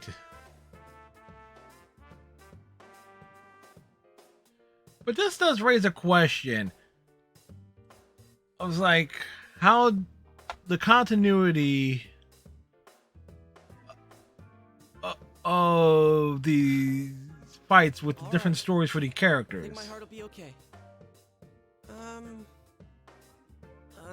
Yukiko-san? Are you hurt or anything? Huh?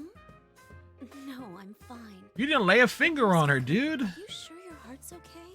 You look pretty shaken up. That ain't... I mean, that's not true. Huh?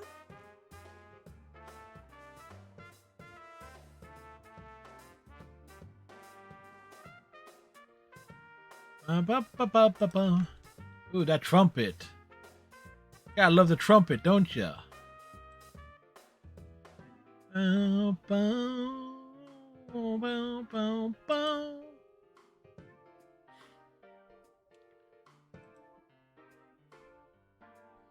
Like, the discussions and everything that are taking place. Damn it, I wish we had something to go on. I did notice that there were some shadowy people around us while we were fighting.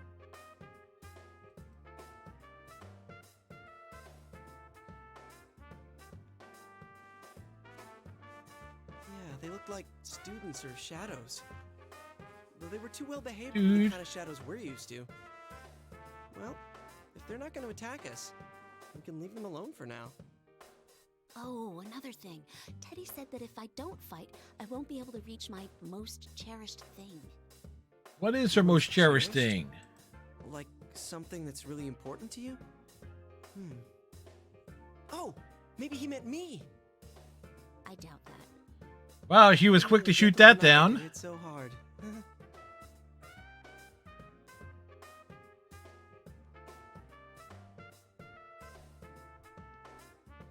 Like she shot that down real quick.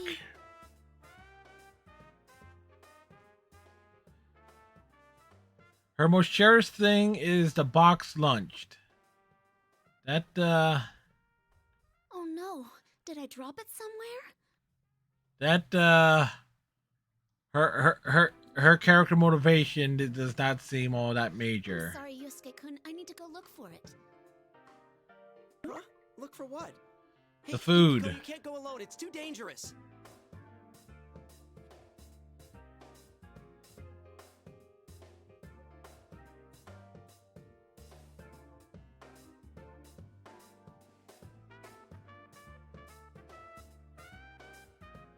Wait up. So is he gonna end up walking into the door? Walking into the invisible wall in everybody's first fight? Is that a mime act? No, there's some invisible wall here. The hell? You got through, but I can't.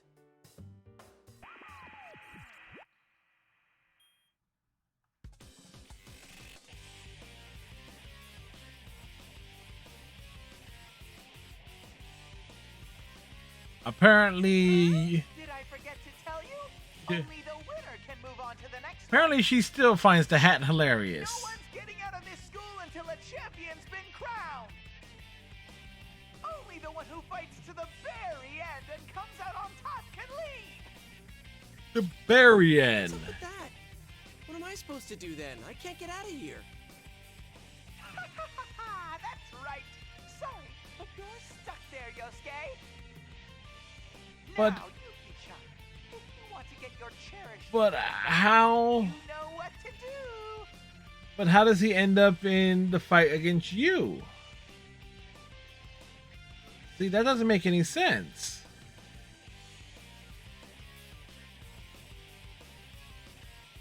And in this dialogue, that Yukio is more concerned about the box lunch that she made than anything else.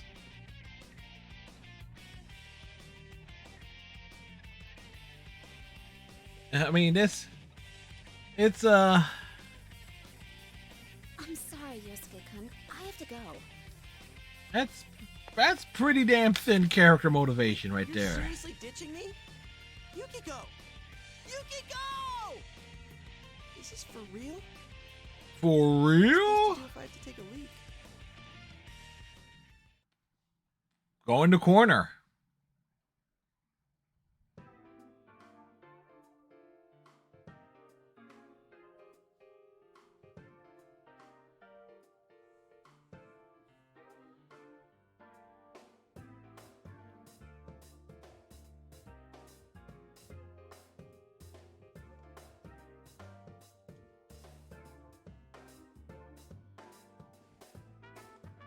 Sore knees? So you went to the store and got some... Huh? You got some sore knees, redneck? I mean, how much did they cost?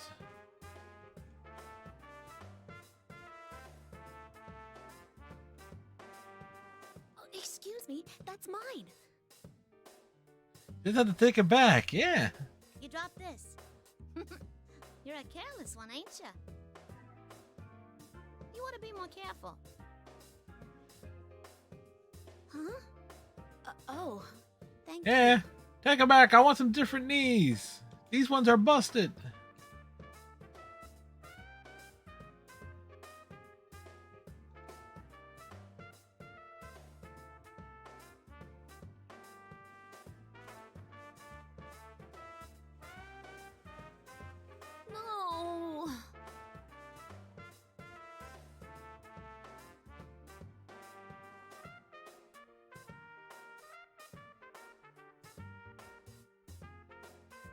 Bone on bone. Yeah, ouch.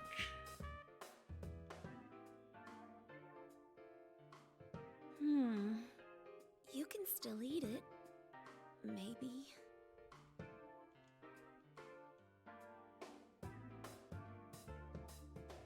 Flavors that got mixed up. It's all in the same in your stomach, right? It's still good. It's still good. All right.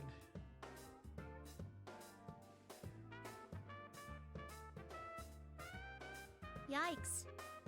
That was a box lunch? The beer fridge has been opened just to put your Mountain Dew in it. Yeah, it's all jumbled up now, so I can't give this to anyone. Give it? Oh, were you gonna share it with your friends? Mm-hmm, that's right. Wow, that sounds great. You made it so you could enjoy it with everyone, huh? Mountain Dew. I'd love to do something like that myself. You gotta enjoy your youth while you can, right? Like do.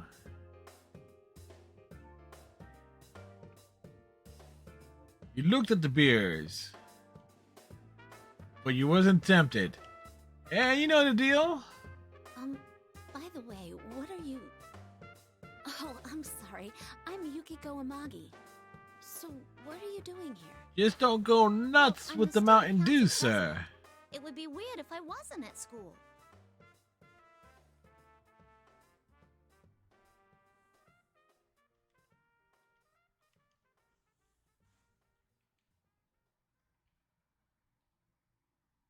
Oh, no, that's not what I meant.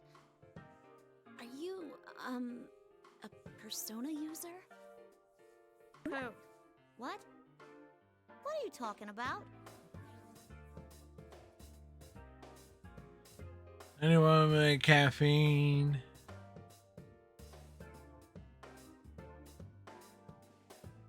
There's that wackadoo event going on right now, ain't there? They can't pull stunts like that on campus. That's why I'm looking under every rock for him, so I can shut the whole shebang down. Excuse me. That's a lot of caffeine. Does that mean it's not good? I'm looking all around the school so you can put a stop to this tournament? Well, that's what I said. Oh, we does it. I can't believe they didn't vote by the student council first. Huh. Not that we ever would have approved a cockamamie event like this. Anyway, I gotta go stop this tournament. You too, you know? You're that, what was it? Snow Black? Huh? Wait a moment. I'm not participating in it by choice.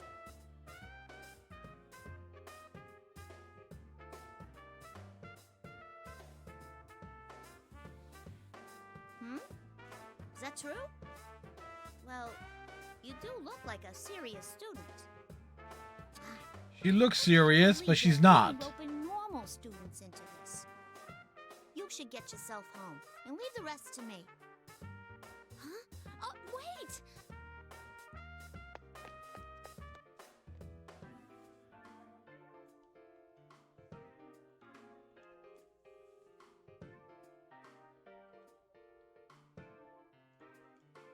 So this does make me wonder how the timelines with this game work, because the Blaze Blue timelines, particularly with the story modes, everything kind of connected where there wasn't really any real contradictions on when certain things took place.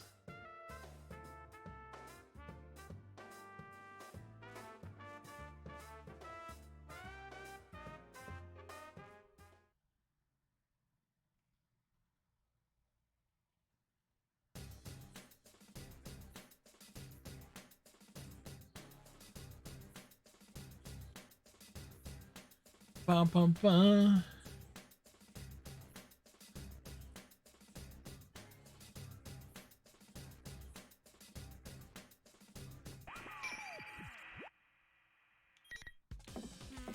Are you looking for something, Yuki-chan?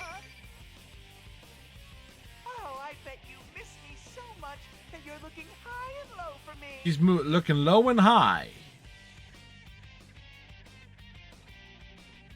He doesn't think the hat is funny anymore. You better stop this right now or else. Aw, are you in a bad mood? I was looking forward to you trying to score with me. than you get. The battles won't stop. Your fate is to fight and fight and fight to the bitter end, Yuki-chan. So you'd better make. Wonder if we get to beat the crap out of Teddy at some point.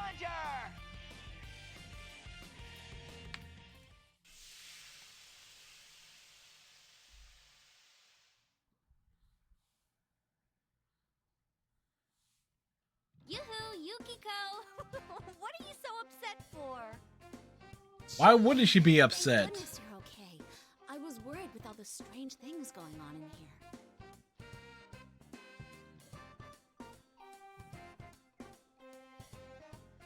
All right, so what horrible things is Chie gonna say? Find Yukon and head for where Teddy is.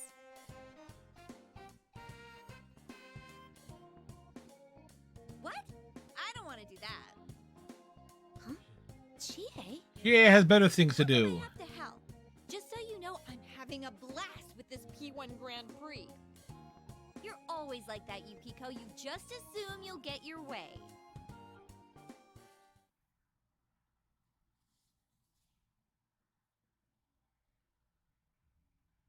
Offensive things? They're only offensive if they're true. Ever thought about the problem you cause for others? You may not realize, but you completely rely on us.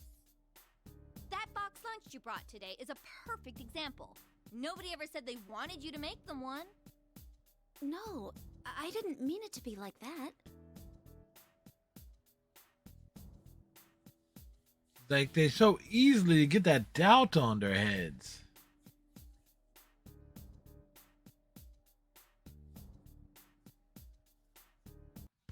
Woohoo! The cattiness is through the roof here.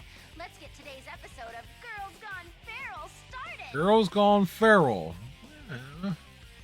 There you go again, the same old I didn't mean crap from you. You think that excuses you from relying on other people? Yukiko, I'm serious about this. Let's settle this once and for all. Yeah, it is making me wonder what the hell was said.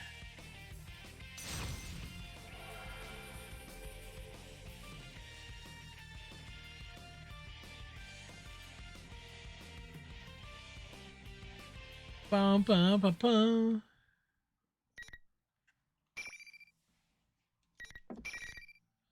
Scene 4.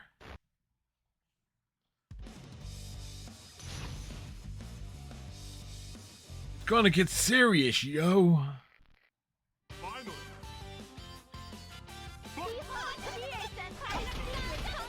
Rude.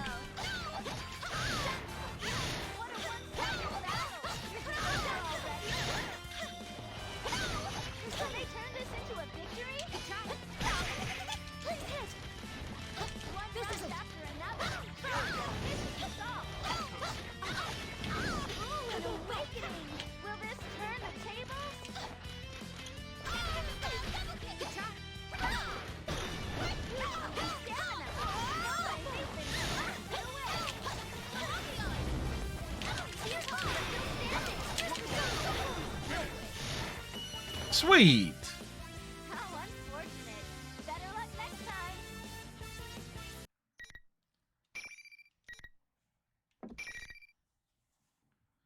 Scene 5.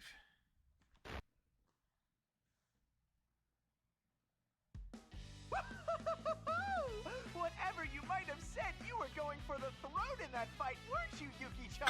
Always go for the juggler. I mean, juggling is such a lame act. Take out the juggler at all costs. Oh, you were totally enjoying it. Was it that obvious? Thanks for the ugly battle, Yuki-chan. Keep it up for the next fight, too.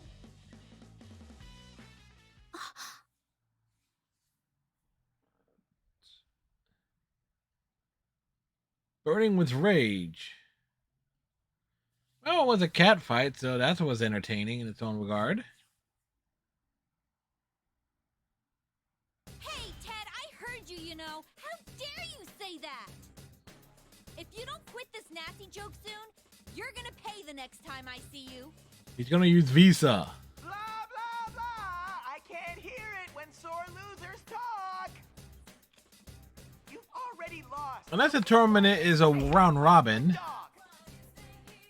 Ooh. You're really pissing me off, Ted. At least they're not close to a. Never mind.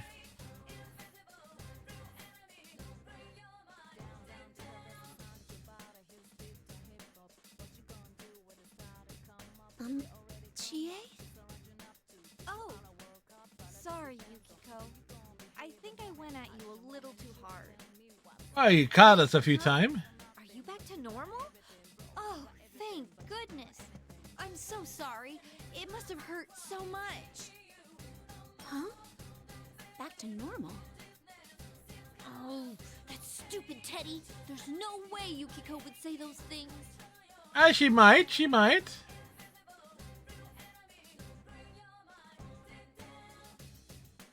I'm sorry too. Huh? Oh, no, you don't have to apologize. It's Ted's fault for setting up the tournament, not yours. For record, they said Ted. It wasn't my fault. I'm Fred. Grand Prix thing? Teddy and Risa-chan are both acting so weird. Never mind why they do it, I don't even know how. There's no way those two could pull it off themselves. Don't underestimate them.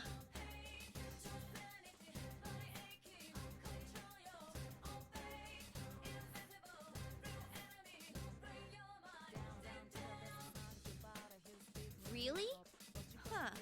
I guess we'd better keep an eye out for her. A ponytail and a Yasagami High uniform.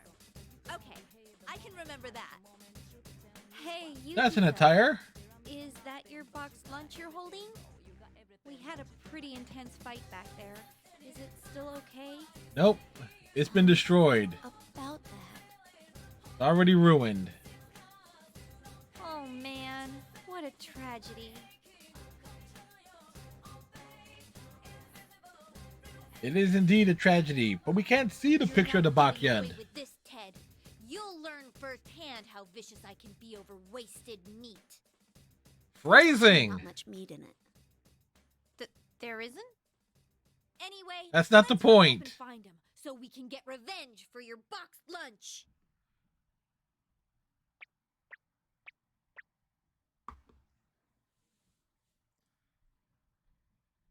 Come on, let's hurry! Let's go! Whoa, Teddy, quit pulling! Oh, Teddy? did we get to beat the crap out of him?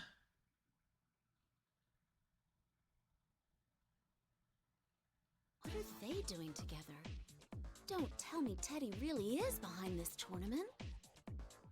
Yukiko, you gotta hurry after them! Wasn't the girl with Teddy the one you were telling me about? Yeah, let's go, Chie. Well, she can't. No, that's why you gotta hurry! Huh? It's that stupid Grand Prix rule! I lost, so I'm stuck here! Well, she ain't wrong.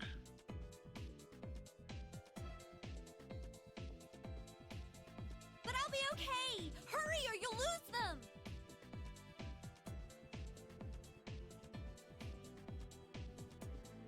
All right, I'll come back for you, though. I know! I believe in you! Go get him, Yukiko!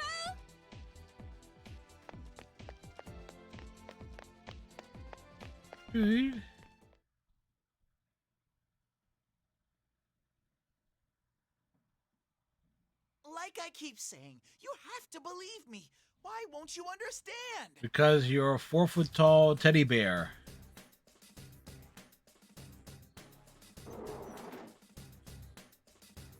Huh? And suddenly Yuki-chan's here! You are Yukiko-san. Yes, she is.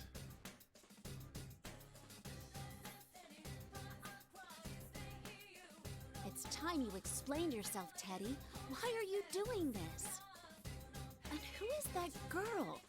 Did you call her into the TV? Did he? I'm very upset with you right now. She's looking at you disapprovingly. Talking about the murder in your eyes is terrifying. Verifying? Why is every cutie pie I meet angry with me? What did I do? Is it because I'm Miss President's Night?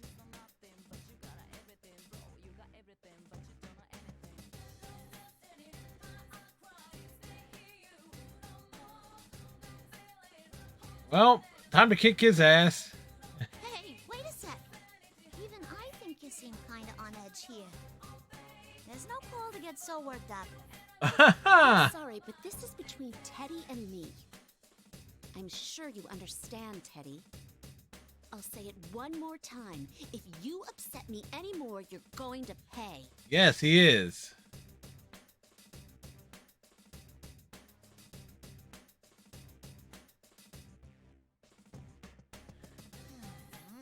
Oh, I get it.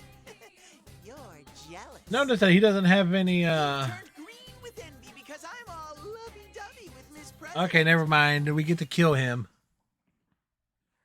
Come, Konohana Sakuya. Well, time for Teddy to die. Yuki-chan's seriousness gauge just exploded. It was your fault. But I'm Miss President's Knight. I can't lose. Gintoki Doji!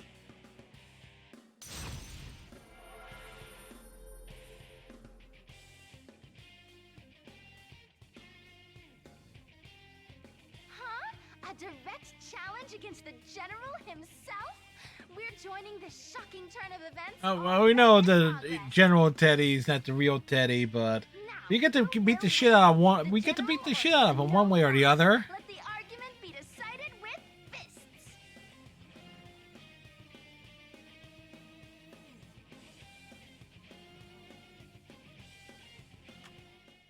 She's gonna avenge the box lunch of boxiness.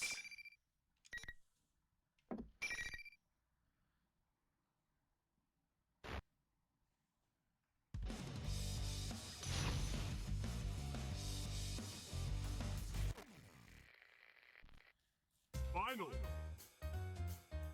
Mysterious beast Teddy is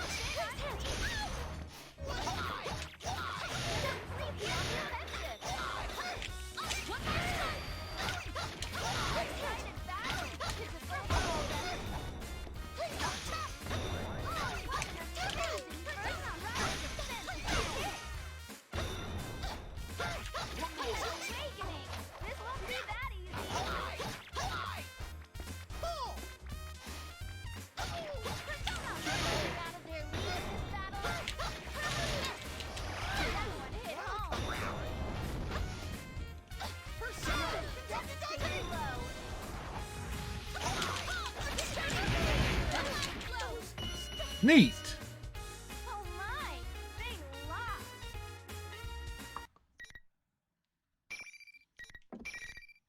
All right. So apparently there is a joke ending, and then there's the path for the start here. So we gotta make sure we do the joke ending.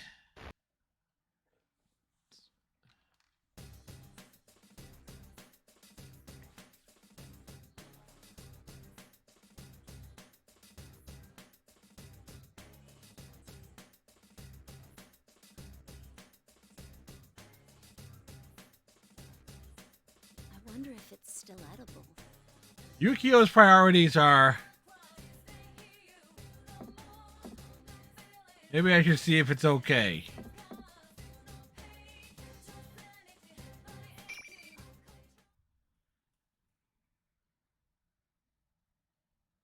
All I have to do is check. Simple as that.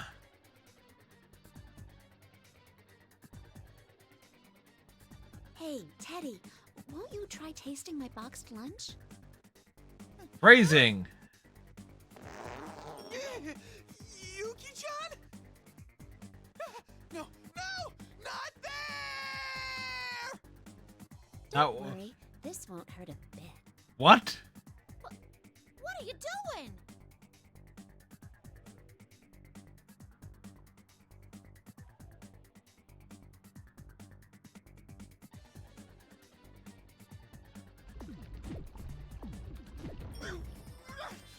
This is...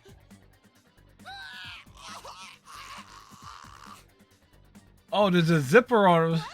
What's going on? Are you all right, Teddy?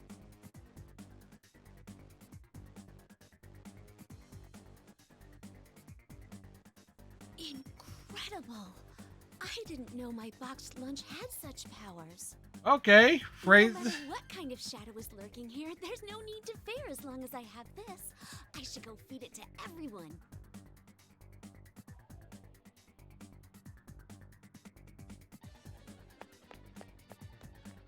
Hey, Yukiko-san! Teddy's not looking so hot. Holy crap! Crap that is holy.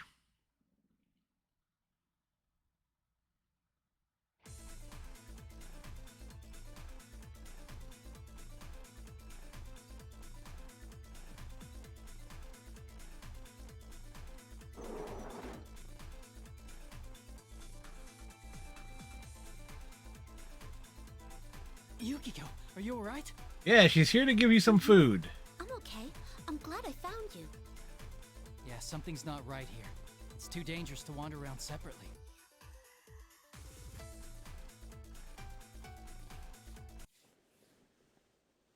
Here, eat this. It'll cheer you up.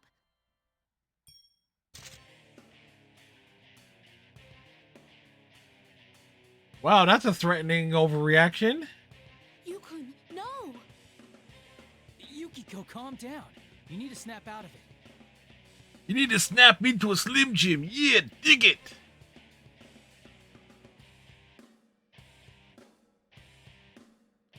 This isn't like Yukiko. If she was in her right mind, she wouldn't be putting her friends' lives in danger like this. There's no way around it. I'm sorry, Yukiko.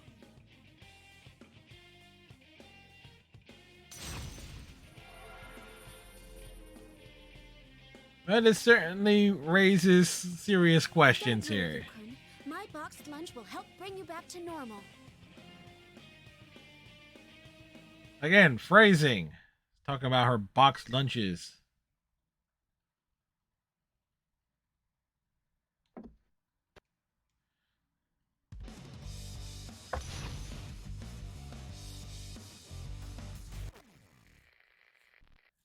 Finally.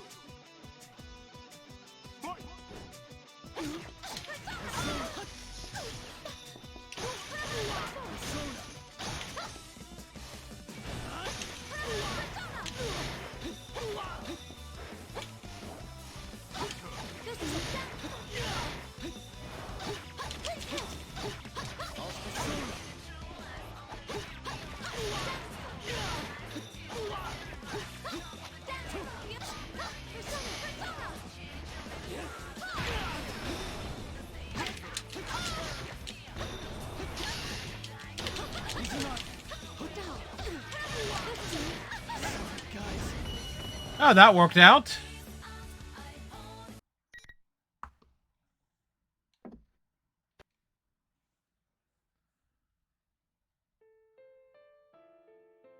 Well, he isn't moving. Did she go a little too far? Trying to get him to eat her box lunch. Have you returned to your usual self, Yukiko?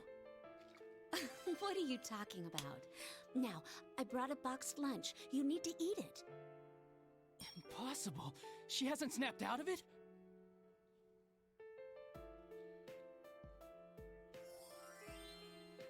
Open wide. Uh-oh. Is it delicious? Bunny, thank you very much for the biddies. I kind of want to see the actual visual of what she's doing and how she's shoving this food down his throat.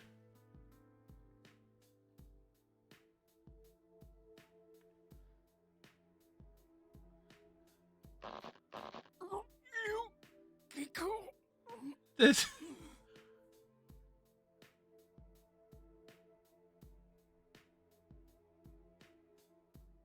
Oh, he must have been so tired that he fell asleep. Food-induced bliss.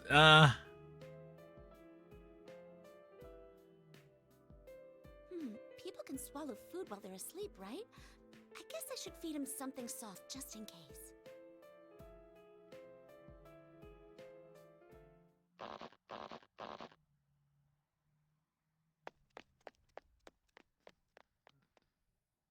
there she is.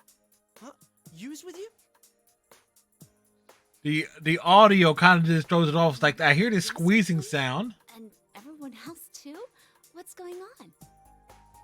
Sheesh, what are you talking about, Yukiko-senpai? The case has been solved. It has? Yep, but for some reason, you and Yukon hadn't shown up. That's why we all came looking for you. So, what were you two doing here? Yeah, what were you two doing? We need visuals.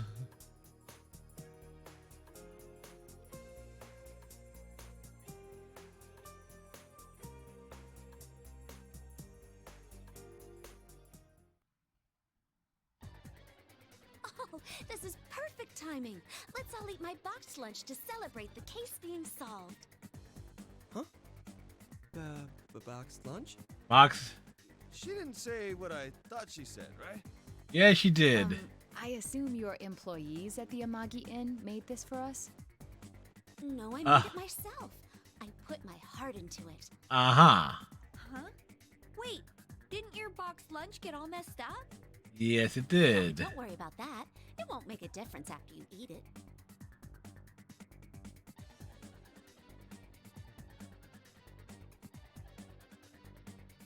Yosuke, you'll try it, won't you?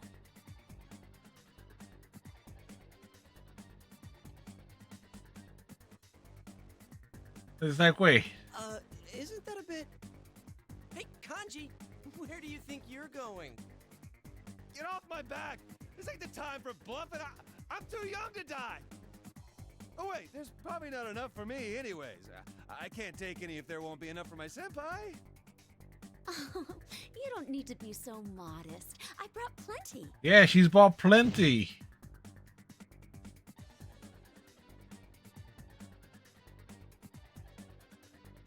Holy crap. Come on now. I want to see clean plates. Uh-huh.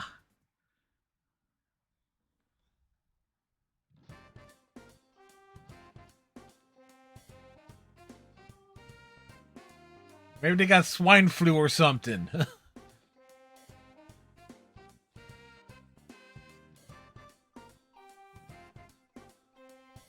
Well, for the record, that was the joke ending, although this does raise Welcome numerous. to the Velvet Room. This place exists between dream and reality. I do want to check something here. It's like gallery mode.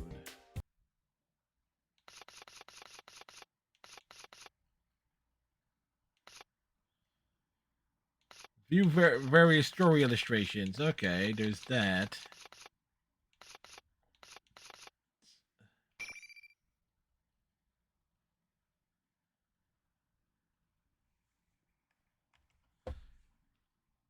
I wanted to make sure I got a screenshot of that. Because, yeah, I don't know. Would you eat it?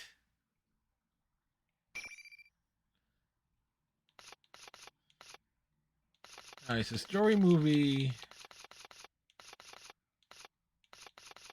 Various things that are locked.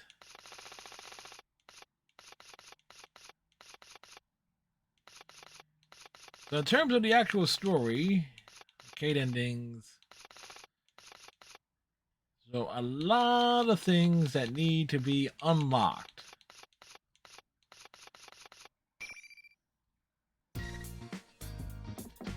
Like, but for those wondering in terms of my achievements, I've actually, 9 out of 50.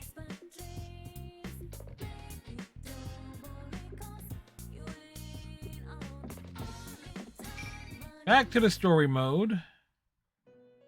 Welcome to the Velvet Room. This very well. And now we jump back in.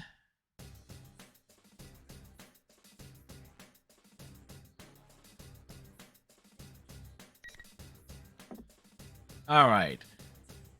Now we get to go back and change the path.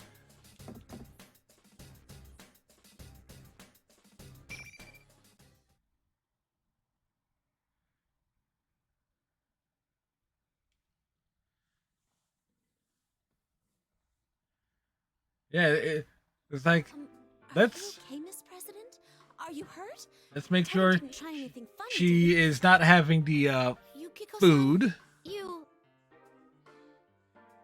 You're not trying to shove food down someone's throat? Oh, I used my persona in front of her.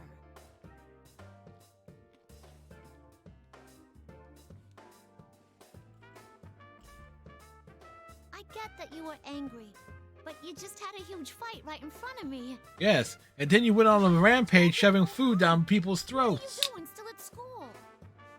I'm the student council president, you know? You gotta leave this stuff to me. Now, considering this game it is taking place in Japan, I'm sorry, but this Labris is the student council president's voice. Doesn't really evoke like a. Oh, I'm sorry. The accent just throws it off. Also, Teddy here seems to be the host of this tournament. Oh, you thought that too? Yeah, I was fooled at first. But after talking to him, I don't think that's true anymore. Yeah, considering that he got the crap kicked out of him. I'm sorry. Can you explain?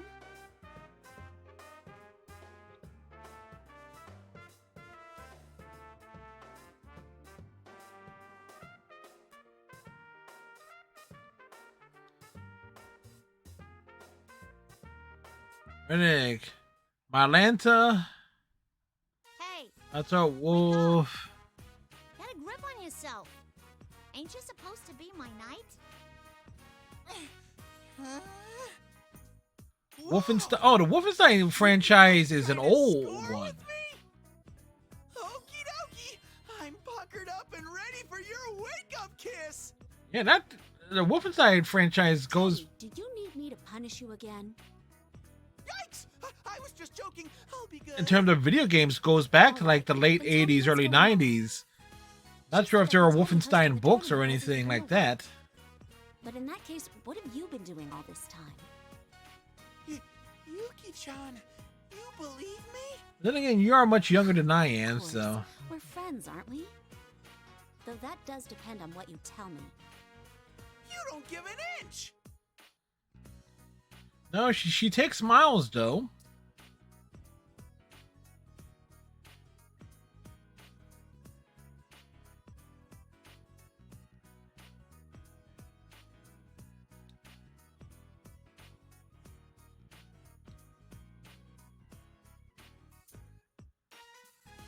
He believes Teddy. Ah, there you go.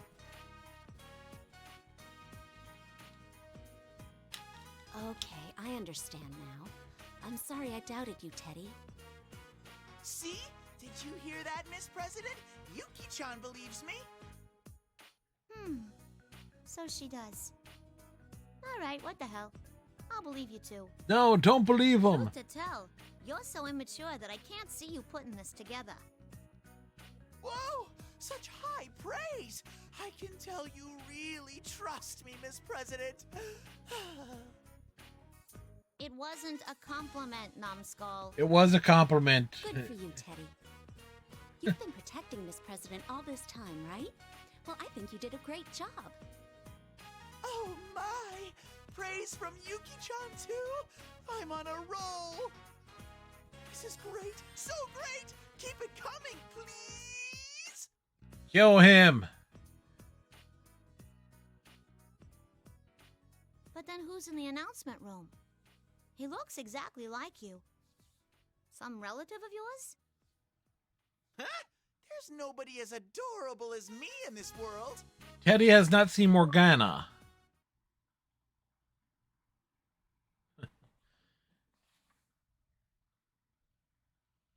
Stretch out on the old recliner. You know, this chair is a recliner, but because the green screen and what I have behind it, we can't really recline on it. But still, this is a recliner. Hey, this This is just a thought, but if someone has made themselves look exactly like you, Teddy, Could I prove that? couldn't it actually be Miss President's shadow? Would have to involve turning this chair in a way that's like but not completely sure which way it would turn to make to prove it.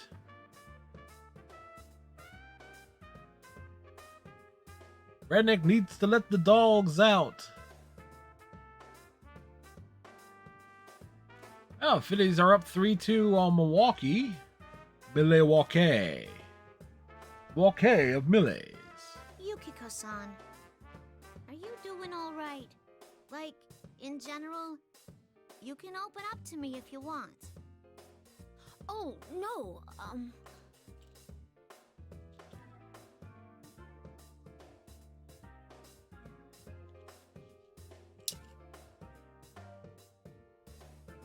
Come on. A world inside a TV. Shadows. Sounds like a big old fairy tale to me. It's all a big fairy I know tale. you've gotten dragged into a pretty bad mess, so I want to help you get out of it. What is her name? Oh, this is where she snaps. Ask your name? I only know that you're the student council president. Say, you never told me either. What is her name? Miss President? Huh? My name?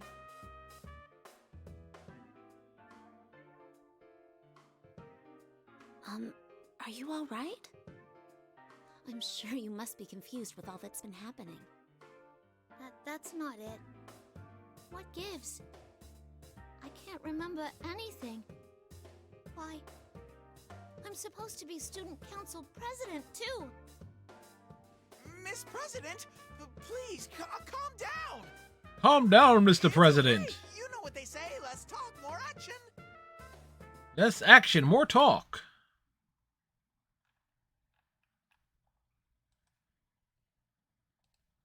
I don't get it. Could something this bizarre really happen? Don't worry. I bet you just can't remember now because of the shock of being dropped inside a TV. The same thing happened to me last year. She couldn't believe she was in a different reality either. TV, huh? It's just so hard to swallow. That's what she said. I'm sure you'll remember everything once we get back to the real world.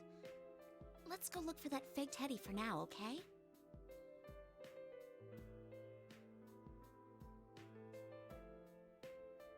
They're like, hey, it's... Blossoming friendship between two cuties. This is Damn it, Teddy ruined the mood. In honor of the occasion, I request that Miss President try to score with me. The fuck? Score? Teddy, if you continue mentioning that, I'm going to get angry again. Yeah, kill him. Oh no! Is the scoring princess becoming truly enraged? That joke's a year old now. How many times are you gonna keep making it? Sheesh, we're going on ahead. Whoa, hey! Yukiko-san! I can already tell when I get around to playing Persona 4 or Persona 4 Golden, Teddy's entire personality is going to wear on me real thin because I already find him to be exceptionally annoying. Yuki-chan! Miss President! I don't want to be left alone! Oh.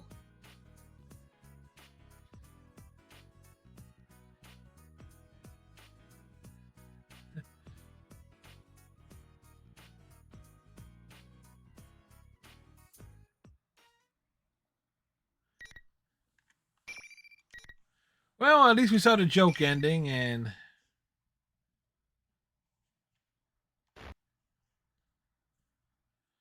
we'll progress forward here. So it looks like this will go up to somewhere around chapter 14 or so.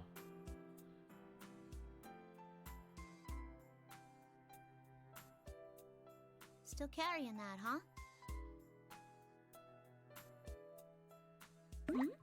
Oh, you mean the lunchbox? Yes. Yeah. If you weren't gonna need it right away, You could have just left it with him back there.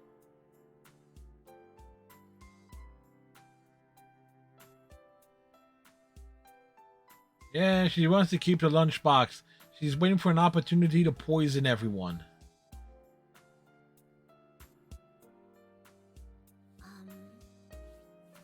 Say, Teddy seems to have taken a real liking to you, Miss President. I think I understand why. You're really pretty after all.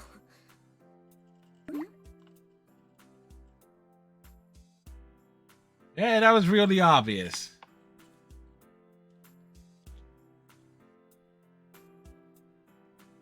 Hey, can I ask you something?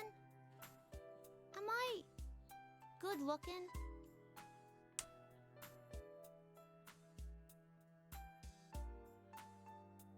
Well, design-wise, Yes, I think so. I bet you'd look great if you dressed up. can't really argue with the design choice.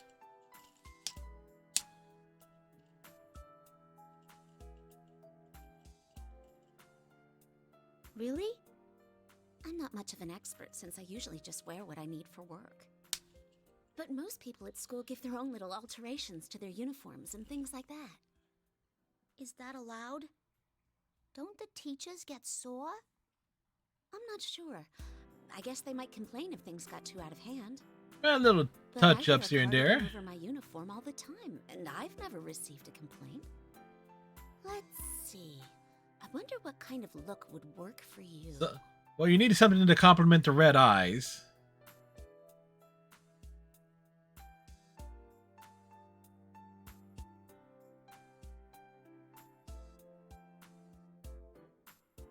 I never knew I could look like that. See? Isn't it fun to give your uniform your own personal touch?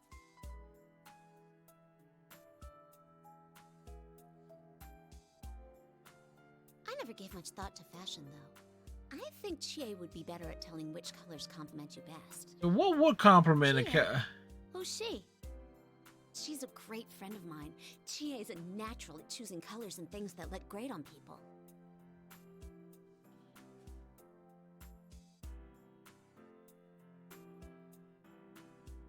Well, going by eye color so far, so I guess like a more like a black cardigan I want to meet her too. on Labris would probably work best. Like reversed We it. can all go shopping together. I'm sure there are lots of outfits that would look good on you. Yeah, let's do that. I'll hold you to it. Well, if this was Persona 5, you get like little musical cute notes appearing on screen, indicating that you're getting closer. Senpai! Can anyone hear me? It's Rise. Voice. Risa-chan? She's making contact through her persona, so it must be.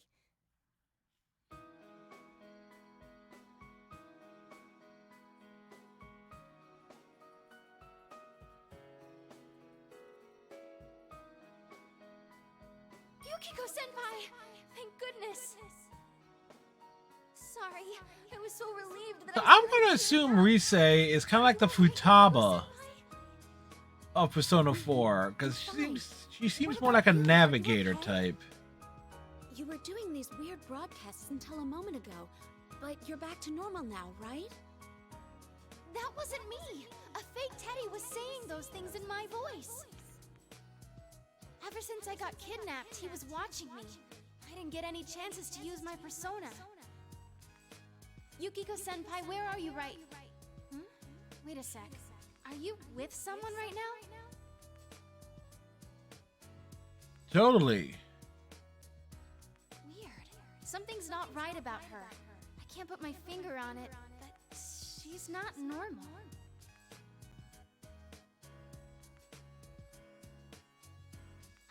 So based on how things went last year, you think that girl's the victim and the fake Teddy's her shadow?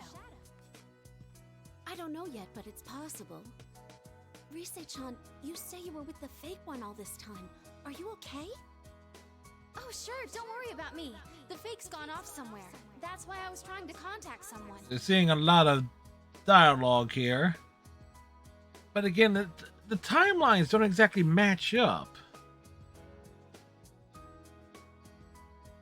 This might not be worth mentioning now, but your manager called me in. Huh? Inoue-san contacted you? Yikes. Sorry about that. Oh no, don't be. I just thought you should know. Oh man, how am I gonna explain this? I seriously have no excuse. I'll just have to lie and say I ran away from home for a few days. I'm gonna get in such trouble for this. Ugh. But one thing at a time. We have to deal with this situation first. Don't worry, the others are here too. We'll rescue you in no time. Trust me, at the rate, even with me not reading all the dialogue out loud and putting it on the faster speed, the text speed, there is it'll take probably a few weeks to get through this.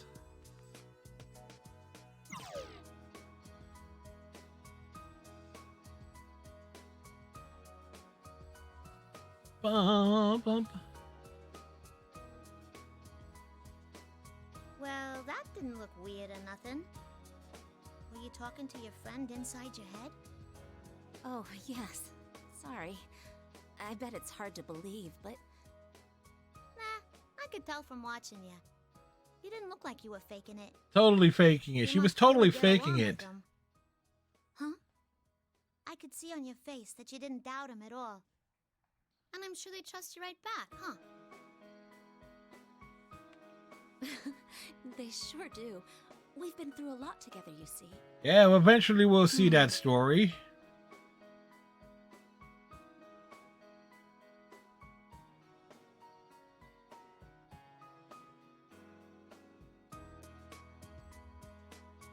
Don't worry. We're behind you, too. I'm sure you'll get through this just fine. Would she get through it just fine?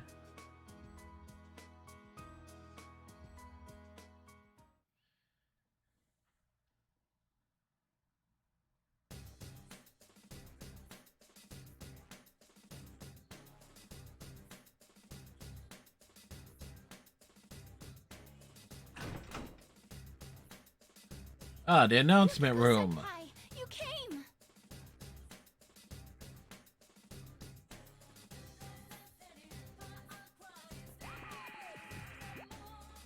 Well, that seems like it'll be a thing. Welcome, Yuki-chan. Looking for me? You must know already that this is the stage for the final battle. Is it really the stage for the final battle? Strange audience with you, but I'll overlook that for now. You seem to love attention so much that I'm sure you'll do better with an audience.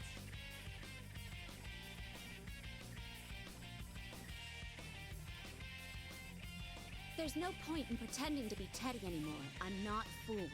He's totally Who fooled. are you? Why are you doing this? How much longer will this awful game continue? Well, tonight, Yukiko, at least another half hour or so. When you're the ones who wished for it.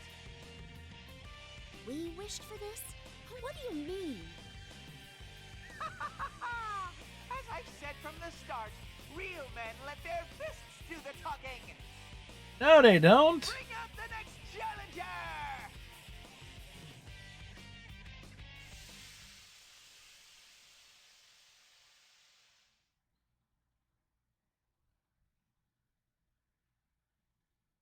Like the final battle. I had a feeling it would be you. That makes things easier then. Let's get started, Yukiko. Really? If it's at all possible, I don't want to fight. Can we not do this? Yeah. Question. You've been fighting against your friends this whole time, haven't you? That's true, but... And you shove food down my throat in an alternate timeline. You always just wait for things to happen. You can't do anything until someone makes the choice for you. Well, you is being a bit of a dick. Just like last year. You're still waiting for someone to come and rescue you. I haven't changed at all? I would assume that she's not wearing the same clothes.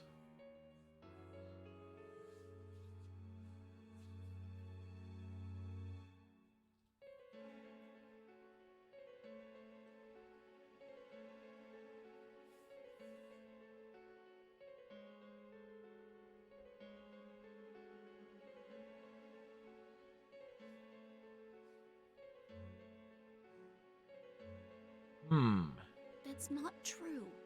I'm trying to the best of my abilities.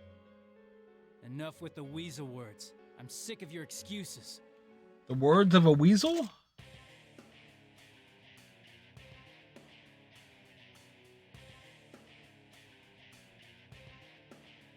She have to steal herself away. Listen, both of you, something ain't right. Yukiko-san, are you really gonna fight him? I'm sorry. I know you want to stop this, but this is my only choice right now. Please, stand back, Miss President. Yeah, stand back. Way, way back.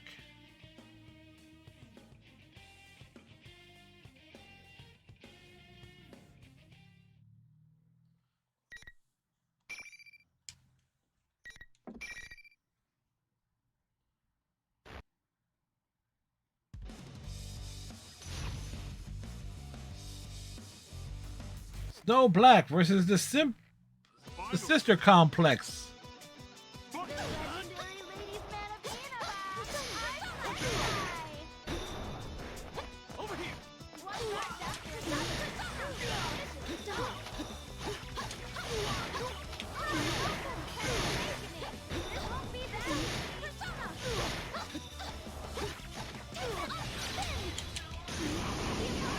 Ooh!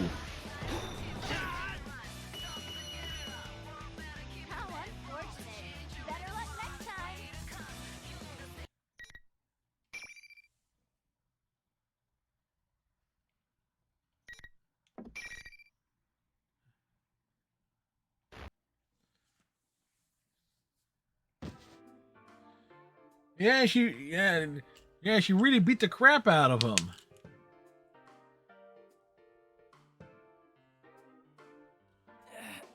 You're pretty strong, Yukiko. Oh, I'm sorry. Are you hurt anywhere? Well, you just sliced his off, but other than that... Huh? I knew something wasn't right. You've done a complete 180 from how you were a moment ago. I was just thinking the same thing about you. If you dupes don't mind me butting in, something wasn't right with either of you. It was like neither of you could hear what you was saying. The way you answered each other didn't make no sense.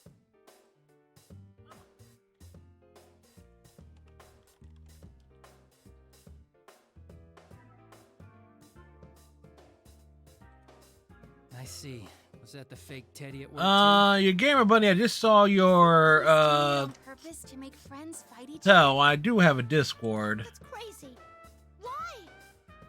How could anyone I do often something forget so what my horrible as making thing is to someone DM me fight on their it. friends?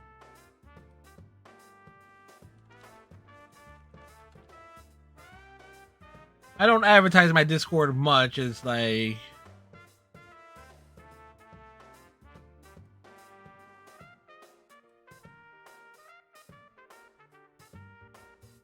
I see. That's strange, though. The Shadow's main objective is to take the place of the real person.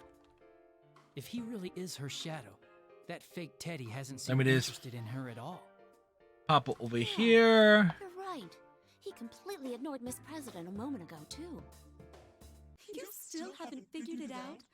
I made sure to spell it out for you from the start, too.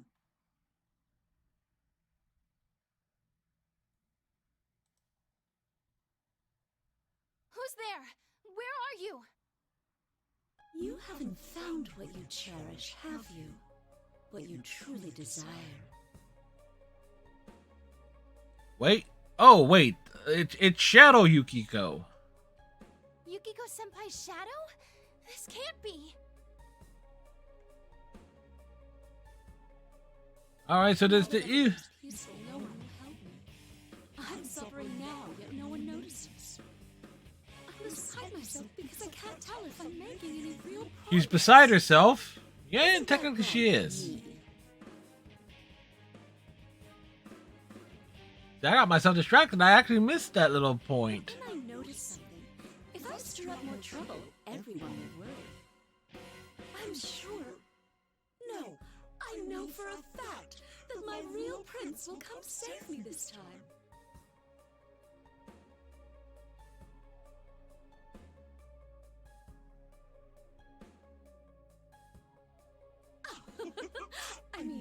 take that boxed lunch.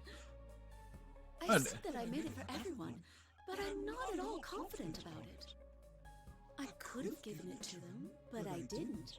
I was so scared inside that I couldn't. And in alternate timeline, she killed him with it. That boxed lunch is just like me. I did my best, but I don't know whether or not it came out good. Just like poor, pitiful me. I do like that. True! Come, Konohana Sakuya! Huh? Oh yeah, because the shadow is there. No! This isn't happening! I look so pitiful! Did you think that just because you gained your persona that your shadow would never appear again? Did you think you'd never meet me again after you accepted yourself?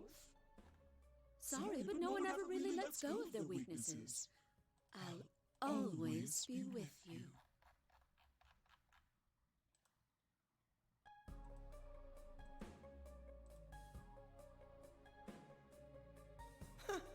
You tried to act all high and mighty by saying you were determined, but you were just trying not to rock the boat.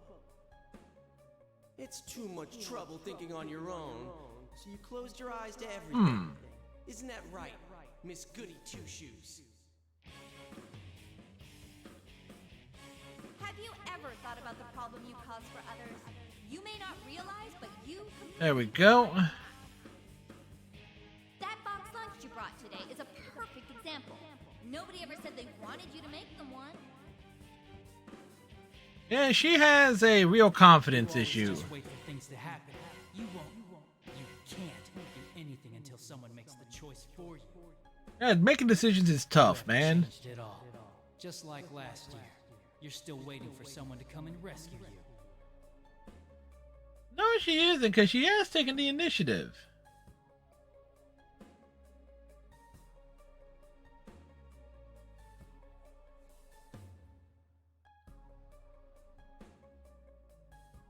I've always been by your side. You were just tuning me out for a while. Isn't that true? Poor, pitiful me. Feel bad for Yukio. So in other words, we'll get to see the shadows of all the other characters as well.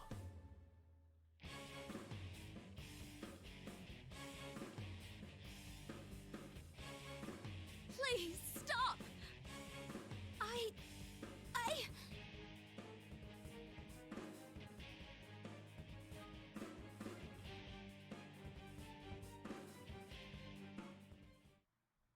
Yukiko-san! Yukiko! Don't let it fool you! The president speaks. He's right, Yukiko-senpai. Look up at us.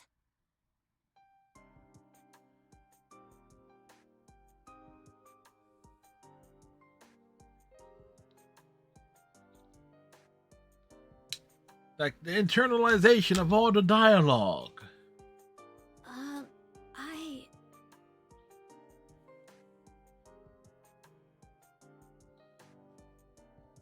Don't give in. You overcame your weakness back then, didn't you? We all know you did. Is she? Yeah, you're not running away from anything. Not last time, and not this time either. You came to rescue me just like you said. This is the second time you've done that. You're not weak at all. Yukun, please, let me do this.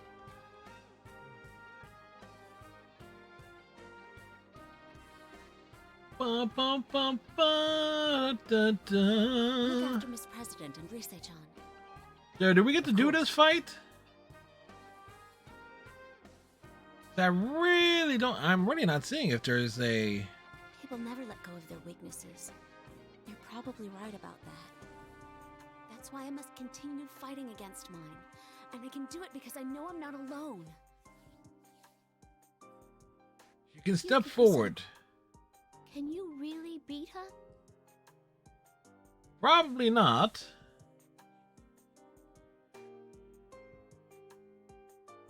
If you say you're my weakness, then no matter how many times you come back, I will continue to stand up against you. Now, come.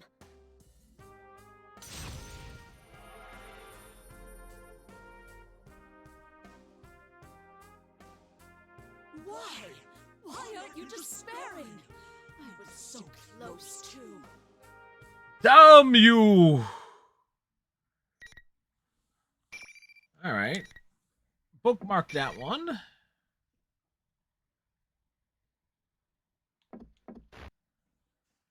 I am also gonna have to double. Okay, you do get to fight this one. And the Phillies beat the Brewers. Final.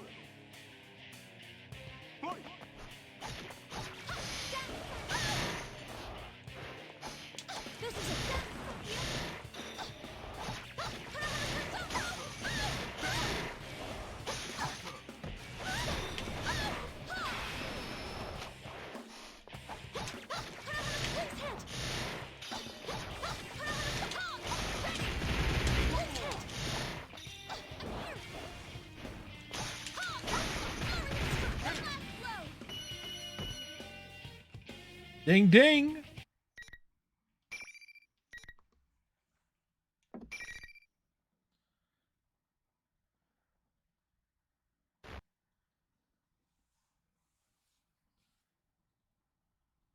Well, she beat her own shadow. Yukiko. She did it. She did the thing. Thanks.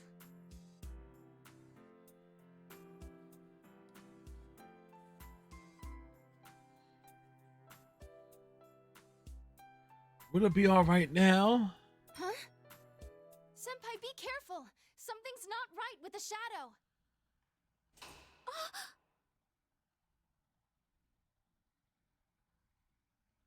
What happened? They repeatedly suffered the pain of fighting their friends, but they still didn't lose heart. Heart was not lost?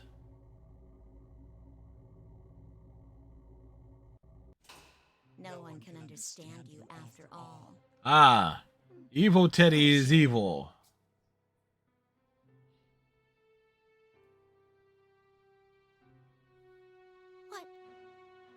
What are you talking about?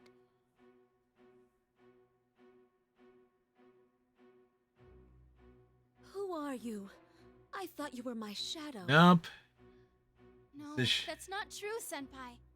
Obviously, it's a Until now, but the one this thing's based on is Miss President. It's Miss President. What president is Miss President? Something was odd. Yukiko Phrasing. used her persona in the fight. Personas and shadows are one and the same. It's impossible for both to exist at once. Well, how could they forget? Well, clearly it's a detail that's easily forgotten. Plus, we've never seen a shadow take on someone else's appearance. Maybe that's why your conversations with each other got all jumbled up. Either way, this isn't like last year. Hey, would you stop treating me like I'm some kind of freak? But you are some kind of freak. Power originally. It's hers. What's that supposed to mean? No! I'm not like that! Why so desperate? Why so serious? It's about time you remembered. Stop deluding yourself.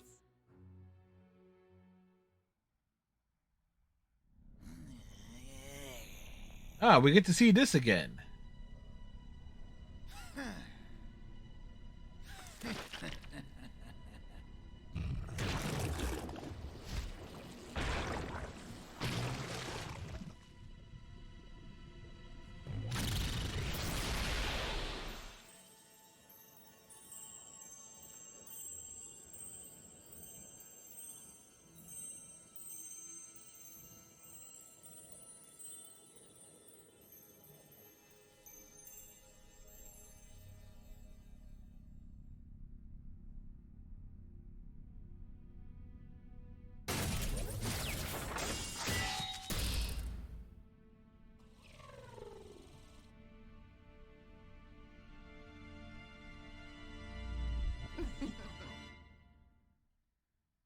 Hey, that is a great reveal.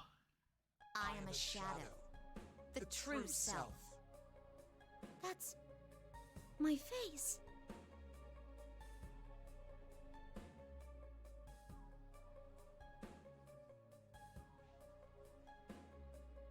She's a chameleon. That's its real appearance. Look at it next to Miss President over there. They're identical.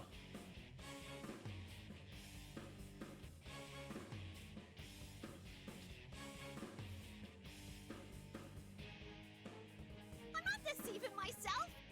I don't know you. Huh.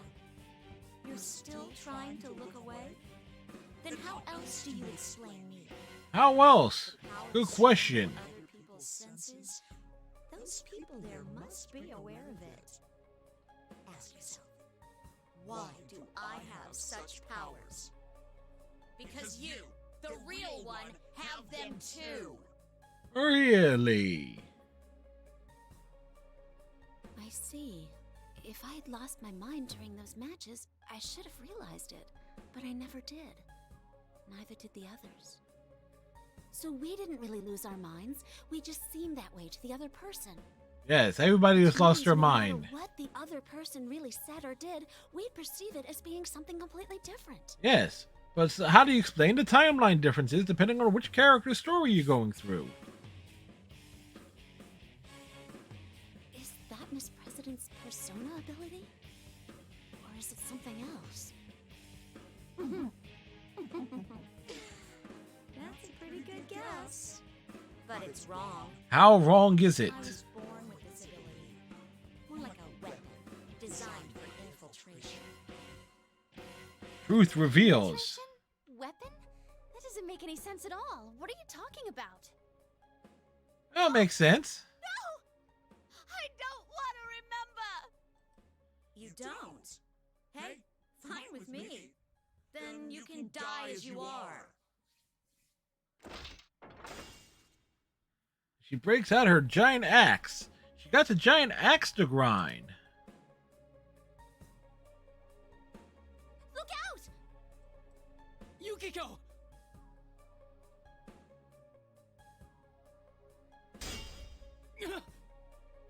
Senpai, hang in there. Hang in there.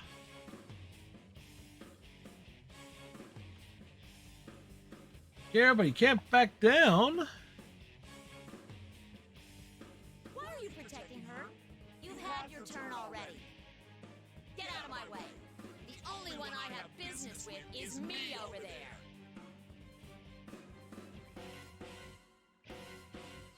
Like, she wants to beat up herself. Eliminating Shadow.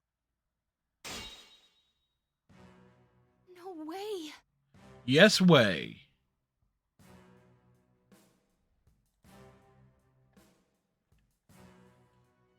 Target confirmed to be a Shadow. 5th generation anti-shadow suppression weapon Labris, initiating elimination process.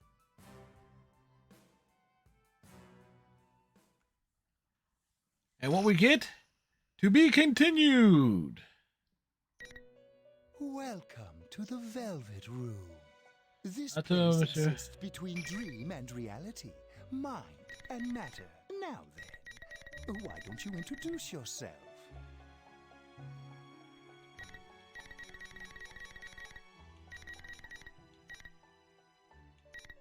I wish you good luck. Wait.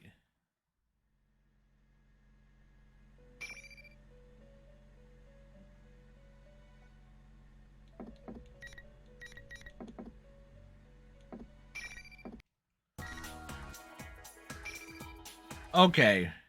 So if you don't have a save at the To the Velvet Room. So if you don't have a save at the right point, you have to go through the whole story again. And matter.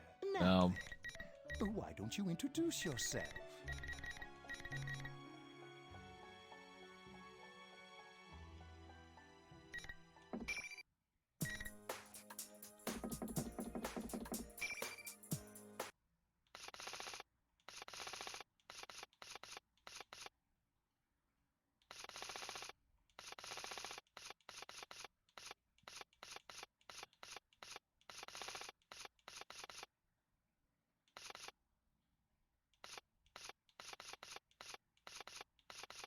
Viewing of the special illustrations.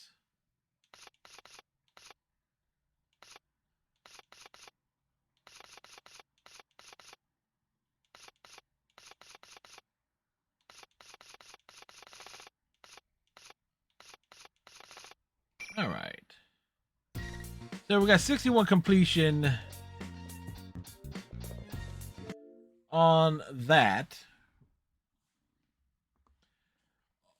So we're not bad. So we saw 2 full, well, the majority of 2 story arcs.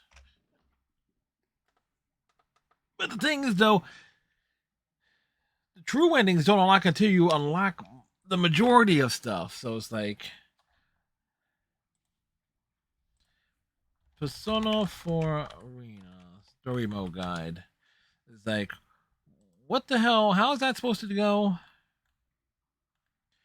Reaching a cliffhanger with one of the characters from Persona 3 will unlock the new character in Persona 4 Arena Labyrinth. Completing Labyrinth storyline, which only contains 1 battle, will allow you to Persona 4 character stories to be completed. Complete 1 Persona 4 character story to allow all Persona 3 characters to be completed. Complete 1 Persona 3 character to unlock the last story character, which is Elizabeth.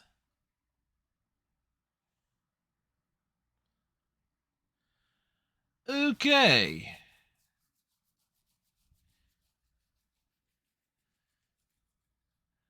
That is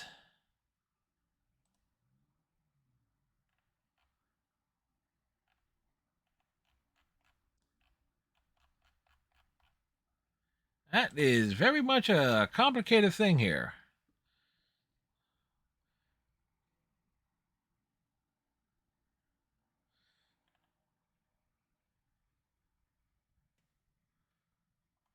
So, but it is a mix of Persona 4 and Persona 3. So, there you go. So, time to see. It's about the time. And we will, of course, set another night next week to dedicate more time to Persona 4 Arena and its visual novel stuff there. Clearly, the idea of reading it, they're not every bit of line of dialogue, they'll not last very long. But...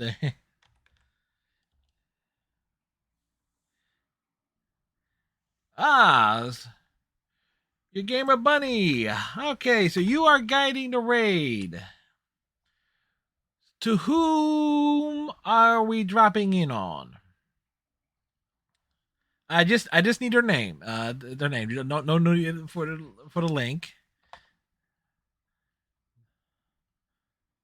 Their name or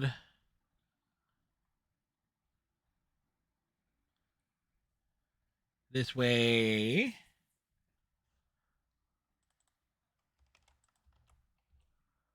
I'll win this. Or is it iWindows? iWindows. AI Windows. Like. Alrighty, what are they doing? They are playing World of Warcraft. Looks like they've been up for 2.5 hours. They have clearly an epic beard. So there you go. All right.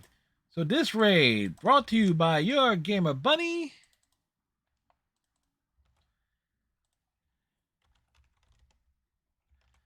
So we get the I would like to make sure I get my raid messages typed into person's chats. So this way when the raid kicks over, I can just hit enter when I switch over there. So there you go. So we're going to drop in on someone new. So with that said, till next time, everybody, tomorrow night, Fallout 76 is on deck. Iceman will more likely join us. We will be continuing our misadventures in the Wasteland. And then Thursday, Final Fantasy XIV. Friday, Persona 5 Royale. And I have no clue for Saturday as of yet. But till next time, everyone, tighten your friendship bracelets. Stay safe. Have a great night and a pleasant tomorrow. And we'll see you next time. Bye!